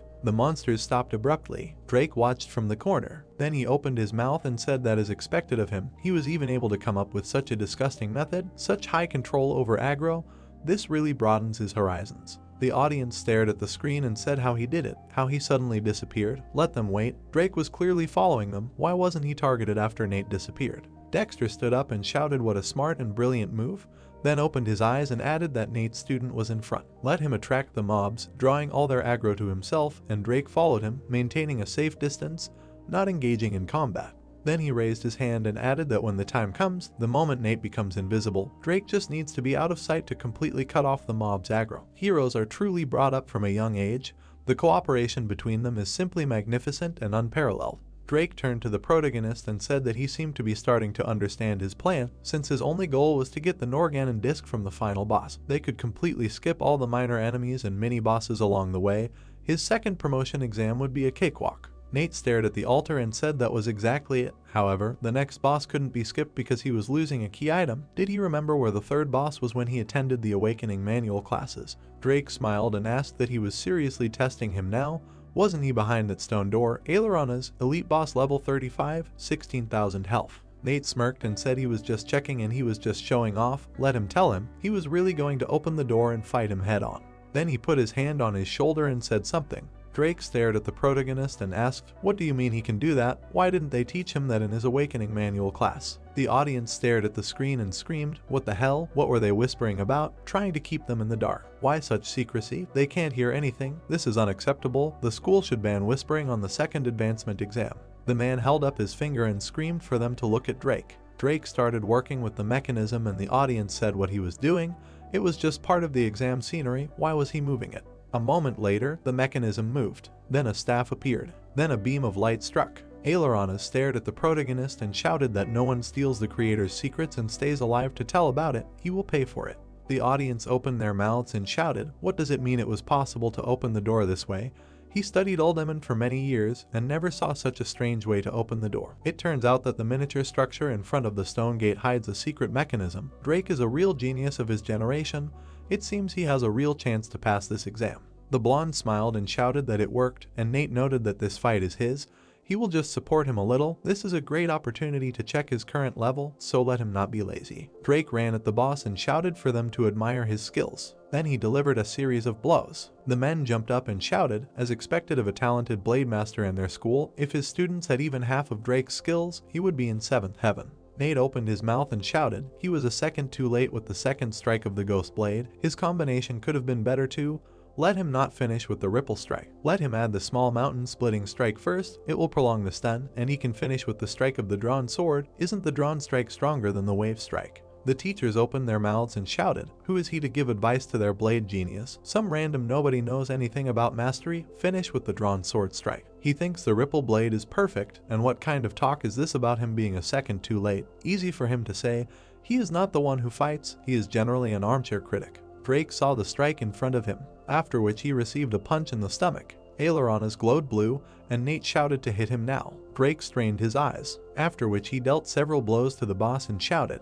The audience stared at the screen and shouted that this really increased his damage by 20%. Maybe there is a Blade Master expert in the family. How else can he know so much about the Blade Master's combinations? Even they can't compete with this. It is possible. I agree with this theory. Not necessarily. Perhaps he is strong in theory but not in practice. The director smiled and said that if he didn't know, let him tell you. Nate was the best in the entrance exam in Ebe province. He is also the first student in Xia country to get the SSS potential rating. The man opened his mouth and shouted what was happening now, after which he stabbed the boss in the stomach. Aileronas fell to the ground and shouted what was this? Why did he feel the presence of a titan? Damn people, this is not the end. The man smiled and shouted. What did it mean? It really did have a special effect. Drake did well. They should ask him about the placement of the miniature model after the exam. It could make things much easier for the other students. Dexter strained his gaze and thought things were getting interesting. Drake gave a thumbs up and pointed out that not only had he improved the Blade Master's combinations, but he had also found a hidden mechanism, and Nate spoke up to pick up the items. It was time to move on to the next area. Drake stared at the Taurus fragment. The cave was dark. Nate stared at the dark monsters and said, "This path is too narrow, not like that stone corridor before. It looks like they'll have to fight their way through." Drake opened his mouth and said that when it came to damage, he couldn't compare to him. He would focus on distracting the mobs. But he had to hurry, let him not be killed. Then he put his hand out and shouted that now everything depended on him. The protagonist summoned a staff. Then he summoned a sphere of emptiness. Drake opened his mouth and said that when it came to damage, no one could compare to him. The man opened his mouth and said that there was a chance to convince Nate to transfer to another school. It was a crime to let such talent go to waste at Oracle University. The director smiled and noted that he probably didn't know. but he personally went to recruit him on behalf of the school, and for some unknown reason known only to God, he chose the lower-ranking Oracle University, so since it was his decision, he doubted there was a chance for a transfer. 3 warriors appeared in front of them. Gagarin put out an axe. Nate opened his mouth and asked if he knew the abilities of this gnome, and Drake answered that of course. His instantly applied fire damage increased debuff and AoE attack fire nova are quite annoying. Then he smiled and added that he should consider this an opportunity to test his skills in reacting in time. He will take on the boss, he will focus on damage, and let him not forget to interrupt each fire nova. Gagarin called fire and shouted that this is the kingdom of gnomes, outsiders have no place here. Nate covered himself with his hand, after which he landed next to the gnome and he asked how this is possible. A moment later, the protagonist dealt several blows to the enemy. Drake gritted his teeth and said that Nate is a real beast. He is doing something incredible with his skills as a battle mage. He has never seen anything like this. He almost feels sorry for this Gagarin. The gnome put out his hand and began to use a fire nova. Nate smiled and said that it was his turn. His older brother was taking a 10-second break. Drake opened his mouth and yelled not to do this to him. He was doing it on purpose. Then he jumped on the dwarf and yelled what the hell, he had to do it. Drake slashed the dwarf with his sword. Then he fell to the ground. Nate smiled and said that he saw, sometimes you just have to strain yourself, otherwise he would never know his limits. Drake opened his mouth and yelled that he was a vile bastard. He was teasing him on purpose. The audience rose from their tables and yelled that he was seriously teaching Drake. This was crazy. This guy's talent and fighting instincts were just monstrous. It would be a crime if they couldn't get him into their school. They would be missing out on a real prodigy. People stood in front of each other. The hero said that he had an even cooler move and asked if Drake wanted to learn it. The guy replied that he was talking to him while fighting the boss, completely distracted, and he wasn't even helping. Now he was tempting him, like the devil. Stop teasing him, let him just say it. Spheres were flying around the protagonist. He said that in fact, Gagarin's instant debuff of the fire hammer, fire damage amplification, can be tracked if his reaction is fast enough. He can dodge, and let him pay attention to the moment when he raises his hand. Does he see anything special? Drake replied that the moment when he raises his hand. The monster looked at them angrily. Fire damage amplification. 5 layers of fire damage amplification are applied to him. Incoming fire damage is increased by 750 units. The guy exclaimed what he saw. Before he raises his hand, he slightly pulls his right hand back. The hero said with a smile that it was not bad. At the moment he pulled it away, let him use Ripple Strike to counter the debuff, and that it was an opportunity that lasted for about 0.1 seconds. The monster raised his hand up. The voice shouted that it was here again. Drake jumped and exclaimed that Ripple Strike. It had 6 layers of fire damage amplification. Incoming fire damage was increased by 900 units. The guy cursed and said that such a reaction was actually possible for a person. Nate shouted at him not to get distracted, let him continue training. The voice continued that it was 0.5 seconds late, 0.2 seconds early. What was he doing? He used it too early. Let him remember this feeling. Don't get nervous, and that next time he should act a little slower. The man angrily shouted that this was simply absurd. The other added that no matter how strong he was, he could not treat their genius as a guinea pig. The man said that even if he was right, a reaction of 0.1 seconds, it was even possible. 10 layers of fire damage amplification were applied to him. Incoming fire damage increased by 1500 units. The hero shouted at the guy that this was his last chance. Let him not blame him if he didn't remind him later. With his current debuff, Gagarin would kill him with one blow. Drake bared his teeth furiously. He jumped up, cursed, and said to take it. Drake sharply cut the air with his weapon. Fire damage amplification is ineffective. The guy shouted that it was great. The protagonist frowned and said why he was happy he managed to do it only after so many attempts, and that he would save him only after he successfully did it 10 times in a row. Drake angrily shouted that okay, he won. Ripple Strike, fire damage amplification is ineffective. Ripple Strike, fire damage amplification is ineffective. Ripple Strike, fire damage amplification is ineffective. It flashed through his mind that it was not bad. It was rare to get such an opportunity to train. Drake had finally mastered this skill. Nate shouted that it was his turn now. An explosion of blinding signs. There was a blinding explosion. The monster was lying face down on the ground. Nate asked how he felt. Drake said that it was incredible. He was much stronger than he thought. Although he still could not compare to his crazy skills, he could easily deal with someone at his level now. The voices said that he really did it. Even Drake surpassed himself thanks to his stimulation. It was just a miracle. They must do everything possible to keep this guy with them. Otherwise, he will definitely become the #1 enemy of their university in the future. He was told that he was too small-minded. He would not only be an enemy of their university, but a nightmare for all his peers throughout the country of Zia. The guys stood in front of the gate. Nate said that the final boss is ahead. Ajad's room. Begin. They grabbed the door handles. The door opened. The protagonist asked the guy if he knew the strategy for the final boss fight. Drake replied that yes, the hardest part was dealing with the smaller monsters during the boss fight. The guy continued that this boss would animate 5 statues every 10 seconds to fight. When his power points dropped to 50%, he would animate all the statues in the room. According to the normal battle strategy, they would split the responsibilities, one to kill the boss and the other to clear the smaller monsters. Nate replied with a smile that he had a better plan. He wanted to hear what it was. Drake exclaimed indignantly that forced kill, just 2 words, that's it, bro, that's his battle plan. This is a level 38 boss and he just says forced kill. Nate replied, what else do you need for forced kill? As long as they can kill him fast enough and control the damage rhythm, this boss is easy to deal with. Drake thoughtfully answered, kill quickly, control the rhythm of damage, 50% of the power points, awakening. He looked up and continued what he thought. He understood what he meant. It was a bold plan, but it was worth trying.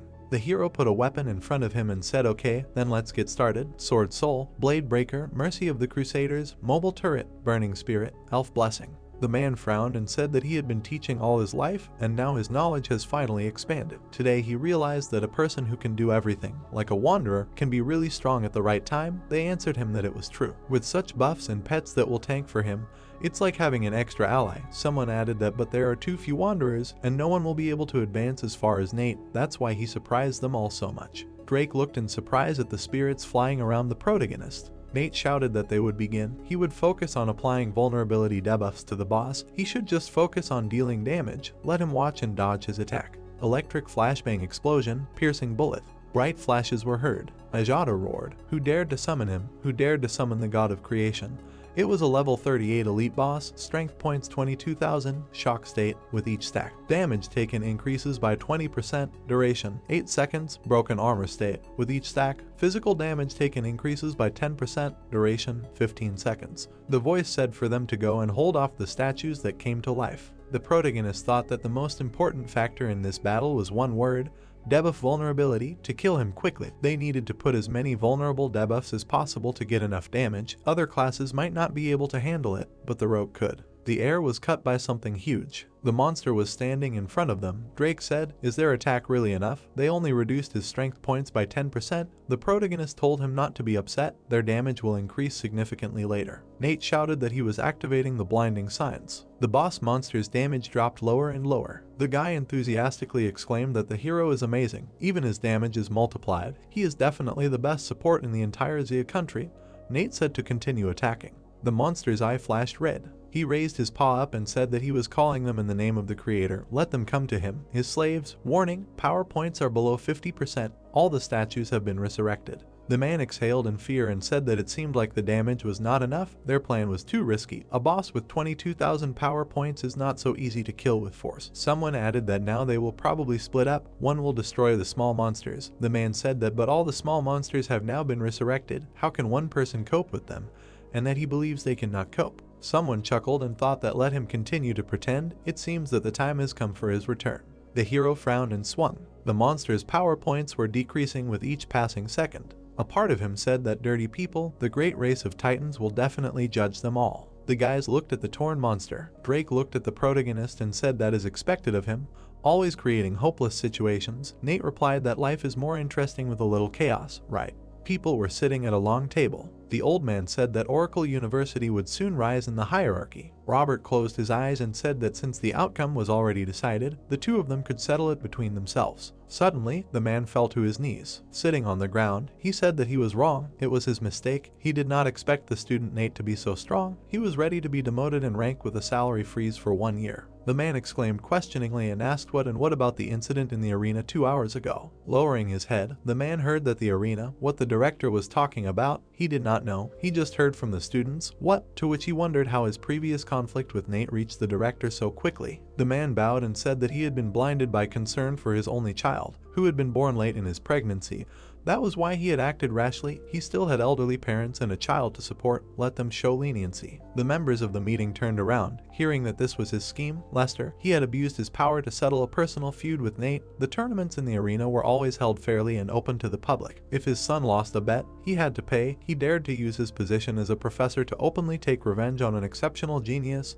He was not ashamed. Standing before him, the man added that he would hand in his resignation tomorrow. This was the last act of mercy he offered him. Let them take him away. Lester began to be taken away, and he shouted, "Director, let them spare him." The ruins appeared, and the voices of congratulating Drake on successfully completing his second awakening mission were heard. He was successfully promoted to the Holy Sword and obtained 20 attribute points, congratulating him on breaking the record in the secret area. The total time was 1 hour 58 minutes 49 seconds. The individual rating was S rank. The reward was 5 billion experience and 1 platinum treasure chest. The protagonist looked at the box. It said that the hidden class feature is a magic caster has been activated. The individual rating was upgraded to SS rank. The platinum treasure chest was upgraded to a diamond chest.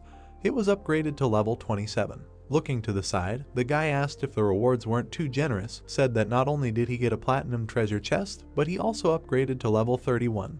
It's incredible. The protagonist smiled broadly and thought that the experience for the second awakening secret area was huge, counting the experience accumulated earlier. It had increased by 2 levels. It seemed that he could include the 1000 assistant service in his schedule. The status bar appeared. Name Nate, race human, level 27, strength 85, agility 107, spirit 31, constitution 25, armor 320, physical damage bonus 34 and 8%, critical damage bonus 31 and 6%. Awakened talent transformation SSS rank level 4, combat power 28,131, unallocated attribute points 0, coins 1,370 gold, 52 silver, 14 bronze, blue star coins 33 million, baptism buff basic effort. Pointing forward, the protagonist thought that as always, he would distribute all 12 new attribute points to strength. This wave of improvements would push his combat power past 28,000, and he would be just a step away from 30,000. The hero opened the diamond treasure chest. Nate was surprised to see that they were congratulating. They received excellent equipment poison shoulders. The quality is excellent. The armor type is shoulders, 60 armor, plus 8 agility, plus 12 strength, durability 40, item level is 65, the required level is 25. The requirements for the class are Poison Queen. The equipment effect allows you to actively use the Poison Queen capture skill, releases a huge net in front of him. All captured targets will be immobilized for 5 seconds. Paralyzing poison is injected at the same time. The capture radius is 30 meters. The recharge time is 2 minutes. The protagonist smiled widely and thought that this is actually the second item for the second awakening class, and it has an AoE control skill. The hero ran away from the monsters and said that if this skill coordinated with the Void Sphere or Quantum Bomb, wouldn't it be perfect? The hero caught the monsters and added that in the future, he just needed to gather all the monsters together, use the net, and then follow up with an AoE attack to eliminate them all at once. Looking at the sphere, the guy said that they will get rich this time. He got another high-level item, right? How about he showed his reward and let him envy? The guy said in surprise that his luck was amazing. This is the second awakening equipment again. He remembers that this is already his second item. He completed his second awakening, and he doesn't even have one. It's so annoying. Looking to the side, Drake said that he reached level 31. It seems he officially graduated from the Blue Sky University. Asked what his plans are for the future, he plans to take refuge with him. The protagonist smirked and said that he would tell him once he was done with his second awakening. As they walked down the street, the two of them talked about what they heard. Senior Drake and that level 25 monster had completed the second awakening exam with a record score yesterday. Everyone knew about it. He heard that the principal even personally called them today. Sitting across from the protagonist, the man said that it had been a while since their last meeting, and he already looked like a completely different person. He had become even stronger. The protagonist raised his hand and asked that his purpose in calling him today was to convince him to transfer to their university, right? The man lowered his head and said that, well, that was indeed their purpose. He believed that he was aware of the strength of Blue Sky University. Earlier, during the entrance exam, he also tried to personally recruit him. It was a pity that he failed. Smiling, the man added that Principal Dexter also agreed to accept any conditions he could offer if he joined their university. As for Oracle University, he would discuss it with them personally. Sitting across from them, the protagonist replied that he was afraid he had to refuse. Looking away, the protagonist continued that since he chose Oracle University, then he would never change his mind. Drake was surprised to hear him think. They already knew about his relationship with him, so they had nothing to worry about. As long as Blue Sky University did not start a conflict with them, Oracle University would never be hostile to them. He could guarantee that. Smiling, the man said that what a confident answer. If so, they would not insist. Sitting on the couch, the protagonist said that but he had a plan that could benefit both of them. The examination hall for the second awakening of the Blue Sky University appeared. It was heard that Director Dexter personally invited Nate to be a temporary teacher. He will stay at the Blue Sky University for 10 days to help the students pass the secret dimension of the second awakening. He heard that the rewards include specific rare materials, and there is a 100% guarantee of passing the second awakening. 100%? This is just bragging. Yesterday's group of students with Drake had a final increase rate of only 37.5%. In the whole country, even the strongest students of the 30th level do not dare to guarantee the success of the second awakening exam. The office door appeared, and someone said that they will see what happens. He heard that the senior will be the first to try, then they can find out the results. Standing in front of the protagonist, the guy said hello and said that he is Berserker Brian. He took out the space cicada spirit he requested yesterday, asked what he could find out, when can they start the second awakening exam. The protagonist smiled broadly and said that it was not bad. The spirit of the space cicada was of the first class level. It would be impolite to refuse. Standing in front of the guy, Nate added that since there was no one else here, and he came first, they would start right now, to which he asked what right now. He did not need to prepare anything. Things like elixirs, etc. Turning his head, the protagonist asked that he did not believe in him, said that if he did not believe, he could take his item back. The guy waved his hands and said that he should not misunderstand. It was not that at all. He was just afraid that it would be too difficult for him. Since he agreed right now, he had nothing more to wish for. Let him see him off. The protagonist stood in front of the students, and they heard him say, "Let them see, Brian is here. He already failed half a year ago, lost 4 levels, and it took him a long time to get them back. His talent is not very good, and even the experts he hired could not help. Nate will have a difficult task. Let's see if he can handle it." Looking away, the protagonist said that he should relax, do not worry about the opinions of others. He needs to believe in himself and even more so in his vision. The guy raised his hands and said that but Teacher Nate, he is really unlucky. The map he just chose is Demon Mountain, and its difficulty is a little higher. Let him support him later. He must help him pass it. Turning around, the protagonist said that he should not worry. He always keeps his word. Let's go. It was written that the current secret zone is Demon Mountain. Students are on trial. Brian, Nate, the current progress is 80%. Looking at this, the students said, "Damn, such progress is impressive. It's too fast. Is he really going through it with Brian? It hasn't even been 30 minutes and he's already passed the first and second bosses. He really is something special."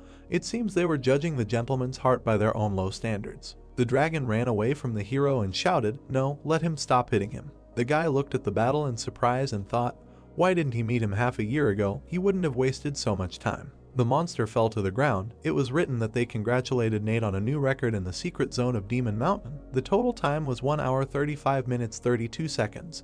Individual rating SSS rank. Reward 600,000 exp. Diamond chest received. Special characteristic of the hidden class spellcaster activated. Individual rating increased to SSS rank. Diamond chest upgraded to Starlight chest. Looking at the chest, the protagonist said that this assistant service is useful in more than one way. It's just amazing. Not only can he get materials to upgrade his weapons, but also experience and treasure chests. He just doesn't know if he can still get experience by repassing these secret areas in the future. Nate smiled widely and said that he is in no hurry to open the Starlight chest. There are still many secret areas to pass.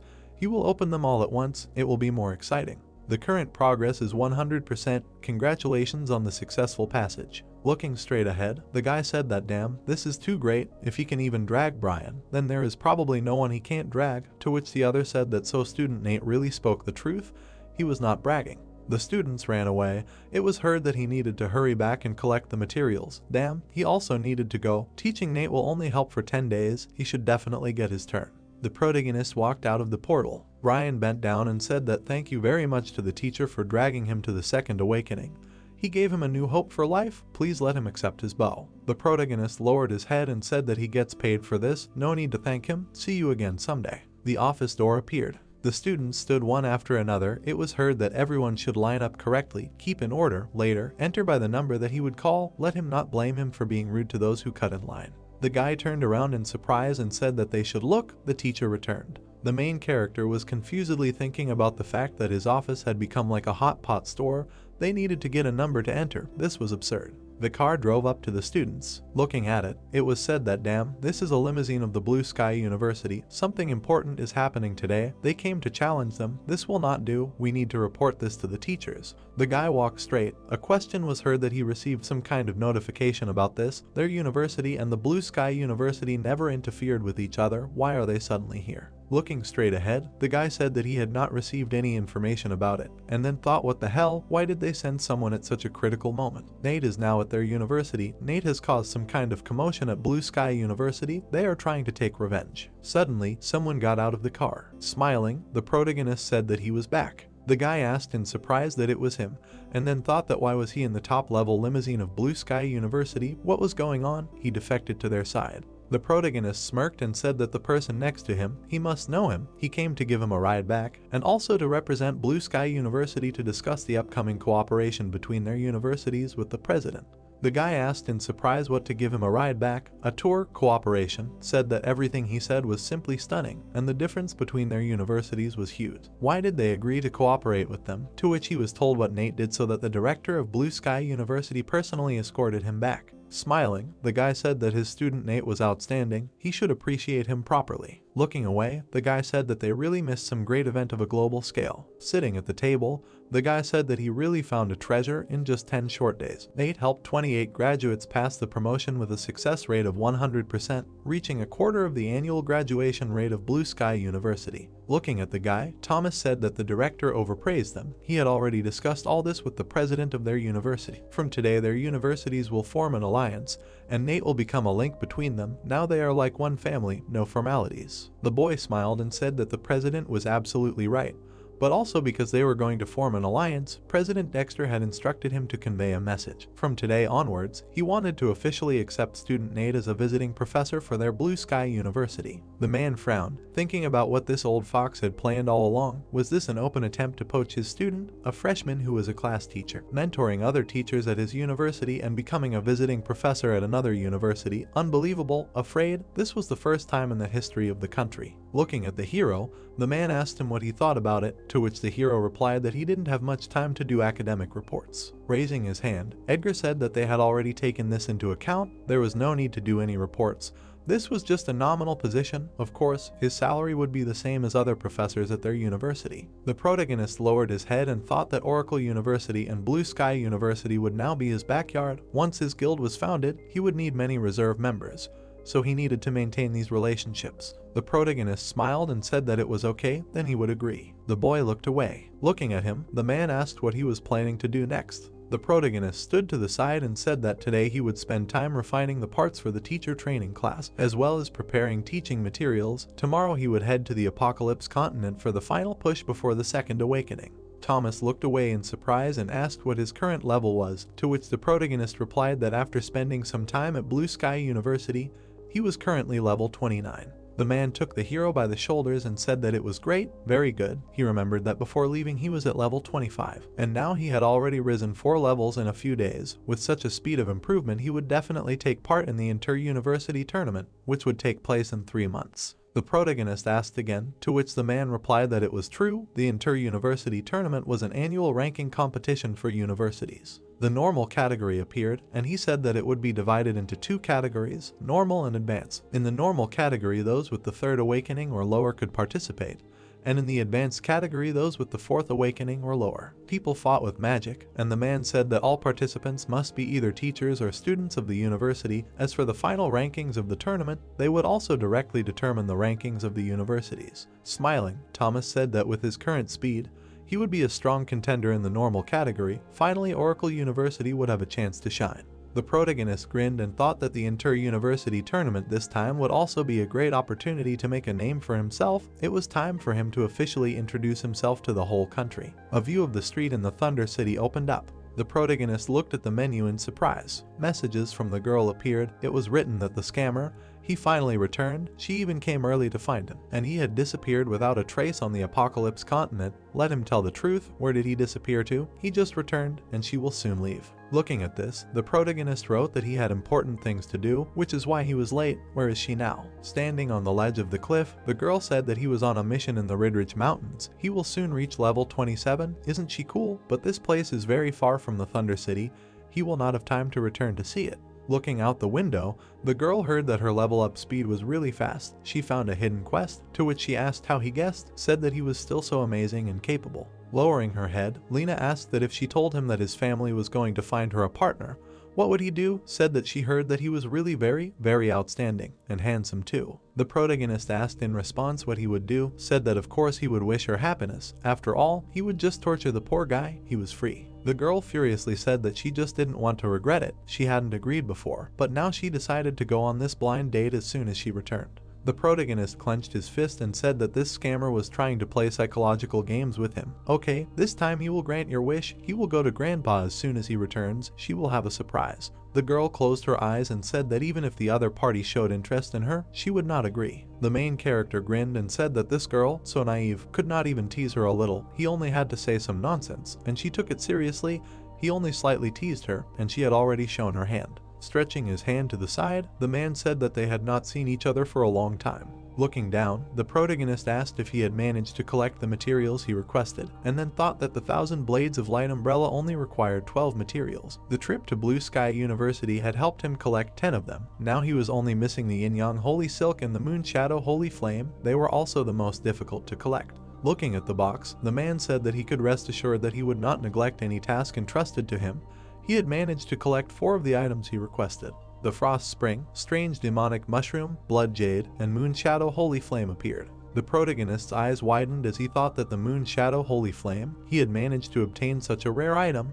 It was truly an unexpected surprise. Closing his eyes, the hero asked that there were only 4. It seemed that his auction house was not as efficient as he had hoped, to which the man replied that he had already done his best to collect them. Waving his hand, the protagonist said that alright, with his ability to get 4 of them, it meant that he wasn't idle, let him say how much he wanted for these items. Smiling, the man said that he spent a total of 1,000 gold coins on these materials, but since he caused the delays, he would give a 20% discount, and then thought that he actually spent more than 2,000 gold coins to get them, but seeing his displeased expression and considering his intimidating personality, how could he dare to say the real price? The hero replied that so be it, he would accept it considering his goodwill, and that he would also recommend him to his superiors. Frank bowed and thanked him for his goodwill, and that it was an honor to work for him. Nate walked and said that if he was not wrong about the Yin Yang Holy Silk, then this place should have it, but before going there, he needed to go somewhere else. Outside Thunder City, near one of the stables, the protagonist opened a hatch and said that he could get to the Thunder City branch of the Dark Brotherhood through this cellar, and that he first needed to get an assassin's token.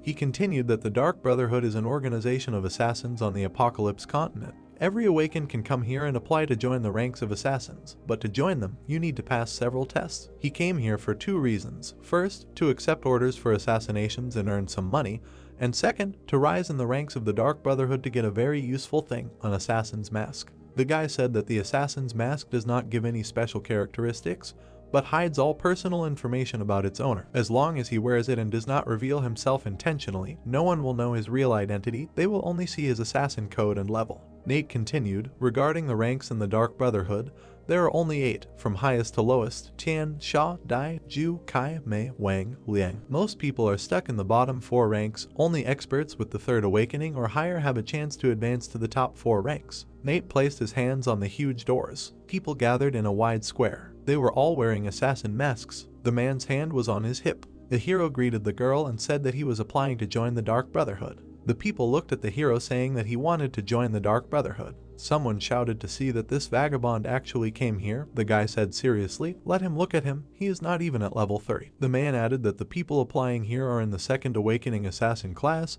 How can this vagabond pass the test? The girl replied that the registration fee would be 100 gold coins, and handed him something, telling him to take the participant's token and go to the testing hall in building number 3, where he would be met. People were standing near the testing hall. The girl told someone that she had failed. Next, the guy said in fear that this lady was on her period. She was so hot-tempered. She tore this guy apart for no reason.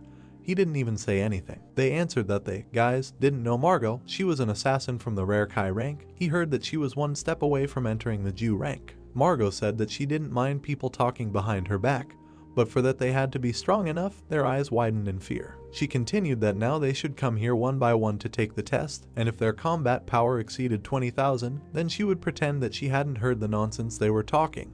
Otherwise, the voice asked their lady to calm down and for her to forgive them for their gossip. They would not dare to do it again. The girl hit the guys with a whip and said that it was enough to hesitate, let them not make her do everything herself. The voice said the guy's name, level 32, Inquisitor of the Second Awakening, combat power 18,372. The board said that it was a failure. The voice said the name of another guy and said that he was level 34, a Machinist of the Second Awakening, combat power 17,889. Another name, level 35, the King of Poison of the Second Awakening, combat power 19,021. Margot said displeasedly that they were just a bunch of trash. They could not even exceed 20,000 combat power. How dare they gossip about her at the same time? And to remove them, send them to the water prison. The guys shouted no, so that the lady would have mercy. The girl turned to the protagonist and asked that he also wanted to join the Dark Brotherhood. He was not even in the Second Awakening, and he was a vagabond class. She continued that this lady would advise him something, let him not waste her time. If he left now, he would still have a chance. Otherwise, Nate shouted that it did not matter. He turned away and Margot said that she would tell him right away. The Dark Brotherhood does not accept any trash. Even if he did not go through the Second Awakening, she will not lower the criteria for him. And that if his combat strength is not higher than 20,000, then he is not even qualified to pass the test. If he does not meet the standards, then he will also be sent to the water prison. The voice called the protagonist's name, level 29, First Awakening Vagabond, combat strength 30,058. Margot's eyes widened. She exclaimed that level 29 and strength above 30,000, who is he? The hero replied that he was now qualified to take the test. Margot replied that it seemed she had underestimated him. Now he had to take the test, which consisted of 4 stages. She continued that these stages would test his strength, agility, physical fitness, and spirit in that order, and would immediately warn him that if he died during the test, his level would still drop. It flashed through the guy's mind that this place was much more interesting than his previous world. The portal glowed blue. The girl approached Margot and said that she thought she had already been there. Well, she hadn't found a suitable candidate yet. Margot replied that it was possible, but first she would need to see his test results. The hero found himself on a sandy beach. He smiled and said that this was an independent place outside the secret worlds. Interesting. The next wave would arrive in 30 seconds. The candidate should prepare. Let him be ready to attack the waves with all his strength. The use of skill enhancement and elixirs is prohibited. Nate thought that everything was as he expected. The 4 stages of the test are equal to the 4 main qualities of the Awakened. The first stage is to test his strength. The wave began to rise up. The hero said that since auxiliary means are prohibited here, it means that this test is intended to evaluate his strength and his skill. Very good. He has not given it his all for a long time, and shouted that the transformation of the sword. A huge wave was approaching him. Nate said that this wave, its height is comparable to a small tsunami. They have high expectations of him. He raised the bloody sword in his hands and shouted its name. He cut the air and shouted that destruction. A moment later, he cut through the wave. He cut a 1,000-meter high wave with one blow. He is congratulated on passing the first stage. The rating is 5+. The gate on the left leads directly to the next stage, agility test. The gate on the right leads to the rest room, where you can restore to your original state. Passing the stages without a break will improve his final grade. Please let him decide. Nate shouted that he would pass all the stages at once. The girls looked at the portal and one of them said that judging by the color the grade was in a plus. How could this be? Margot asked Mia what grade she got when she took the test. Mia answered that she was a B+. Margot answered with a smile that it was unexpected. The best assassin in their city got a B+ on the test. The girl said discontentedly that she took the test when she was only at level 32. He probably has 40 levels, otherwise he would not have been able to get an A+. Margot covered her mouth and asked about level 40. Mia asked why she was laughing. What did she say? The girl thought that even when she took the test, she got an A-, but for the melee class, the strength stage is the easiest. She hopes that he will continue in the same spirit. If he can get 2 A's, then he is definitely the one she was looking for. The agility stage is the peak of a snowy mountain.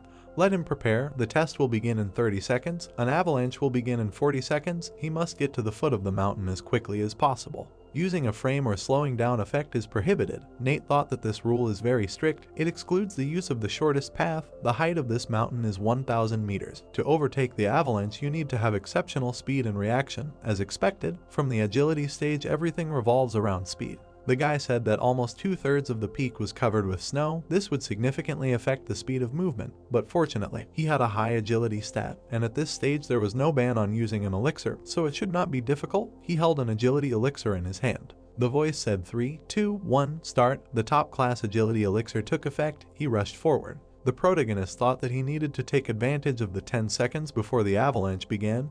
He needed to run as much as possible. A moment later, he turned around to look at the avalanche. The hero cut the air with his weapon. He stopped abruptly and shouted that a wall towered in front of him. She looked up and thought that the ice wall could last for a maximum of 2 seconds. He needed to increase his speed. The guy jumped up and continued his thought that no matter how fast the avalanche was, it would never be faster than free fall. The hero rushed forward and thought that the speed was increasing. He would not be able to hold back the hook strike if he did not take measures to reduce the speed. He would be crushed into a cutlet, another 100 meters, and he would reach the zone that was not covered by snow. This would be a decisive moment for victory. Shifting to the form of a spear, his weapon changed. He began to spin the spear and shouted that the axial vortex. He grinned and thought that this was the zone without snow. No matter what he did, the second avalanche would not start there. The rope caught on a tree. Nate landed on his feet with a grin. Then he shouted that when it came to speed, he never loses. Fast descent, he is congratulated on passing the agility stage on a plus. Nate smiled and said that although he does not know the specifics of the evaluation system, judging by the standards, an A+ should be the best grade. Of course, no higher than an A+, that would be too much. The girl looked at the portal and said who this guy is. He got an A+ in the strength and agility stage. Judging by the color of this stage, it is safe to say that he got an A+. Margot opened her mouth and noted that the A+ for 2 stages. He is definitely the one she was looking for. Well, will he be able to surprise her even more? Nia opened her mouth and thought that this guy has problems. He gets too much attention from Margot. The protagonist took a step into the underground lava cave. Then he raised his leg and said that he loses health just from walking in this place. It's funny. Then he looked at the fire and thought that the physical training stage should test physical characteristics. But he did not invest much in it. His health is now only 4,000. Judging by the size of the tunnel, it is about 2,000 meters long. When he enters, he loses 100 health per second. He will not last a minute. Even with elixirs, he needs a friend plan. Nate jumped back and thought that he would first check if his health would drop when he entered the lava zone. Then he turned back. The hook hit the rock. The protagonist abruptly turned back. Then he looked to the side and thought that he had not noticed at the beginning and immediately stepped on the surface, so his health dropped. But this time he did not lose health while he was in the air. He thought he had an idea. Then he began to drink the elixir. Nate jumped back from the wall and thought about how far he would jump in a state of maximum speed. Then he fired the hook. Then he pulled himself up with his hand. The protagonist smiled and shouted that 600 meters in one jump, a good start. Then he summoned an ice wall. Then he smashed it. Nate landed on a fragment. Then he rode along the lava. Then he summoned a rifle and shouted that there were still 700 meters to the destination. He would soon reach it. Nate fired and flew up. Then he released an electric spider. Then he grabbed him in the net. The protagonist pushed off him and landed. Then he smiled and said that his health dropped only twice. He lost 200 health in total. Then a notification appeared and he noted that there really is a rating of 5 with 2 pluses. This is unnecessary. Nia opened her mouth and shouted that the legend could be true. A rating of 5 with a plus is not the highest. This terrible shade of red, no one has heard of it. Then she turned and added who this person is. Let him not make her wait. And Margot replied that she does not know his story either. He is only at level 29. Moreover, he is in the vagabond class. Before entering, Nate passed the test for the level of combat power, and the indicator was 30,000. Nia opened her mouth and shouted that the vagabond was level 29 with a combat power of over 30,000, and he had obtained an A+ in 3 stages in a row, and just now, in the 3rd stage, he could have obtained the legendary A+ too. Then who are they? Then she put her hand out and added that she thought they should report this monster to the higher-ups with this kind of results. Even if he failed the last stage, he would most likely become a Kai rank. She was sure the higher-ups would like this news. Margot opened her mouth and said that this wouldn't do. She needed him. If she reported him, he might be taken away. She had waited for 6 months and finally found a top-quality product. She couldn't let him go. Nia opened her mouth and shouted that it was true that only awakened people below level 35 were allowed into this place. But he was not the only candidate. If the higher-ups blamed them later, she knew what the consequences would be. Then she closed her eyes and agreed, after which she waved her hand and said that she would pretend that he was not here today. The protagonist stood in front of the bookshelves and said that judging by the appearance, this place is a library. Judging by the previous rules, this stage should test either spirit or wisdom. Then he gritted his teeth after reading what was written and said that the spiritual power stage depends on spiritual power, which will help find the right path. I must admit, this testing method is very creative. After which he closed his eyes and added that there is one problem. He will try to feel it first. The protagonist scanned the area, after which he stared between the shelves and thought that he realized that these are test guides. Then he put his hand on his head and said that he felt mental fatigue from using spiritual power for the first time. His spirit is at the same level as physical strength. Just a blank slate. This stage puts forward a strict requirement for spiritual power. If he does not reach the required threshold, it will take a long time to get out of this labyrinth. Nate gritted his teeth and pointed out that the creator of this stage probably didn't calculate his trick. Then he turned into a ghost and added that he could walk through walls. Then he raised his head and said that the invisibility effect of the ghost cloak has a bug. You can ignore the territory with it. Obviously, the rows of tall bookcases are also considered part of the territory. The protagonist walked through the passage and was congratulated on passing the spiritual power stage. Then he saw orange smoke, saw that he had leveled up, and said that passing the test gives so much experience. His last obstacle to reach level 30 disappeared so easily, it was really an unexpected surprise. Then he clenched his fist and added that before changing his class, there was one thing left to do. He needed to get the sacred yin-yang silk. Nate opened his mouth seeing a bunch of notifications and asked that even a tramp can upgrade his class. The warriors looked ahead and said that someone got an A+ on the entrance test. They thought that an A+ was too much, but there is an even higher score. Who is this guy? He is so strong. He is level 29. Margot looked through the crowd and shouted that the candidates who have not yet started taking the test, lock them up. The boy opened his mouth and shouted that they did nothing. Why lock them up? Everyone came here to take the test. You can't do this. Let them spare him. He just wants to leave. Margot turned her gaze and thought that this guy will be useful to her. She will have to arrest them. Then she opened her mouth and shouted that no one should blab about today's events. If they do, they should not blame her for being ruthless. Also, let them go a little later and give compensation of 100 gold each. She will cover the costs. The protagonist came out of the portal. Margot looked at him and congratulated him on getting the first A+ in the history of the Dark Brotherhood. Nate opened his mouth, said that she was too kind, he was just lucky, and thought that she had suddenly changed. She was so furious. Why was she suddenly acting differently? Margot looked at the badge in surprise and thought that he had immediately gotten to the Kai rank. Then she turned around and said that he should not be modest. With his level, not everyone can get such a rating. From now on they are colleagues, let him follow her. The protagonist looked at the back of her head and thought that this was definitely an unusual woman. Let it be so. For starters, he will follow her. If something goes wrong, he can activate the invisibility and escape. Margot held out the uniform and noted that these were the clothes of a Kai rank assassin. If he wants to take an assassin mission, let him just go to the mission hall of the second basement. Then she opened her mouth and added that given the strength he had shown, she thought he would advance to the Jew rank in 2 years.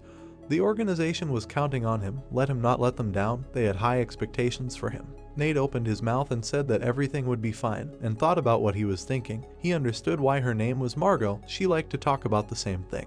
Then he looked at her and said something else. If not, then he would go. Margot opened her mouth and said that he should wait. In fact, she needed his help in one matter. Thanks to his exceptional talent, she wanted to share this information with him, but she could not tell anyone else. Nate opened his mouth and noted that he would not tell anyone. Margot opened her mouth and said that a long time ago she accidentally discovered a mysterious cave. Inside there is an ancient altar that no one has discovered yet. The protagonist stared at her and thought that it was the altar. That was why she was acting so strange, since she hadn't activated it herself, so it was the level limit. Then he opened his mouth and asked again about the altar, and the girl remarked that she respected him highly, so she shared this information. But inside the cave there was a demonic beast guarding the altar. She was restrained by her level limit, so she couldn't go in there. Nate turned his gaze and thought that he needed to think. From what she remembered, there were only 2 places that matched this description. The 35th level drifting cloud stream. Everything was obvious. She found the altar that was in the drifting cloud stream. Then he looked away and added, so that he would not lose confidence, she deliberately did not mention the level 40 demonic monster. What a terrible woman. The altar can only be activated by 1 person, and the recharge period is 3 months. It seems that she is trying to take this altar for herself. Since she is so heartless, he will also be unfair. Nate opened his mouth and said that he heard that the altar can be activated by several people at once, since his sister wanted to tell him about it. It means they trust him, and the limit is only at level 35, so the demonic monster should not be too strong. He wants to try. Margot opened her mouth and noted that as expected, he lived up to her high respect for him. They will not waste time. A moment later, Nate and Margot were near the waterfall and the girl noticed that they were in place. It was a drifting stream of clouds. Then she opened her mouth and added that there was an ancient altar behind this waterfall. She would guard it. He would just need to go in and complete the task. He should not worry. With her power, no one would bother him. Nate raised his hand and noted that he completely trusted his power, but Margot folded her hands and asked what the but was, and the protagonist replied that during the previous test he was delighted with the good results for a while. But then he began to get a little nervous. She was sure that the demonic beast was not too strong. She knew what level it was.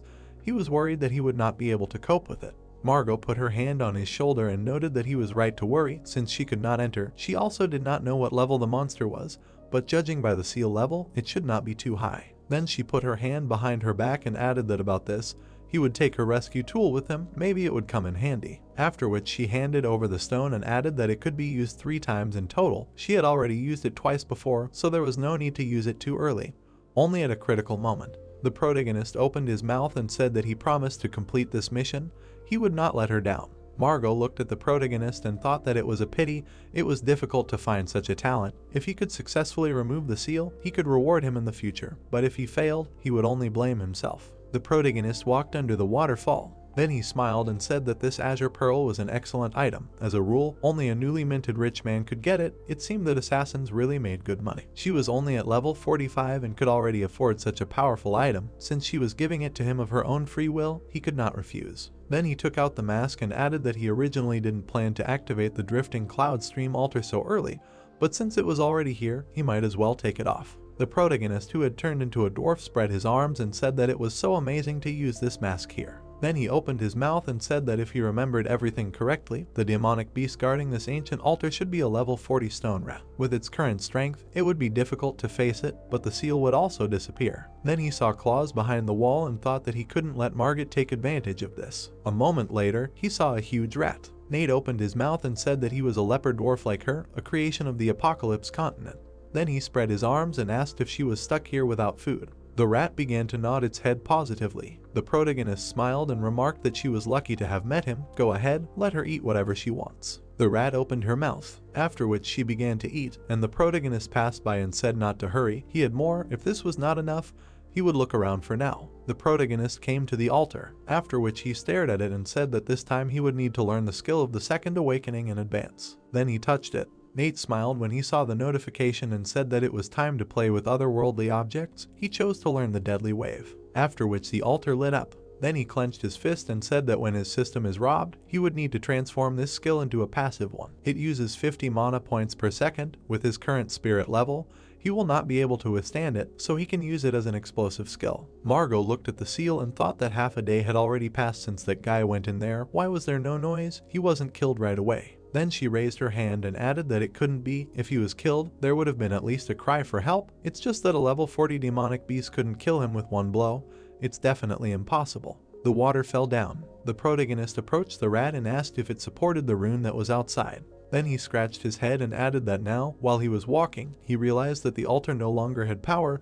Did she know how this happened? The rat opened its mouth. Then it ran to the altar. Margot looked up and shouted that finally there was some noise. It seemed like they were fighting now. Then she put her hand on her chest and said that this bastard was too cautious. He finally took action after half a day.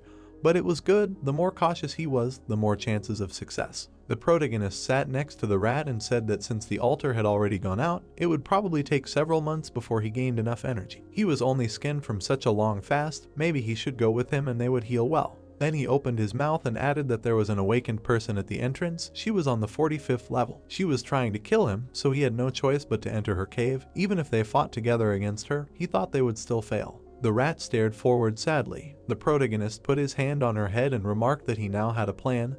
It would help them leave this place safely. The protagonist began to run away from the rat and shouted that the rat was trying to eat him. Let it not chase her. Margot stared at them and said, "What a disgrace. She can't even deal with a level 40 demonic beast." Then she opened her mouth and added that the entrance seal had been removed. Then she ran forward. The protagonist saw the girl jump into the waterfall, after which he smiled and noted that they worked well together. This bad woman had already entered. It was time to edit the seal. Margot stared at the altar and screamed, "Who did it? How dare someone steal it?"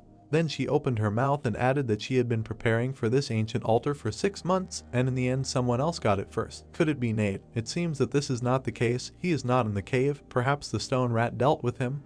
Only the dead can disappear like that. After which she opened her eyes and wondered where the dwarf came from. He entered with someone else.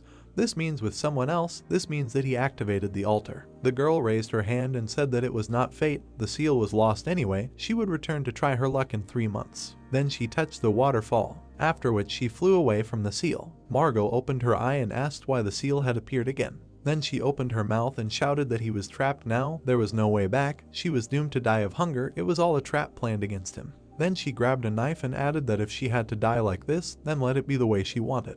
The girl stuck the knife into her stomach and shouted that they should not tell her who did it, otherwise it would only end when one of them died. The rat was sitting on the ground and eating. The protagonist lowered his head and said that he was going to show a magic trick now. Then he turned into his usual appearance. Nate took out his sword and asked if he had scared him. Then he smiled and noted that if she wanted to live, he would give him a chance. The protagonist rode the rat through the gorge. Then he opened his mouth and said that she was walking too slowly. Maybe she should hurry up. He would give her more food for dinner. A moment later, the rat sped up. Nate smiled and thought that on the Apocalypse continent, when an awakened person reaches level 30, he automatically gains the ability to tame monsters. The rat cooperates well. Promising safety and plenty of food, she agreed to become his temporary assistant. Riding on her increases his movement speed by 150%, which is much better than running himself. Then he looked to the side and added that today he is heading to the Spider Canyon. There is a level 40 boss there, the spider girl Quelag, killing her. There is a high chance of getting the sacred yin-yang silk. If he can get it, then, after his second awakening and upgrading his weapon, he will be able to soar like a dragon. The rat jumped over a squad of knights. The warriors raised their heads and shouted, "Who is this? He is riding a level 30 monster. Such a show. This rat's entire body is covered with stones. So cool." The protagonist stared at the web. Then he opened his mouth and said to wait for him here. The path further is too narrow. She will not be able to go down. He will go alone. Then he opened his eyes and asked who is in front of him. The spider attacked two couples. Nate stared at the fight and said that this person is one level lower than him. He did not expect to meet such a good future tramp here. Then he jumped down and added that although he cannot inflict much damage to the fire spider, his dodge and movements are really outstanding. Maybe he can involve him in his business. The warrior stared at the spider and said that the difference in levels is too big, it will be difficult to dodge his AoE skill. After which there was an explosion. The protagonist sharply slashed the spider with a sword. The guy smiled and shouted that it was him. Nate opened his mouth and asked if he knew me, and the guy replied that he had entered Cloud Hegemon University this year, all thanks to the fact that they had allowed him to take the leftovers when he was collecting materials in Thunder City. Thanks to this he had money and would be able to pay for his education. The protagonist opened his mouth and thought that he had been followed that time. On his way to Thunder City, he had collected all the available funds. A couple of people were following him who were picking up the leftovers that he did not need, so he was one of them. The guy put out his hand and noted that there were quite a few college students with him who had also managed to get enough money to pay for their education. Everyone was grateful to him for allowing them to follow him back then. Nate ran to the spider and noted that they would talk about this later. Now his level was too low. Let him step aside and let him figure it out. Then he dealt a series of blows to the monster. The guy opened his mouth and shouted how strong he was. He was also level 29 and he was only one level higher than him. Then he stared at the knife and added that he was trying to teach him how to be a better vagabond. Nate jumped. Then he released fire at the spider. Then he pierced her body. The guy opened his eyes and asked if he was really a vagabond and not an expert. The protagonist came from the side and said that now was the perfect opportunity to deal damage, suppression of blinding marks. Then he put out his spear. Then he struck. The guy opened his mouth and said what a crazy attack power. He was definitely only one level higher than him. The protagonist looked at the remains and thought that unlike the emission of blinding marks, which deals damage over time, suppression of blinding marks can deal significant damage at once. It is good for critical attacks on the weak points of the monster. After which he picked up the silk and noted that it seemed that luck was on his side. He was able to get the sacred yin-yang silk with one kill. The guy started running towards the protagonist and screaming. After which he clenched his fists and noted that he did so well. At the same time, his deep knowledge of the vagabond class was simply frightening. He could become his disciple. The protagonist opened his mouth and noted that they would first discuss the situation with him. After all, they were seeing each other only for the second time. The warrior opened his mouth and said that he was a vagabond class. His talent was SS class, combat awareness. This talent helps him dodge dangerous attacks at the right time. This helped him get into the Cloud Hegemon University, which is in first place in the Xia country. Nate raised his hand and said that his level was rising quickly. He had only recently entered the university and he was already at level 29. The guy took out the pearl and noted that he was lucky. He recently received the necessary equipment, so he levels up faster. The protagonist stared at the pearl and thought that he was like a son of heaven. He was even able to get an item whose drop rate was 0.1 million. He received an additional 2.5 million experience points. Then he threw the stone back and noted that if he wanted to be his disciple, no problem. Then he smiled and added to find it after the second awakening. Nate walked out of the portal. Then he turned around hearing that he was Nate. Then he opened his mouth and asked why he was asking, and the guy replied that he was following him. President Jean invited him. There was a sign on the door. Jean leaned on his feet and asked the protagonist to sit down. Then he raised his hand and noted that he was the president of the Capital Management Association. The protagonist sat down opposite him. Then he put his hand on his forearm and wondered why he was staring at his ring. Maybe his target was an elder. Then he opened his mouth and asked if he wanted to discuss something, and Jan replied that heroes really do appear among young people. He had just entered the Oracle University and was already at level 30. That was just great. The president held out the box and said that the elder had learned of his reaching level 30 and had sent him to give him something. He said to use it after his second awakening. The protagonist opened his eyes and thought that it was closed. It seemed that this box had been sealed with a special magic power. Perhaps he really would have to reach the second awakening to open it. Then he bowed and said to convey his gratitude to Elder Kin, he would not refuse a gift. The guy turned to the protagonist and asked if he really didn't want to rest. He had just returned and wanted to immediately move on to the second awakening exam, and Nate replied, let the director trust him. He can handle it. Then he put his hand out and added that he had a request, and he was a vagabond, so his second awakening mission was special. The school could ban the live broadcast. The principal smiled and said that he was going to gather all the teachers and students from the entire school for a group lesson. But since he was asking, it meant there was a reason. He promised that today's awakening exam would be closed to everyone, including the teachers. Then he opened his mouth and added that he had chosen an assistant. Why was there no one else here? Nate smirked and noted that today he was alone. He would take the second awakening exam alone. Then he jumped into the portal. The man opened his mouth and shouted that Nate had just returned. But he had already left for the second awakening exam. He couldn't stop him. Thomas opened his mouth and said that it was like him. It was probably good to be young. The director put out his hand and said that he had something else to report to him. He asked not to show the exam to other students. He thought about it and agreed. Even teachers would be prohibited from observing the exam. Thomas looked closely at the knife. Then he turned and said that everything was fine. Everyone had their secrets. For such a talent, they would make an exception. This time he tried hard. Lena smiled and noted that it was time to take her medicine. They could continue the conversation later. The director smiled and noted that they had not seen each other for a long time. She had become even more beautiful, and the girl noted that he was laughing at her again. How awful. Dylan turned around and noted that he would not do it anymore. Thomas had finished talking about work. They could talk. He would not disturb them. The old man raised his hand and said that the guy he wanted to introduce her to had returned. Lena grabbed the water and shouted that already. She told him that she did not want to go on a blind date. Thomas took a sip and noted that this would not work. He had already agreed with him. Now he was taking the exam for the second awakening. As soon as he came out, he would arrange a meeting for them. Then he turned around and added that the matter was finished. He would not force her, but she would have to at least meet him. The protagonist walked through the desert. Then he looked at the ball and said that the secret kingdom for awakening this time, the city of deserts, in order to pass the SSS rank quality assessment, he would have to give it his all. It was good that the live broadcast would not interfere with him. This time he would finally be able to evolve into his full form. Then he ate the fruit. Nate stared at the notification and shouted that his body was overflowing with power. It was time to become a legendary soul binder. Then he stared at the rat and said that today would be the last time she would be with him. Once he successfully cleared this kingdom, she would be free. A moment later, they began to run away from the monsters. The protagonist opened his mouth and asked what it meant by luring so many monsters. He was looking for trouble for himself. Then he looked straight ahead and added that she should look at the stone in front of her, let her jump on it. Then the rat jumped up. The rat landed on top and Nate noticed that he could see that stone wall on the other side. Let her jump. The rat landed abruptly on the other side. The monsters looked at each other. The protagonist took a sip and thought that this is why he chose this map. There are so many bugs here, be it the stone walls on both sides of the tunnel, or the stone pillars surrounding the paths. As long as he can use the hills that can be jumped on, he will be able to leave the battle state. Then he stared at his hand and said that it would be better if the recovery time was shorter, then he would not worry so much. But if he wanted to get the SSS rank, he would need to kill all the mobs, and at the same time he would be able to complete the 100 kill mission.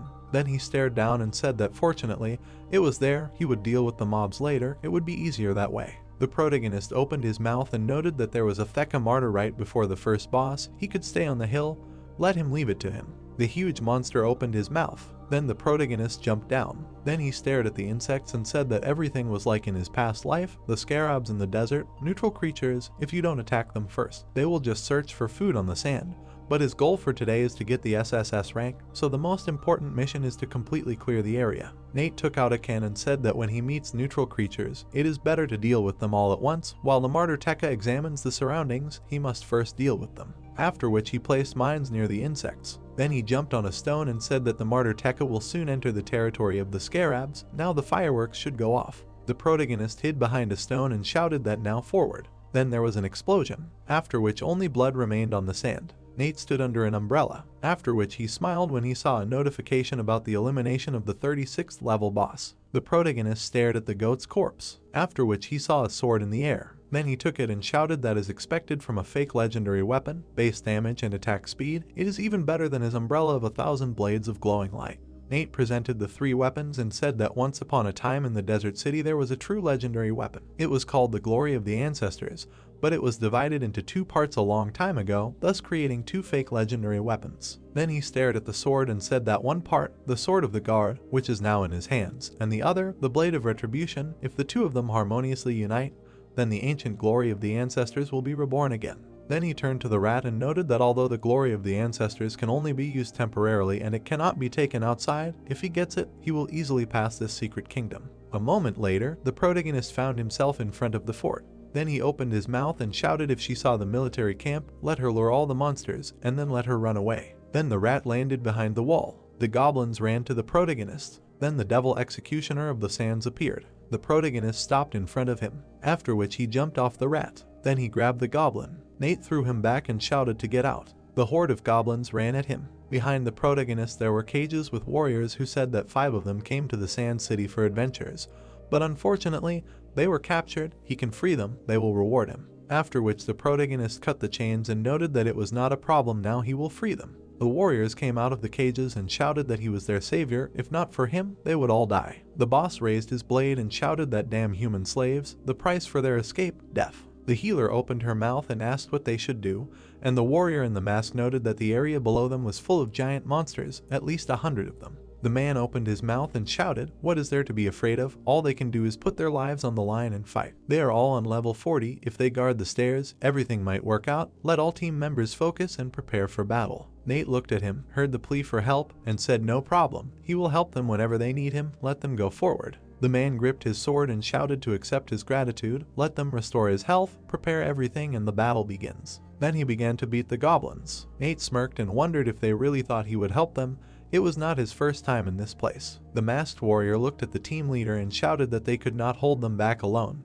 A group of monsters would soon break through their defense line. Then the goblin grabbed him and he screamed to be saved. The leader turned and shouted for the protagonist to help against them, and he thought that first let 3 more die. Then he threw down his sword. Then he opened his mouth and shouted that they would have won if they killed the remaining monsters, but only he and the nanny remained. Is he going to die here? The protagonist killed the goblin. Then he killed the rest. The leader looked at the protagonist and shouted that he was grateful that he took action. Fortunately, 2 more survived. Then he opened his mouth. The protagonist looked furiously with a red eye and said that shouldn't he be asking him? He pulled out a dagger to thank his savior. The leader opened his mouth and asked how he understood. The protagonist blew up the enemy. Then he opened his mouth and noted that of course he understood everything. He had cleared the City of Sands many times already. The true second boss, a small team consisting of 5 of them. Then he imagined the dark silhouettes and added that these 5 people were not really an adventure team but traitors to the human race. They had no choice but to flee to this place to avoid persecution. If he used too much power fighting on their side, they would have saved more power and it would be much harder to deal with them when they went against him. Nate stared at the blade and noted that if it did not help enough, they would have died too early, and the blade of retribution would not have fallen after their death. They were so unlucky to meet it. Then he took it and added that it was a good blade. What a pity, he had just received it, but it already needs to be merged with the sword. Then he folded the blades and said that the legendary weapon, the glory of the ancestors, had appeared. A moment later, a huge sword appeared. Nate took it in his hands and shouted that as expected from a legendary weapon, the characteristics are frantic, now we need to find something to help sharpen the sword. After which the protagonist found himself on the lake. The main character saw monsters in front of him. Then he looked at them and said that there were only these 39 mobs left before the final boss. They were considered the strongest mobs in the Sand City. Then he gritted his teeth and added that it was perfect, he would use them to sharpen his sword. A moment later, the monsters ran at him. The protagonist slashed at the monster, after which he released a powerful blow. Then he threw the sword over his shoulder and noted that it was so powerful, just a couple of simple swings, and 24 elite mobs were already killed. It was a pity that the weapon could not be taken out of this place. The feeling of spilling blood after each blow was simply amazing. Nate stared at the water. Then he slowly entered it and said that fortunately, there was the final boss, the 9-headed snake, with whom he could have fun, otherwise he would be so bored. A moment later, splashes began to fly from the water. The protagonist stared at the steam, after which a snake appeared and asked if he had woken him up from sleep. Nate opened his mouth and said that some dog dares to bark at him. He killed the leader of his tribe of 9-headed snakes. He is a non-entity. The monster pointed its heads at the protagonist and shouted for him to go to hell. The protagonist unblocked the blow. Then he squeezed the handle. Then he chopped the heads of the snake. The monster opened its mouth and shouted that it has the glory of its ancestors. This can't be. Nate moved forward and used a killing wave. Then he jumped. Then he headed into the monster's mouth. The protagonist made a quick series of attacks on the snake. Then he cut off the last head. Then he jumped back from the blood. Nate opened his mouth and said that the load from constantly activating the killing wave is quite large. Maybe after he transforms it into a passive skill, it will be easier. It's time to go back and remove those mobs. A moment later, a huge number of notifications appeared. The protagonist looked at the mobs and asked what class the Soulbinder belonged to. He would be able to excel in all the classes of the Second Awakening. Then he looked at the notice and said that if he continued to advance like this, then in his completed form, would he be able to be an expert in all the classes of the Fifth Awakening. Then he raised his finger and added that he was interested to see how the Soulbinder class would develop further. Maybe he would eventually be able to break through the abyss and kill all the demons and monsters. There was a huge crowd on the field. Dylan raised his finger and asked how the preparations of each department were going. Fresh flowers, a welcoming party, a flower girl, is everything ready? Everyone needs to get moving. Who knows when that demon Nate will come out? This order was personally given by the director. Sloppiness will not be encouraged. The programmer was sitting at the computer and asked if the director was too cautious. Then he turned around and added that Oracle University was already in such a terrible state. But one call was enough to scare the director to such a state. And the second one noted that the descendants of Oracle University were rich. Let him not belittle them so much. Besides, their director was still on his 40th awakening. Claire came out of the trailer and heard if she was ready. Then she opened her mouth and noted that she was originally going to interview at Cloud Hegemon University. But the director sent her here.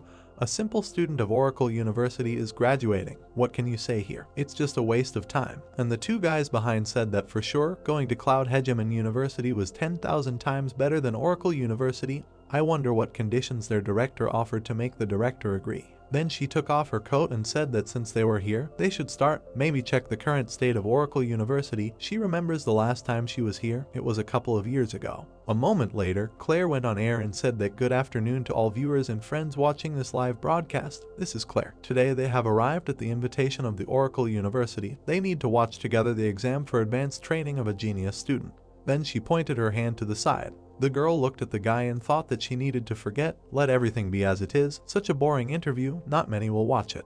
Then she turned to the cars. The cameraman filmed expensive cars. Then the engine stalled. The men smiled and said that they also came to the graduation of student Nate. The cameraman filmed their conversation. Professors were sitting in the conference room of the university. The old man hit the table and said that they should not be shy to speak out what the Oracle University was planning. The man turned to him and pointed out that from what he knew, Nate was the provincial champion this year, but his class was a vagabond, so they didn't take him. Oracle University was probably using him to write an article about them. The other man held out his hand and said that Nate seemed to have done well in the entrance exam. He heard that he even got an SSS rank for potential grade. Maybe that's why the principal is trying to promote his university. The old man's gaze tightened and he thought that the old man was already 1 foot in the grave and didn't understand where his place was. Everything had changed, but he still wanted to get into the top universities of Zia country. Then he opened his mouth and said that so be it, all the universities are on friendly terms. Since quite a few universities had arrived, they shouldn't be rude. If they do, they will go there on his behalf. Then he introduced the guy and added that he shouldn't forget to bring that kid with him. He had already returned yesterday. The protagonist took a step forward. Then he raised his hand and said that the box that Senior Kin handed over to him, he hadn't opened it yet. Then he grabbed the box and added that as expected, he could now open it and see what was inside. Nate stared inside in surprise. Then he saw the package and said that it was an SS rank skill book and even passive skills. Then the scroll began to be absorbed into his head. The protagonist opened his eyes and thought that Senior Kin might not have wanted to help him during the advanced examination, so he added this seal so that he would only open it after completing the second awakening. Then he smiled and said that this gift was too much. If he had a chance, he would definitely thank him. Then he tapped the screen and added that now he would add the first 20 points he received as a reward for his second awakening into a spirit. He didn't want to be so exhausted again. Nate smiled and noted that it was done. Now he needs to figure out 2 new passive skills. The first slot should be given to the killing wave. Then he put his hand on his forehead and noted that fortunately, this passive skill does not have a permanent effect, otherwise, his mana would immediately run out and he would be helpless among the monsters. Then he clicked on the screen and added that based on the development of his passive skills, during the middle stage, it is necessary to increase agility, then he uses the second transformation slot for this skill. The protagonist smiled widely when he saw the new notification and said that this is great, this passive skill is very useful, now he can restore health after the battle. Then he saw a portal in front of him and said that he did not expect to increase his combat power by 20,000 in one day. He still has a couple of treasure chests that he has not yet opened. He will deal with them when he returns to the continent of the apocalypse. The bell rang. The old man stared at him and said that the oracle bell rang 9 times. He succeeded. This is an unprecedented case in history. Then he stared at the record table. Then he smiled and noted that the oracle bell was brought here by the first generation principal. It rings every time a student breaks a record. In the past 100 years, the bell rang only a couple of times, and now 9 times in a row. Thomas walked away from the bell and thought that the number of heaven and earth starts from 1 and ends at 9. 9 shows the very peak and shows the strongest person. It also shows that Nate's result today, the best result among all other secret worlds in Oracle University, is the limit recognized by the Oracle Bell. No one can surpass it. The protagonist walked out of the portal, after which he was blinded by flashes. Then he opened his mouth and thought that today is some important event. The crowd looked at him and shouted that he succeeded. Now he is the youngest graduate in Zia country. This is so cool. Claire opened her mouth. The blonde held out his hand and pointed out that they hadn't seen each other for a long time. He came immediately after hearing the news. Fortunately, he arrived on time. The man smiled and shouted that he congratulated her. He came today on behalf of the director. He asked to pass on 2 messages. He said that he was sorry that he couldn't come because of an important meeting. If he was free, he would have come in person. The audience looked at him in surprise and said that only Director Wang said that the director of the Blue Sky University, who is in the 4th awakening, would have come personally if it were not for important matters. He is serious. Today is the exam for the 2nd awakening, not the 4th. The man stared at the screen and asked that 5 million viewers. This is a record since the founding of the capital TV station. Then he opened his mouth and added that such an important event, and they did not know about it, they allowed the TV station to gain an advantage for nothing. The man put out his hand and noticed that Director Thomas was here. Then he opened his mouth and shouted for everyone to be quiet. The director has something to say. Thomas opened his mouth and said that he congratulated the protagonist. He set another record for the country of Zia. The record has already been recognized by the Oracle Bell. The protagonist opened his mouth and heard that 9 bell strikes, now the best proof. A huge number of comments appeared on the broadcast screen. The man trembled and shouted that he was wondering why he suddenly started shaking. He heard the bell ringing, so the legend is true, the Oracle Bell really exists. Claire opened her mouth and said that she is a presenter of the capital's TV station. The number of people watching them has exceeded 10 million. All the viewers do not know about the Oracle Bell they are talking about. Could they explain what it is? Dylan opened his mouth and said that the legend says that the Oracle Bell was created by the first director of the university. It has a magical ability that can determine the potential of a student. Every time an outstanding student breaks the record of the secret world, it rings a certain number of times. Then he imagined a silhouette standing near the bell and added that the number of rings shows how quickly the record was achieved, as well as how great the potential of the student is. But only a few people have been able to achieve this, and the bell only rang 2 or 3 times. Until today, the biggest record was 6 rings. This record was personally set by their director Thomas. Claire opened her mouth and said that he wanted to say that Nate's potential was greater than that of a person in the 4th awakening. Dylan gritted his teeth and shouted that it was ridiculous. They did not believe them. He was a respected person. How could he lie? The blonde looked away. Then he raised his hand and said that he was a student. Nate, could he ask his grade and the time of the exam? The protagonist opened his mouth and noted that his grade was SSS rank, and he did not keep track of the time, but he thought it was about an hour and a couple of minutes. The TV camera was directed at the protagonist. Dylan smiled and thought that this bunch of stubborn people did not want to admit their mistake. They would see what would happen next. Then he coughed and asked where his assistant was. Why was he nowhere to be found? Nate smiled, wondered if he already knew, wanted him to play this concert with him, and replied that he was alone today. He did not have an assistant. Messages poured out on the TV screen. Lucy hugged the flowers and heard that Nate was too strong. Exactly.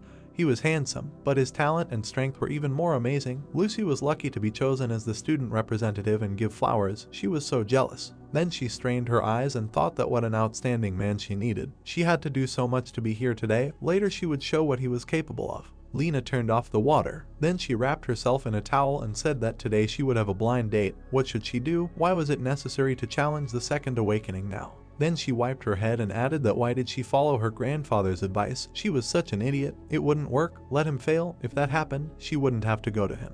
Lena saw the vibrating phone and said that she really didn't want to go on a blind date. Then she picked up the phone and asked why so many people were watching the live broadcast of the capital's TV station today, more than 10 million viewers. Then she opened her eyes and saw the protagonist. Nate was standing on the stage. Dylan put his hand out and pointed to everyone to be quiet. He thought everyone already knew Nate's results. Lucy walked forward and heard that now let the student representative go up to the stage and give flowers. He also hoped that everyone would applaud Nate's great contribution.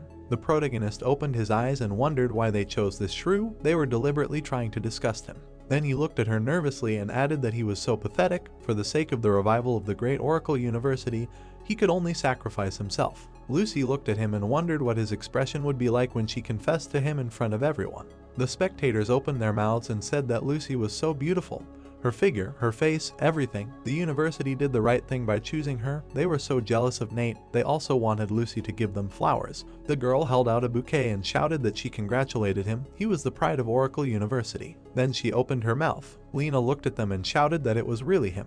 Nate opened his mouth and asked why she was here. The girl hugged him and shouted that he was a bastard. Then she opened her mouth and said that her grandfather wanted her to go on a date with him. He entered Oracle University. Why didn't he tell her? Thomas opened his mouth and thought that Nate was a jerk. He wasn't done with him yet. A huge number of messages appeared on the screen. Nate opened his mouth and said that it was enough to scold him. This was a live broadcast. He couldn't lose his reputation. Lena jerked sharply. Thomas smirked, heard what was happening, and thought about what they expected from him. He couldn't say right in front of everyone that he was going to marry his granddaughter soon. Dylan put his hand out and shouted that the ceremony celebrating Nate's student was officially closed. Inviting their colleagues from the media and friends to the classroom, they, Oracle University, had an important announcement to make. The crowd stood near the stage. Nate patted the girl and noted that now everyone had left, they would continue to cry. Lena hit him in the chest and shouted that he only knew how he was mocking her. Then she turned around and added that she would not bother him anymore. The protagonist turned around. Lucy lowered her head. Then she gritted her teeth and said that it was over. Her opponent Lena, whether it was SS rank, talent, figure, appearance, background, everything was superior to her. She was afraid. She had no chance left. From now on, she would just be a disgrace to the university. Then she rolled her eyes. The girl fell to the ground. The professors sat at the tables and said that the blue sky, the magic of the spirit, all the best universities in Xia country were here. It seemed that the ceremony was just a teaser. The press conference was the main event. Today they would find out what Oracle University would show them, what announcement they would make. Dylan put out his hand and pointed out that he was coming. The director of Oracle University was here. Let him pass, he could sit here. Nate stared straight ahead and wondered what the director would announce today. Claire stared straight ahead and said, "What's going on? Nate is just a student. Why is he going to the main seats? These seats are for the main figures of universities. Even if his talent is so outstanding, he still doesn't have the qualifications to sit there, right?" And her assistant pointed out that maybe he is introducing the students and giving a speech. Then she opened her mouth and pointed out that it was very likely. Otherwise it would be too unreasonable. No matter what, Nate is the center of attention today. Let them point the camera at him. The male lead looked down and heard what a bunch of trash. During the previous entrance exam, why didn't they send anyone to Jiang City College? Such an outstanding student like Nate fell into the hands of Oracle University. It was a great loss for them. The old man opened his mouth and shouted if he was the recruiting director, what was he doing? And the man replied that Nate had not shown such strength before, and he was a vagabond class. He was too weak. At that time no one could predict his future. According to the tradition of their university, they would not consider someone like him with no future. Then he adjusted his glasses and said that a misjudgment happens once or twice every couple of years. They will not talk about it. What, in his opinion, the director will try to do next. The man opened his mouth and said that he thought this whole celebration in honor of Nate was just a trick. They must be just trying to become the best university in Xia country again. If he were the director, and he had such an ace up his sleeve like Nate, he would definitely use it. The old man opened his mouth and said that it was a good analysis of the situation. Since they were trying to take advantage of this opportunity, then they should dampen their enthusiasm. Ju would arrive soon. His gift would also be here soon. Thomas opened his mouth and said that now he had an important announcement to make from this day on. Their Oracle University and Blue Sky University would form an alliance. Their universities would carry out mutual aid exchange and would exchange resources. Then he pointed at the protagonist and added that in addition to establishing an exchange program between students, they would also open a department for the qualification of teachers of both universities. They unanimously decided that the director of this department would temporarily be student Nate. The audience opened their mouths and said that a student of the Second Awakening who had just graduated would be teaching the teachers of the two universities. This was ridiculous. That's right, both universities had first-class teachers of the Third Awakening. What was Oracle University even thinking about? The man smiled and shouted that Oracle University was so ambitious. Then he spread his arms and added, "Why did they remain silent? Come on, let them continue explaining the essence of their alliance. Their Cloud Hegemon University would also like to know about this proposal for joint improvement for the two weak universities. How magical it would be." Lin opened his mouth and shouted that this was Ju from Cloud Hegemon University. He was not invited. He even dared to go against Lin, who was in the Fourth Awakening. Of course, the head of the university was behind him, so these were their friends from Cloud Hegemon University. Their university welcomed them, let them sit down. The man leaned on the table and said that if he heard correctly, he just said that the Second Awakening student would be the director of the teacher training department. Thomas opened his mouth and asked if there was a council from Cloud Hegemon University. The man put out his hand and shouted that he wanted to ask Nate if he was qualified to lead the class. The protagonist opened his mouth and said that is to say, in order to become the director, he needs the knowledge of Cloud Hegemon University. Isn't he too arrogant? The man opened his mouth and shouted, "Of course, the profession of a teacher is the foundation of Xia country. How can a Second Awakening student be allowed to teach Third Awakening teachers? This is simply unreasonable." Then he opened his eyes and said, does he want to conduct an experiment on his own students, or does he treat the future of Xia as a joke? Dylan stared straight ahead and heard that a student will teach teachers. What nonsense. That's right, they will not agree to this. Then he stared at the people and heard that Nate is still a student despite his achievements. It seems that Oracle University is prepared for anything in times of crisis. The man opened his mouth and pointed out that Nate's teaching standard is quite high and he has received recognition from several teachers. Nate put out his hand and said, "It seems that Heavenly Hegemon University has prepared today. Since this is the case, maybe they will say everything directly. If he wants to become the director, what kind of test will he need to pass?" The man opened his mouth and shouted that there was no need for a test. But their university set up an arena in Oracle University and the owner of the arena, their graduate from last semester, Hong. If he is confident enough, then let him try. If he can beat him, their Heavenly Hegemon University will not tell him anything else. The guy looked down and heard that Hong is that genius of the Second Awakening of the Silver Moon. 2 years ago, he broke the records of many scammers in Heavenly Hegemon University. Rumors say that he has already reached the 40th level. He is here today as a graduate, a person of the 40th level bullying a student of the 30th level. Heavenly Hegemon University is really shameless. Aren't graduates still being nurtured by the university? If he stays, he will get into trouble. This is not bullying. The man smirked and asked, "What about it? Dare to agree." The blonde opened his mouth and said that there was a 10-level difference. And the Silver Moon class always excels in duels. Who would agree to such a thing?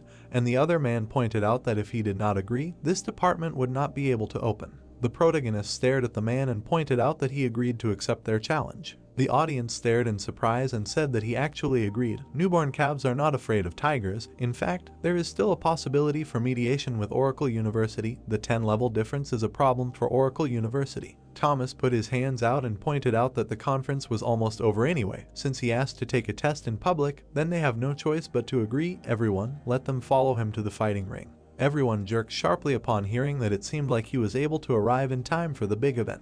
The man smiled and added that he heard that they were organizing some kind of competition. Thomas stared at him and said that it had been a long time since they had seen each other. Today was supposed to be the conference about the alliance between their two universities, but the Heavenly Hegemon University was planning to challenge them in the arena. The man turned to the audience, heard who committee member Dai was, and replied that he didn't even know Dai. A member of the Management Association Headquarters Committee, a level 30, a Third Awakening Ranger. He was Elderkin's trusted assistant, a big shot. The man scratched his head and said that it was true. Their Heavenly Hegemon University heard that the Oracle University was going to let a Second Awakening student become a teacher, so they organized a friendly duel in the arena to test the student's academic performance. And the principal replied that young men should be energetic. The Management Association had always supported exchanges between universities. Then he smirked and added that today he was here to represent the Management Association and express their position on this matter, which meant to express their best wishes to the Oracle University Teacher Development Department.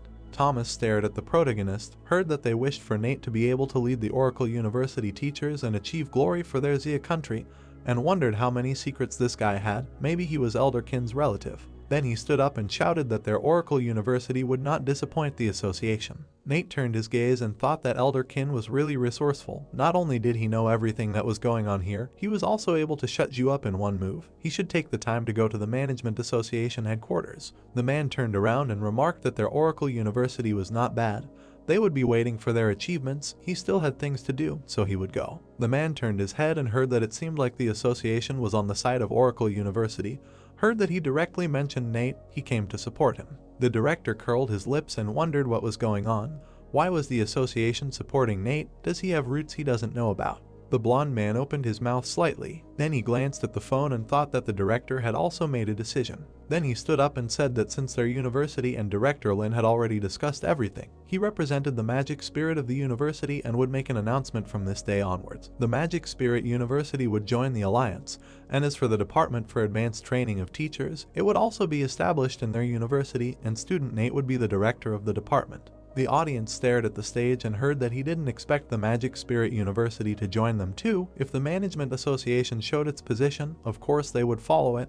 The show was about to begin. The directors raised their hands and remarked that they were in favor of joining the alliance. The people in the office sat silently. The old man slammed the table and shouted when Oracle University got so close to the association, and the old Magic Spirit University was trying to boost its rankings again. The man opened his mouth and shouted that if the Management Association showed their support, if they could defeat Nate and prove that he was not that strong, so he could not become the director, the problem with the alliance would immediately disappear. The old man opened his eyes and shouted that for sure, let him tell Zhu and Hong to do everything to defeat Nate. Nate opened his mouth and asked if they were the masters of the arena, then let them quickly move on to the battle. If they finished early, he would be in time for dinner. The man pursed his lips and thought that the Management Association and the Magic Spirit University had already expressed their position. Even if they win the arena duel, they will just slap the Management Association. The director will be fine, hiding behind him today. Only he is here, and only he will take the blame, and the guy asked, the battle is still going on. After which he stared at the phone and thought that the director was basically throwing him to the lions. Damn, even if Nate did have some kind of backstory, he was not afraid. This place is power, that's all. Then he opened his mouth and shouted that of course they would fight. Why would a level 40 Silver Moon with perfect skills be afraid of a tramp who is 10 levels lower? The protagonist stared ahead and heard everyone go to the ring. That's how this video ends. If you have sat through to the end, please don't forget to press the subscribe button and leave feedback. See you in the next video.